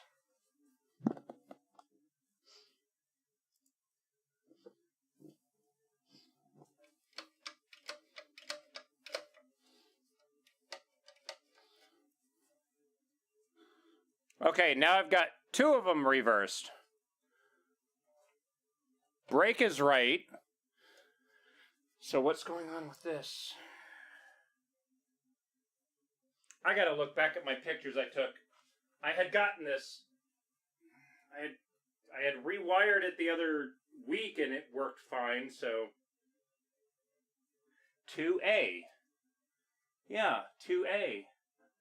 Black, orange, red. What am I doing wrong? Oh, that was what was reversed. Okay, shit. This was correct, that one was backwards. Shit.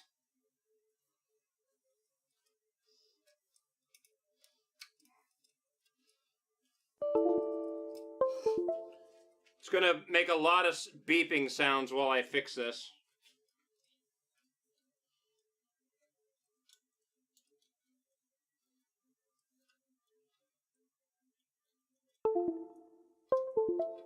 That's the one that I reversed. Okay. Let's take these outside ones, reverse them.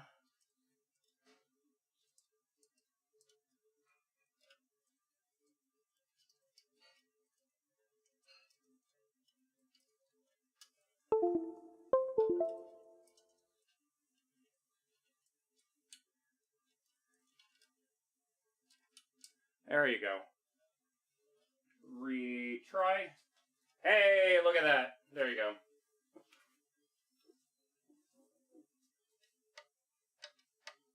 Gas. Brake. Clutch. There we go. Now it's right.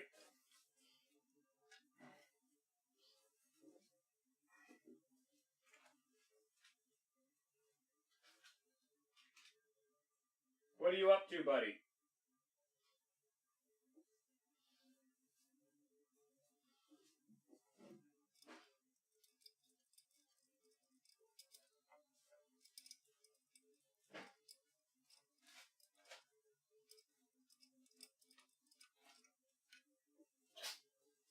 What are you doing? Hmm?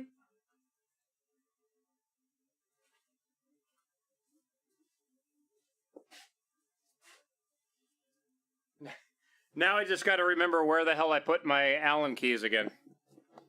There they are.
Yeah, I've been wanting to get a racing cockpit seat for a while now.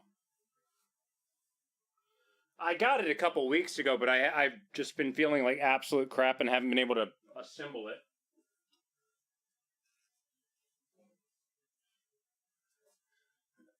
Take the phone off before I drop it and crush it.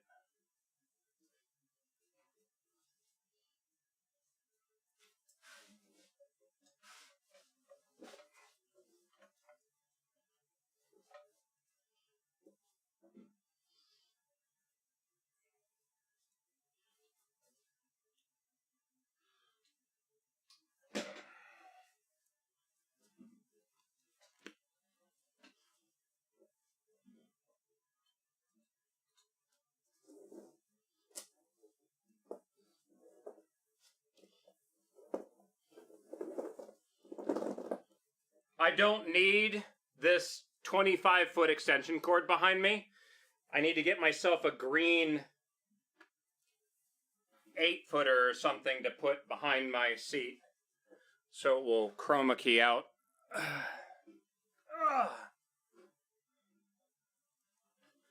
Yeah, the appointment is scheduled in September, but it's again one of those deals of, yeah, I hope that somebody drops and I'm able to get an appointment sooner.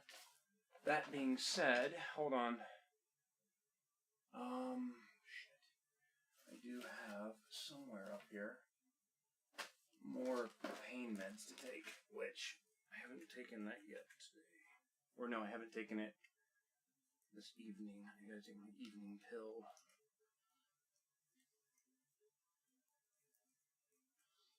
So, and of course I'm out of drink. Whatever. Okay. Let's see here.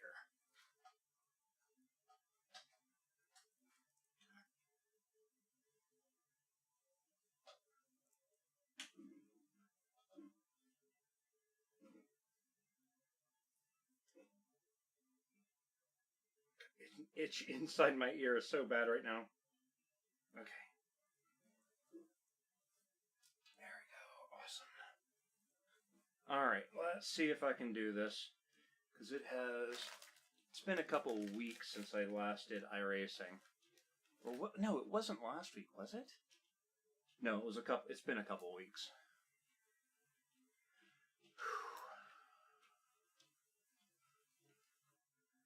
So now, I gotta try to remember the order that I turn all my stuff on, because that's a completely another thing.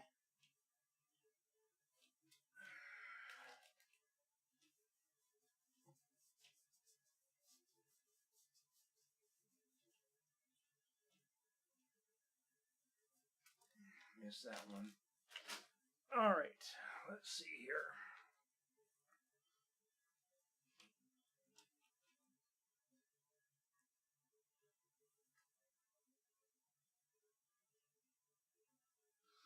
I do have that faceplate that I'm still in the process of painting in the garage too.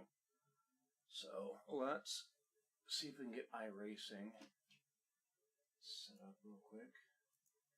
Delete that, please.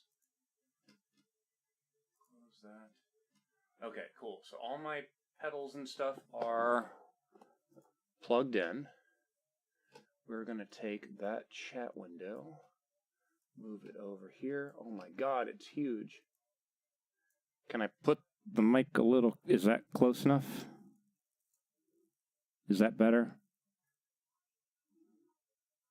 Okay, now I gotta shrink it down so I can actually see it.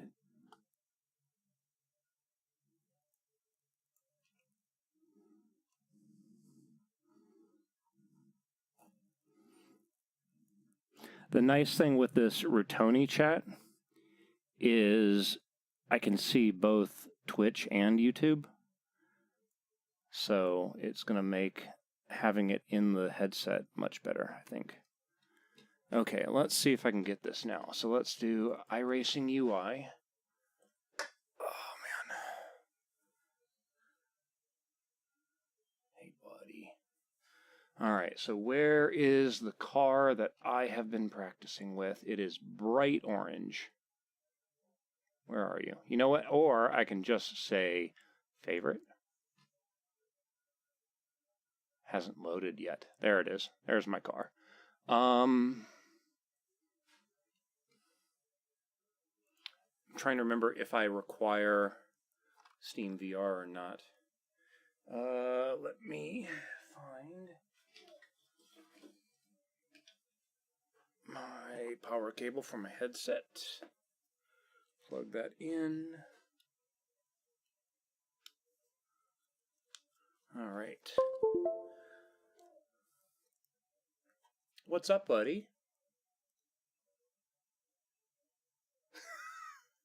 It's funny when he catches the screen and he sees me up there just tiny. Yeah, buddy. Here, hold on. Let's do this. Let's slide me over here. And then we're going to grab you. And we're going to slowly slide you over there. What did I do with the Vive headset? I'm not using the Index anymore. The Quest 3 has a much better, in my opinion, display. 25 pixels per degree versus the 11 that the Index had. I've got plugins for Steam VR that still allows me to use my full body tracking with this headset, which that plugin, it's perfectly seamless. Like, I can immediately go into anything with full body tracking, and even though this is doing inside out, as long as my sensors are up, it works. The one that I got for free, it's over here. So, yeah. This one was a bit of a disappointment. I got it. I was using it. I was greatly disappointed in its audio. But when I went over to Lance's house for the Eclipse thing, I tried out his Quest 3, and the quality of the video was so much better than this thing. This is supposed to be like $1,000 headset. This is a $300 headset. And this greatly outperforms this. The entire user interface, I would not recommend this. I would recommend the Quest 3 over this right now. I mean, it's if they had better software, I might have more leaned towards this, but they don't even really have applications to really run on it. Actually, in the headset, it's feels really restricted. I mean, this is a little bit better, but yeah, it's just one of those things. It's they released it too late, and they released it with not enough support, essentially. And that's, I think, what the issue is with it. Is just not enough support, not enough apps actually for it. So, sadly, yeah, it's not really my recommendation right now. Again, the Quest 3 is my recommendation especially if you're just getting into VR. It's relatively affordable and all that kind of stuff. Pretty decent headset. I mean, there's going to be more expensive headsets that are even better than this, but I don't have those right now. All right, so bear with me, guys. I don't remember if iRacing require. I don't think it did need Steam VR. I can't remember now.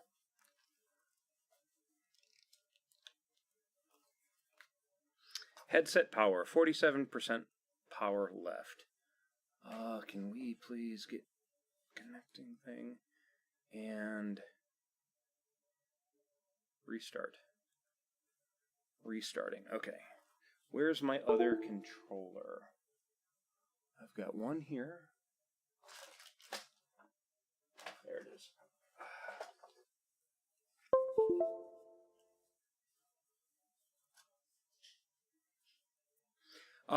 I'm using a thing that I bought off of Amazon. They're 3D printed, but they allow me to use a Vive head strap or Vive Deluxe audio strap. So I've got that. And then I redid the wiring in it. So instead of the wiring going over this way and then plugging into the headset like this, my wire actually goes back behind and then it comes over and then it plugs into where it plugs in on the Quest. So there's that too. And again, I've got that clear face cover that I'm in the middle of painting. I have a coat of paint on it, but it has a little bit of orange peel, so I'm going to be sanding that off, wiping it down, and then redoing it again. So, okay, so we're in the Oculus thing. If I go to test drive, no.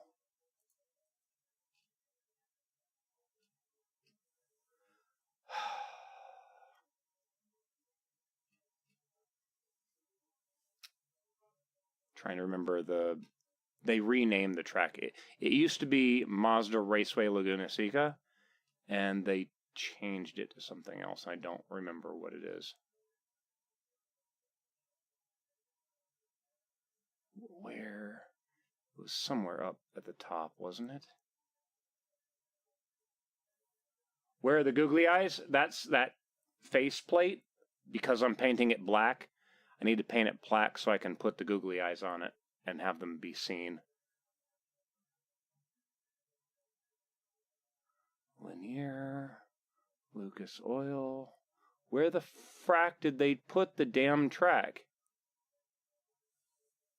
Oh my god. Does it? WeatherTech Raceway at Laguna Seca. There we go. Alright. No, I don't want the Formula Mazda. Oh god, I swear. Skip Barber. There we go. Test drive. Okay.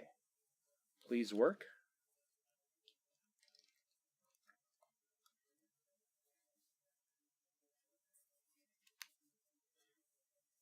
I can't tell if the... One moment, guys. Again, it has been a couple weeks since I last did this, so I've already forgotten in what order I have to turn things on.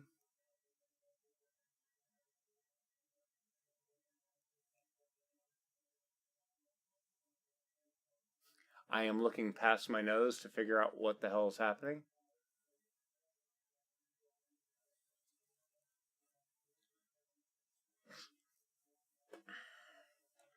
Oh God, having that damn brake pedals is going to be so nice.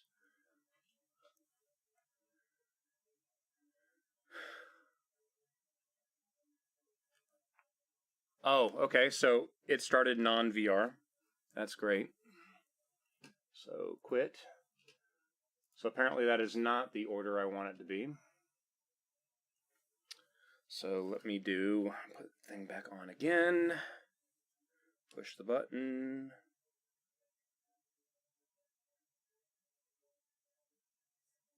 Click. Quest link. Launch.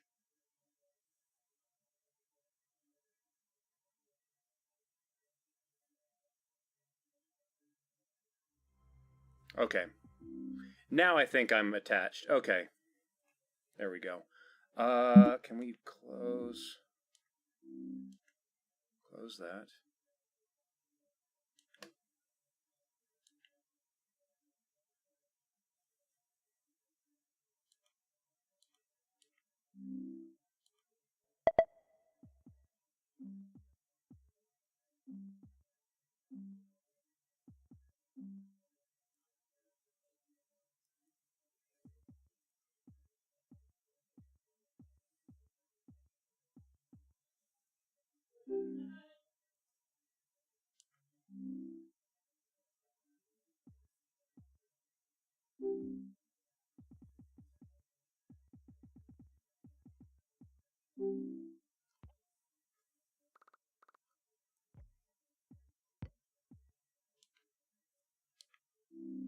Okay, I've got my chat window. That's good. Now maybe work. Test drive.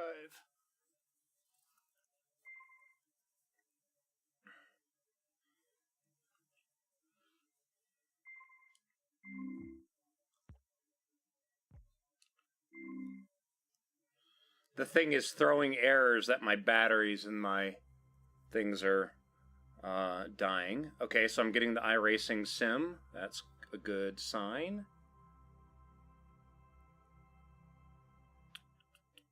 Yes, okay. So that's what it is. It's all through Oculus. It is not going through Steam. So let me go over here. Let's go to voice meter. Restart voice meter.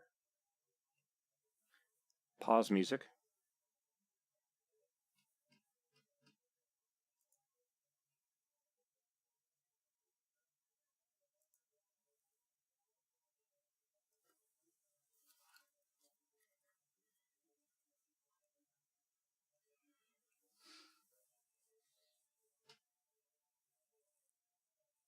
Sorry, I'm now trying to get my audio set up. Can you guys hear music?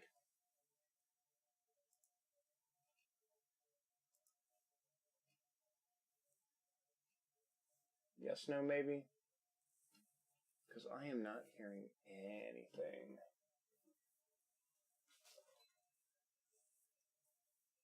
Can you guys hear music?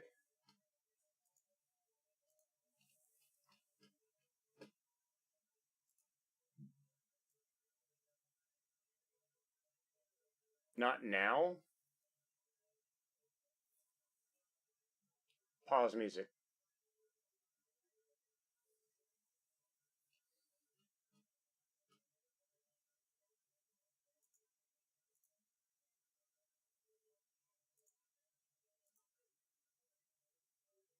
Right now, I have no audio on the headset at all.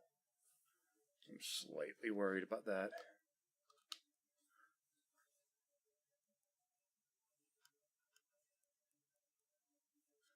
I really, really, really want to hear stuff. That would be nice.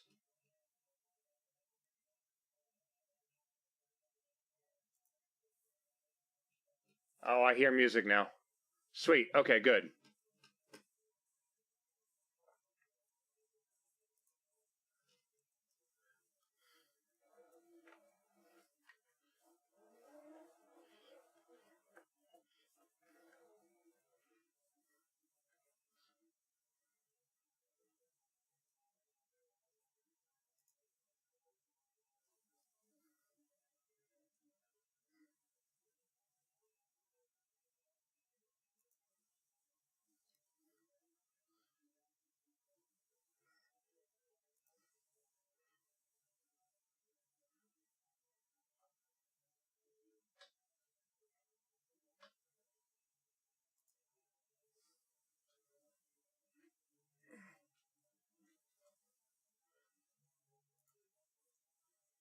Ooh.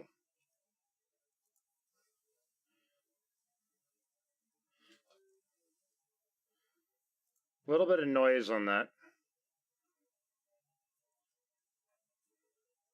Probably a grounding issue. I'll have to figure that up.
Ooh, there we go.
Okay, I'm seeing the problem. The brake is not fully releasing.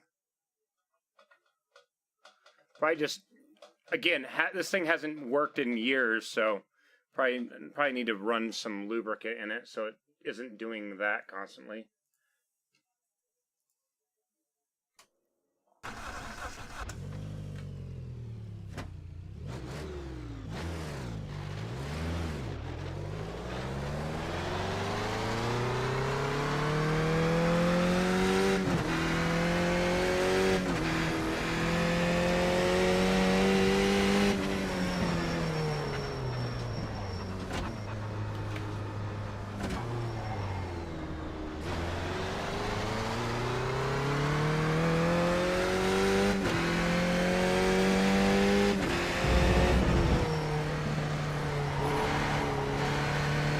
Pause music.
Well, a little bit off.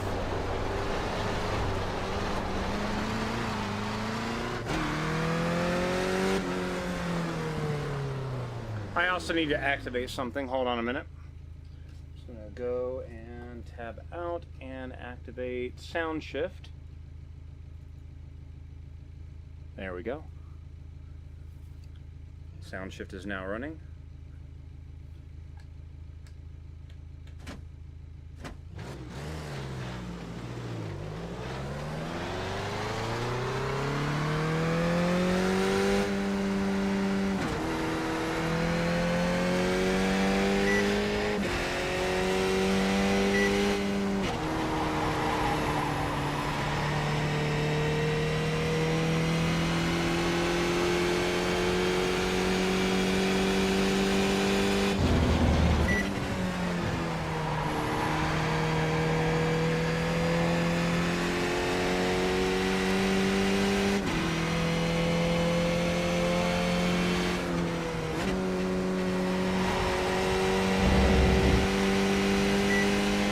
Can you guys hear the beeping?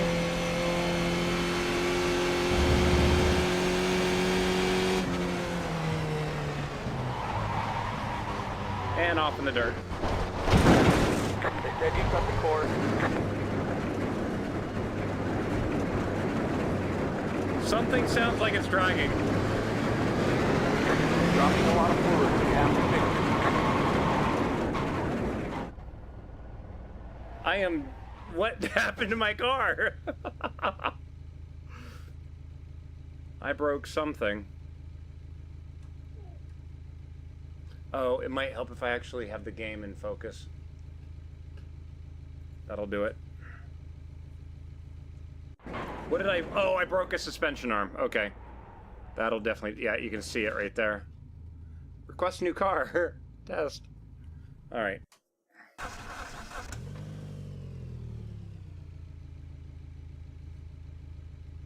Alright. Let's get this thing reset again.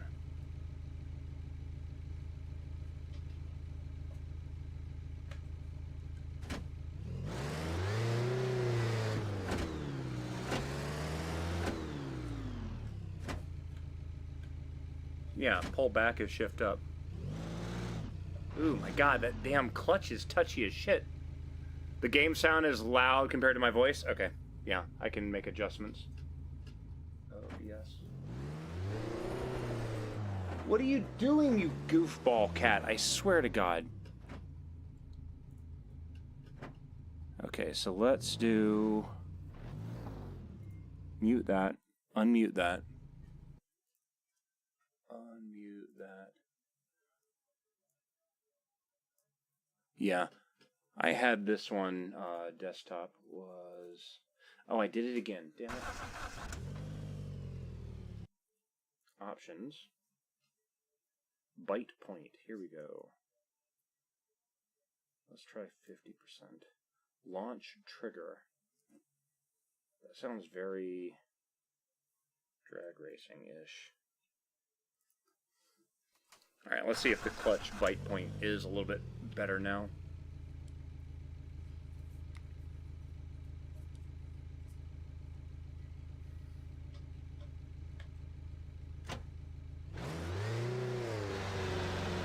Definitely, I think I'm gonna have to set it to like 30.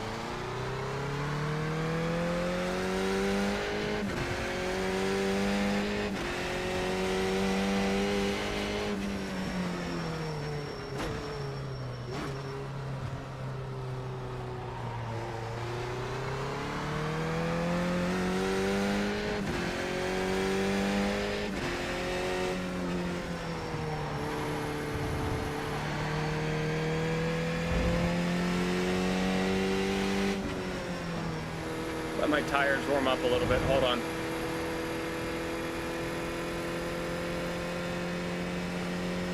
Okay.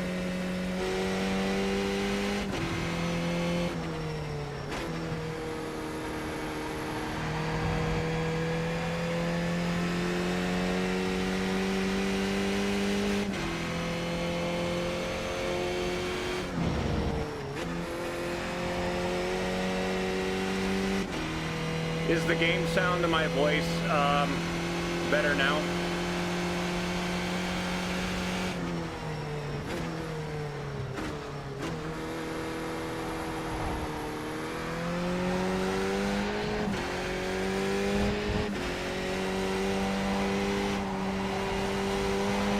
Awesome.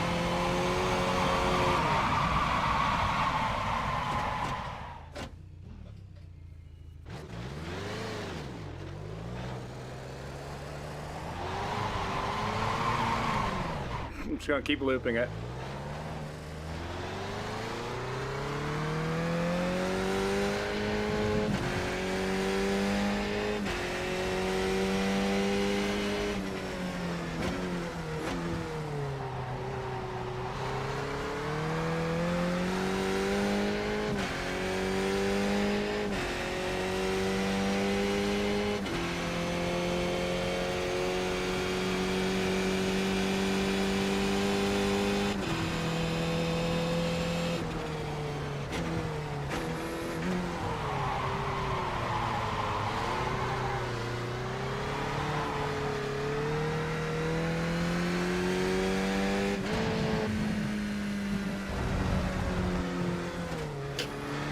that's good. Just shift down.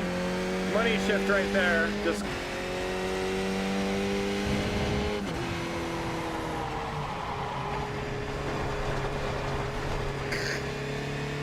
Oh, man.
Should be able to go through that turn in third gear.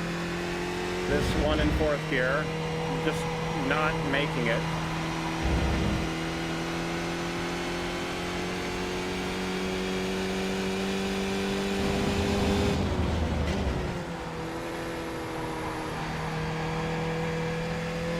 I got a lot of practice.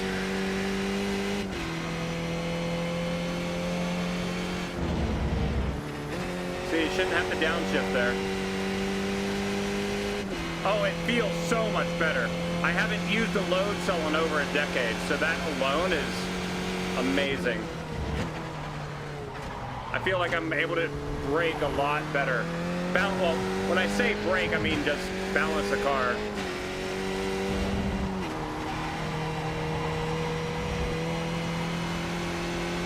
Instead of having to like manipulate your left foot to press a potentiometer, you're just lightly brushing up against the pedal with your foot to apply a little bit amount of pressure to drag the brakes to move the balance forward just a little bit. 442, left position.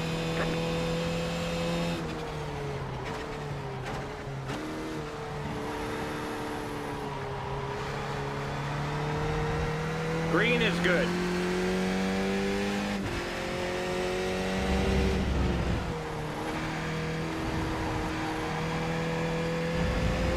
Green means at least I'm catching up.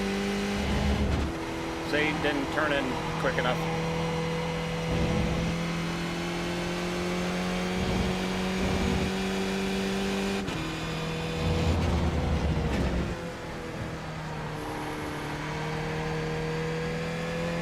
Should be hitting that leaving.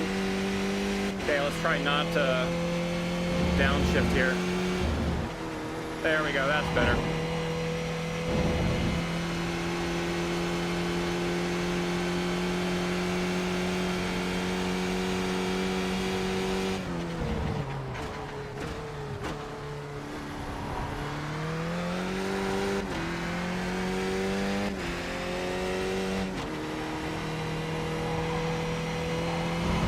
Good run there.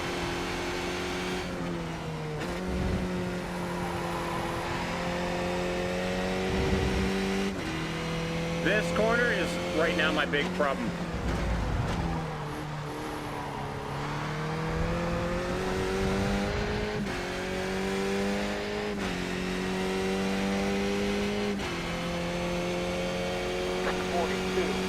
Cut 2 seconds off. 75, left position.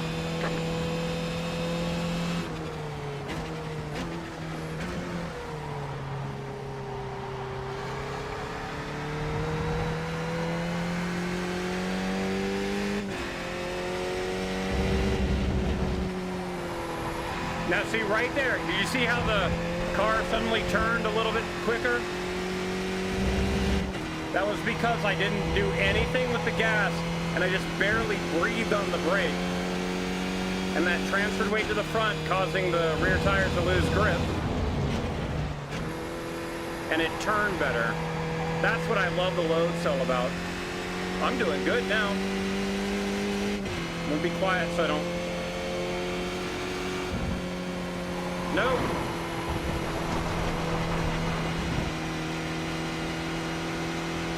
See, told you.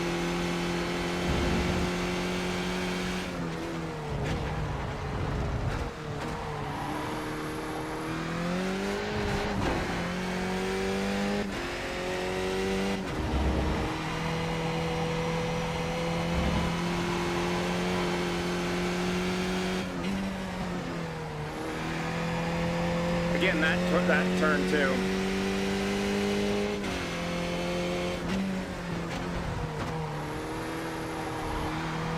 I need to use that curve right there a lot more.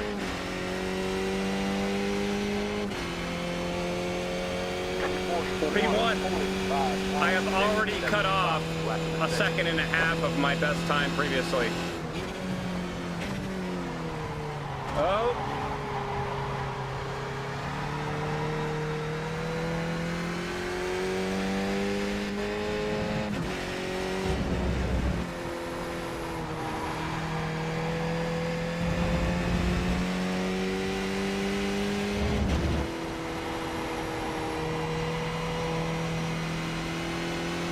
See, that right there should tell you everything.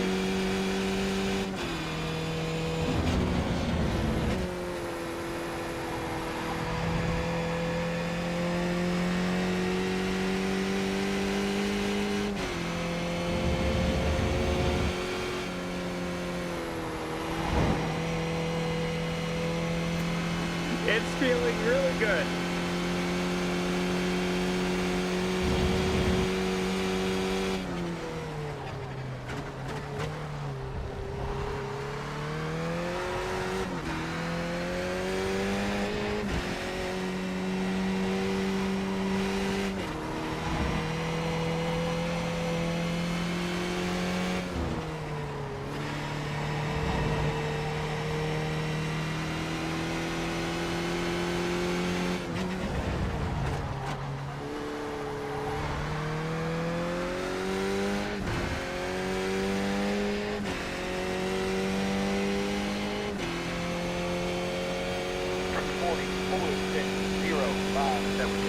Lack of efficiency.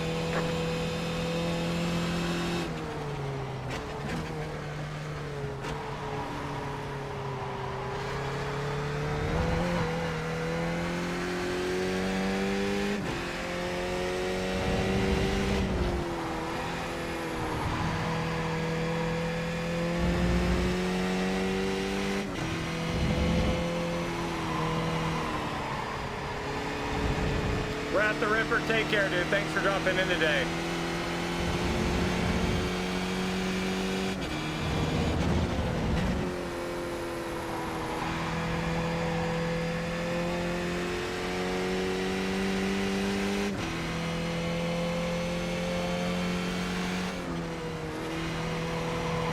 Now, one other thing I should point out, I'm seeing my brake pedal flicker, so I don't think my brakes are fully releasing either.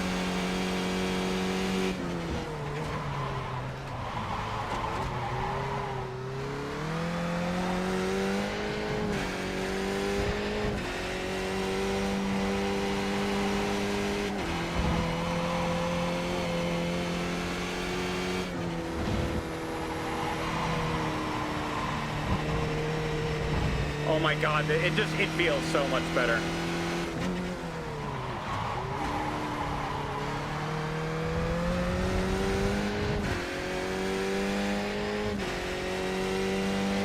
You can see my brake pedal's not fully releasing. 42.32. So I probably gotta clean and lubricate the stuff to get the sensor to work better too.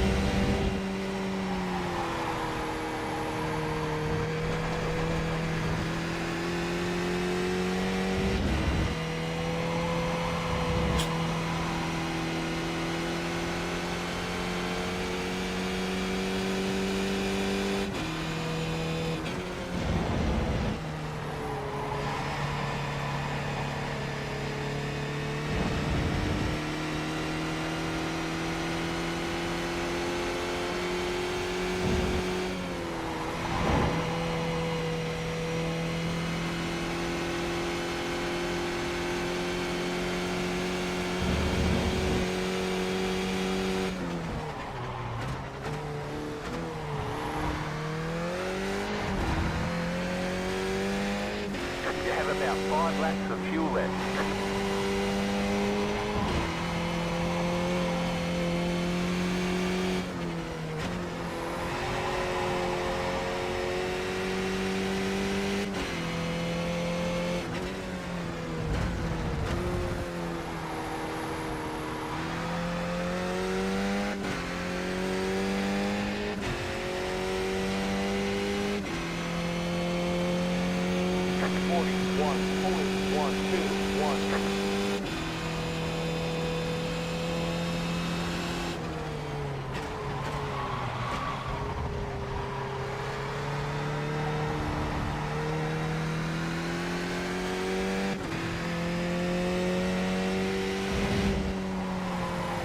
Damn it. No, don't do that.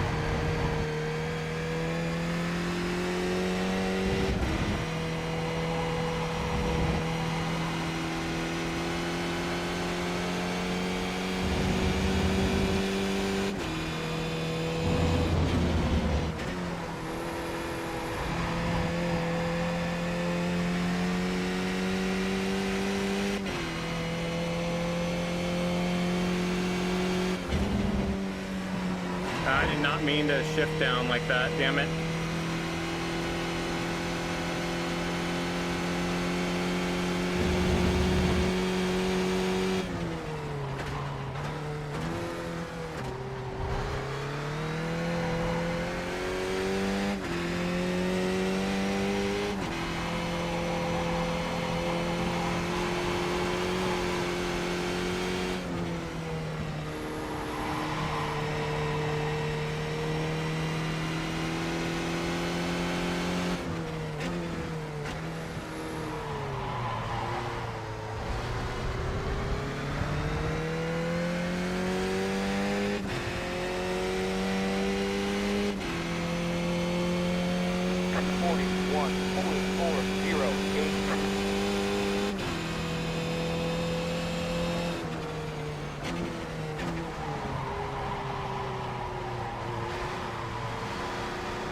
Nope, wide's not good.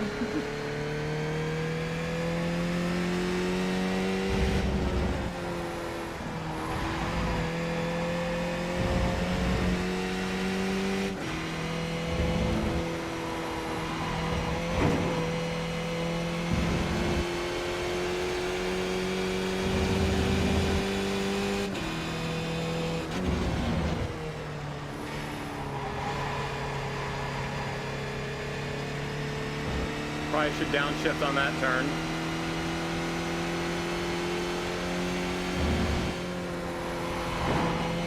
Don't need to for that one.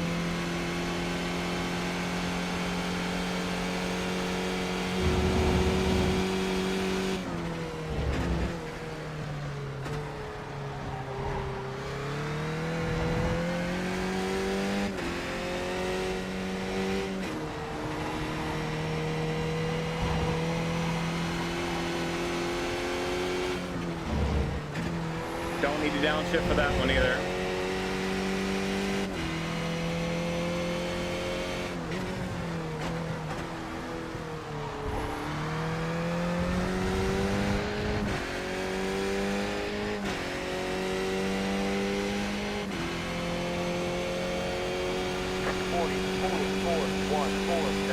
That was good.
They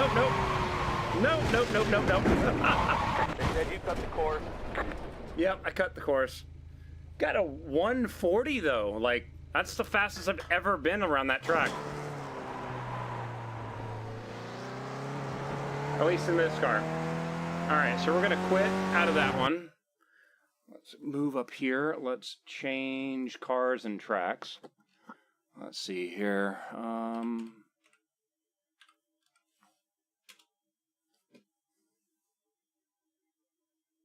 Yep, Global MX5 Cup, select.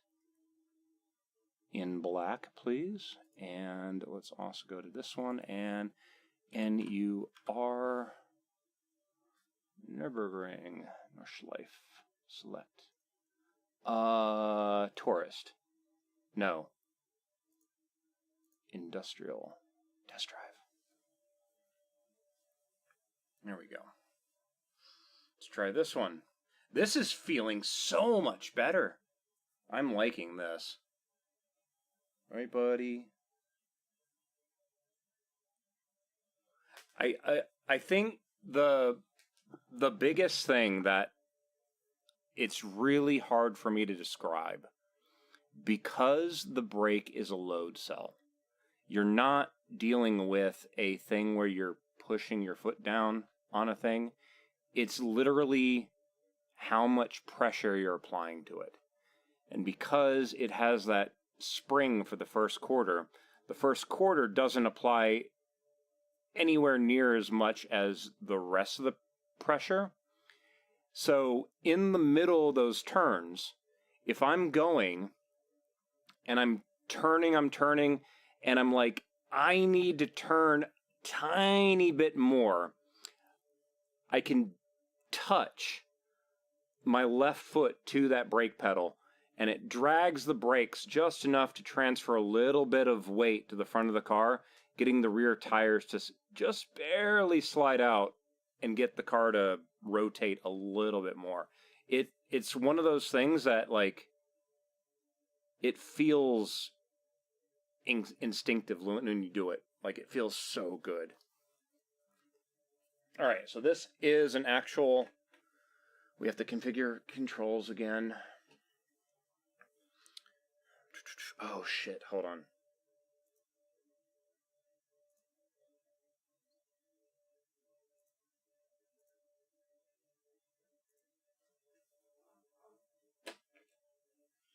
All right, so this car does have a synchro gearbox, which means push down and switch.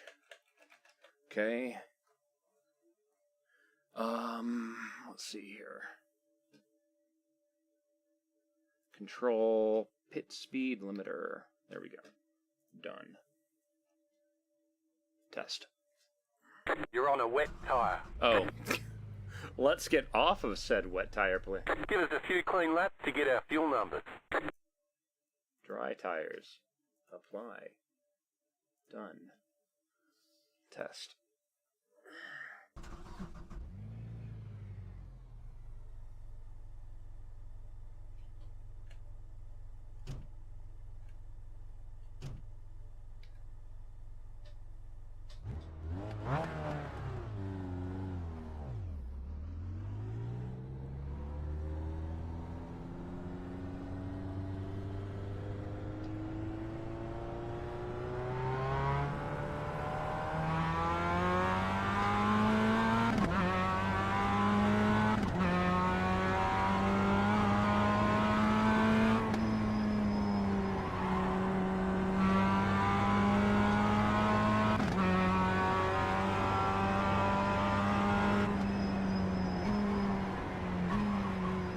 You can hear the brakes squeaking right now.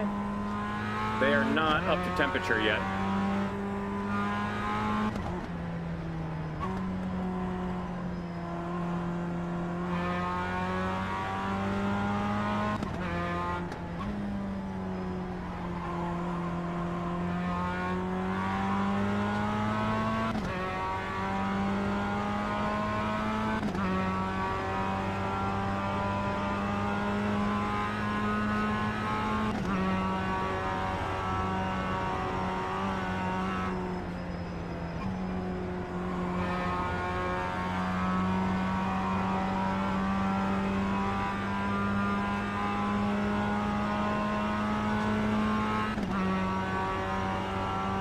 Malcolm left me again.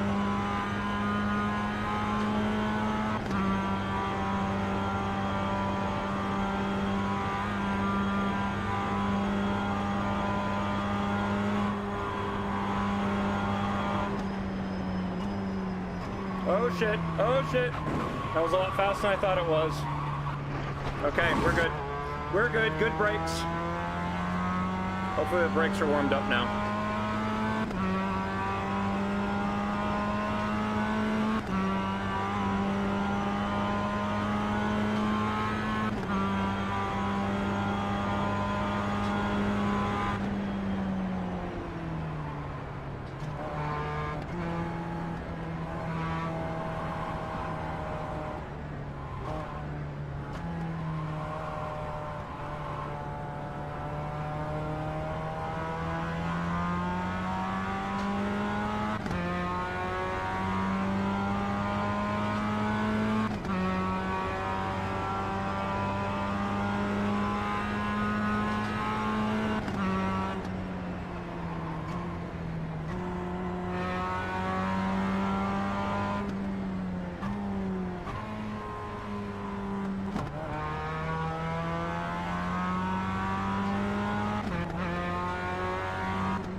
Yeah, I feel like I'm just able to rotate the car so much better. Feels so good. I'm now really wishing I had the butt kicker thing to actually feel the car more, and a direct drive wheel would be amazing.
I think I can go through there full throttle.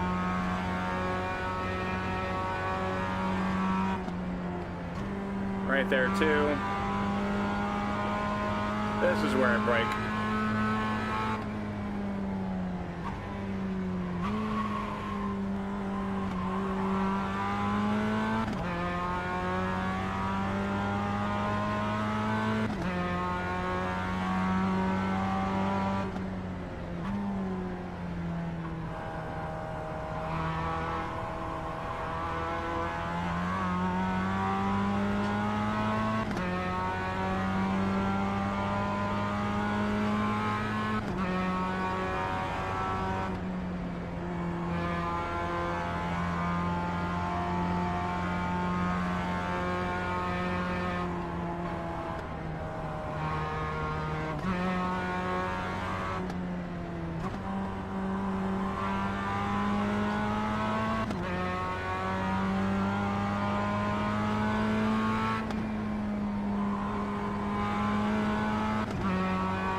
No.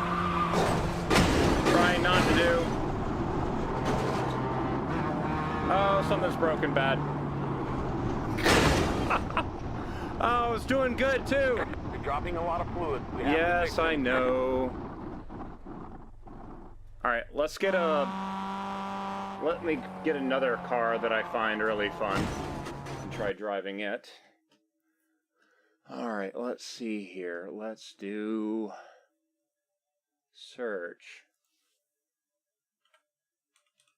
Mazda. Yeah, let's do the Legacy Pro Mazda. There we go. Sure. Same track. Let's try this one.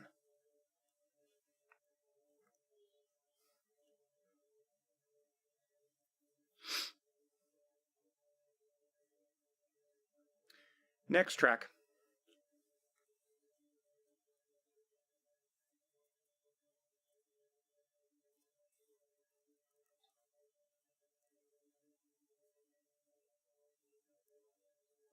Volume 30.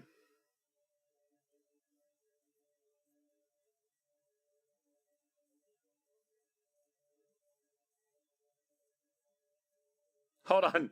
Pause music. I'm going to play a song that if I were to drive my real car, I would end up getting a speeding ticket to.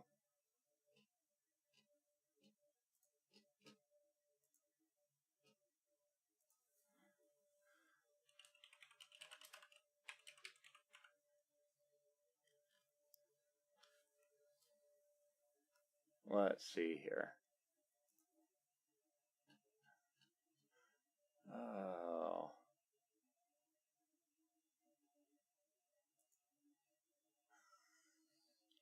Yeah, that'll do it. That's a good one. What's another one?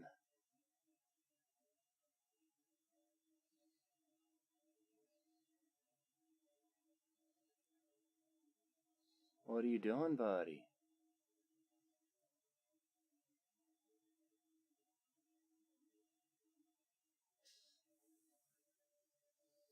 Let me guess, you want treats? Oh, man.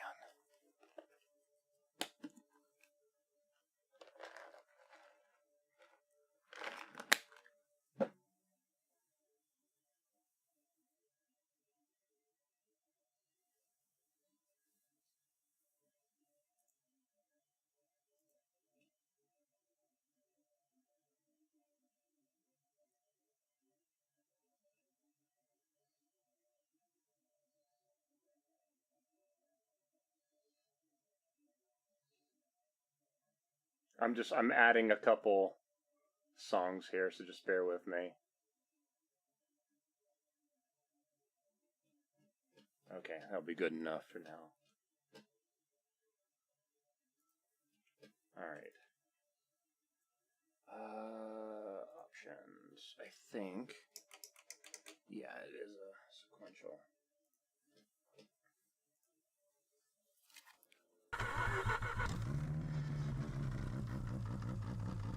Give us a few clean laps to get our fuel numbers.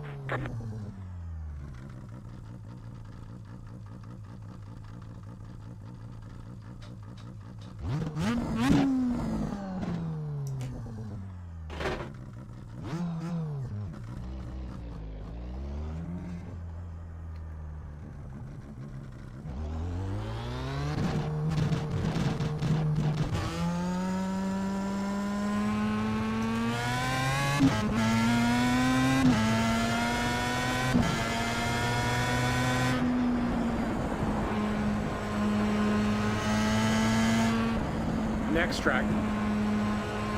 Volume 30. Volume 40.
No, no, no, no.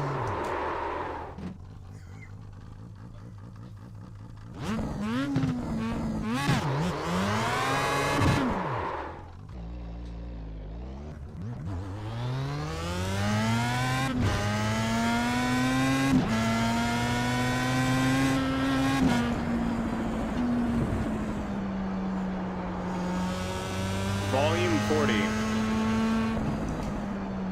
Volume 60.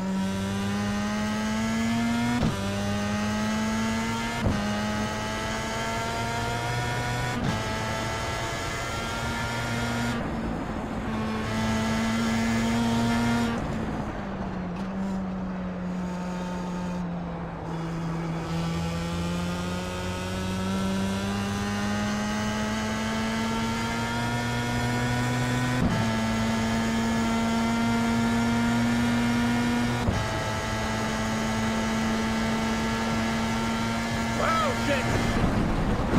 Fuck.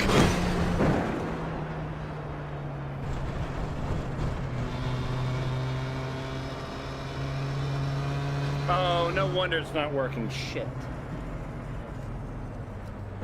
Hold on.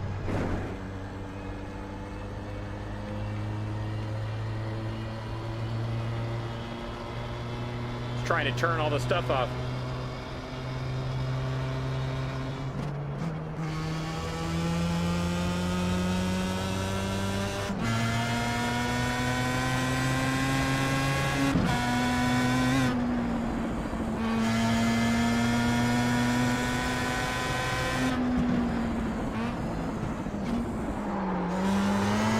Did it again. Don't bump it.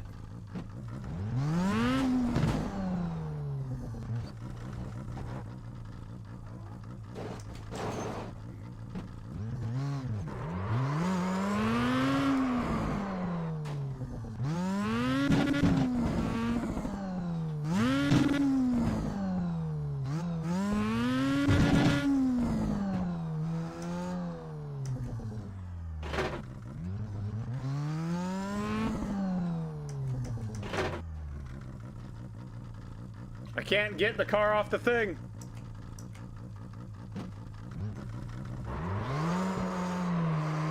I'm stuck. I cannot believe that.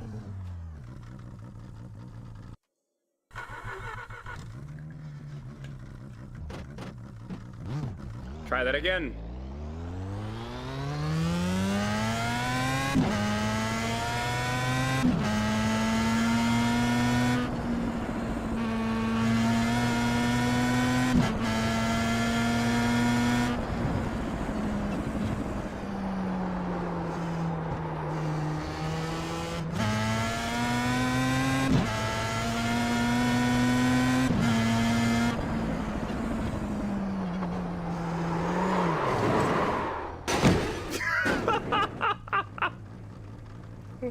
Well, You got wheel damage. yeah, we're not supposed to be like that.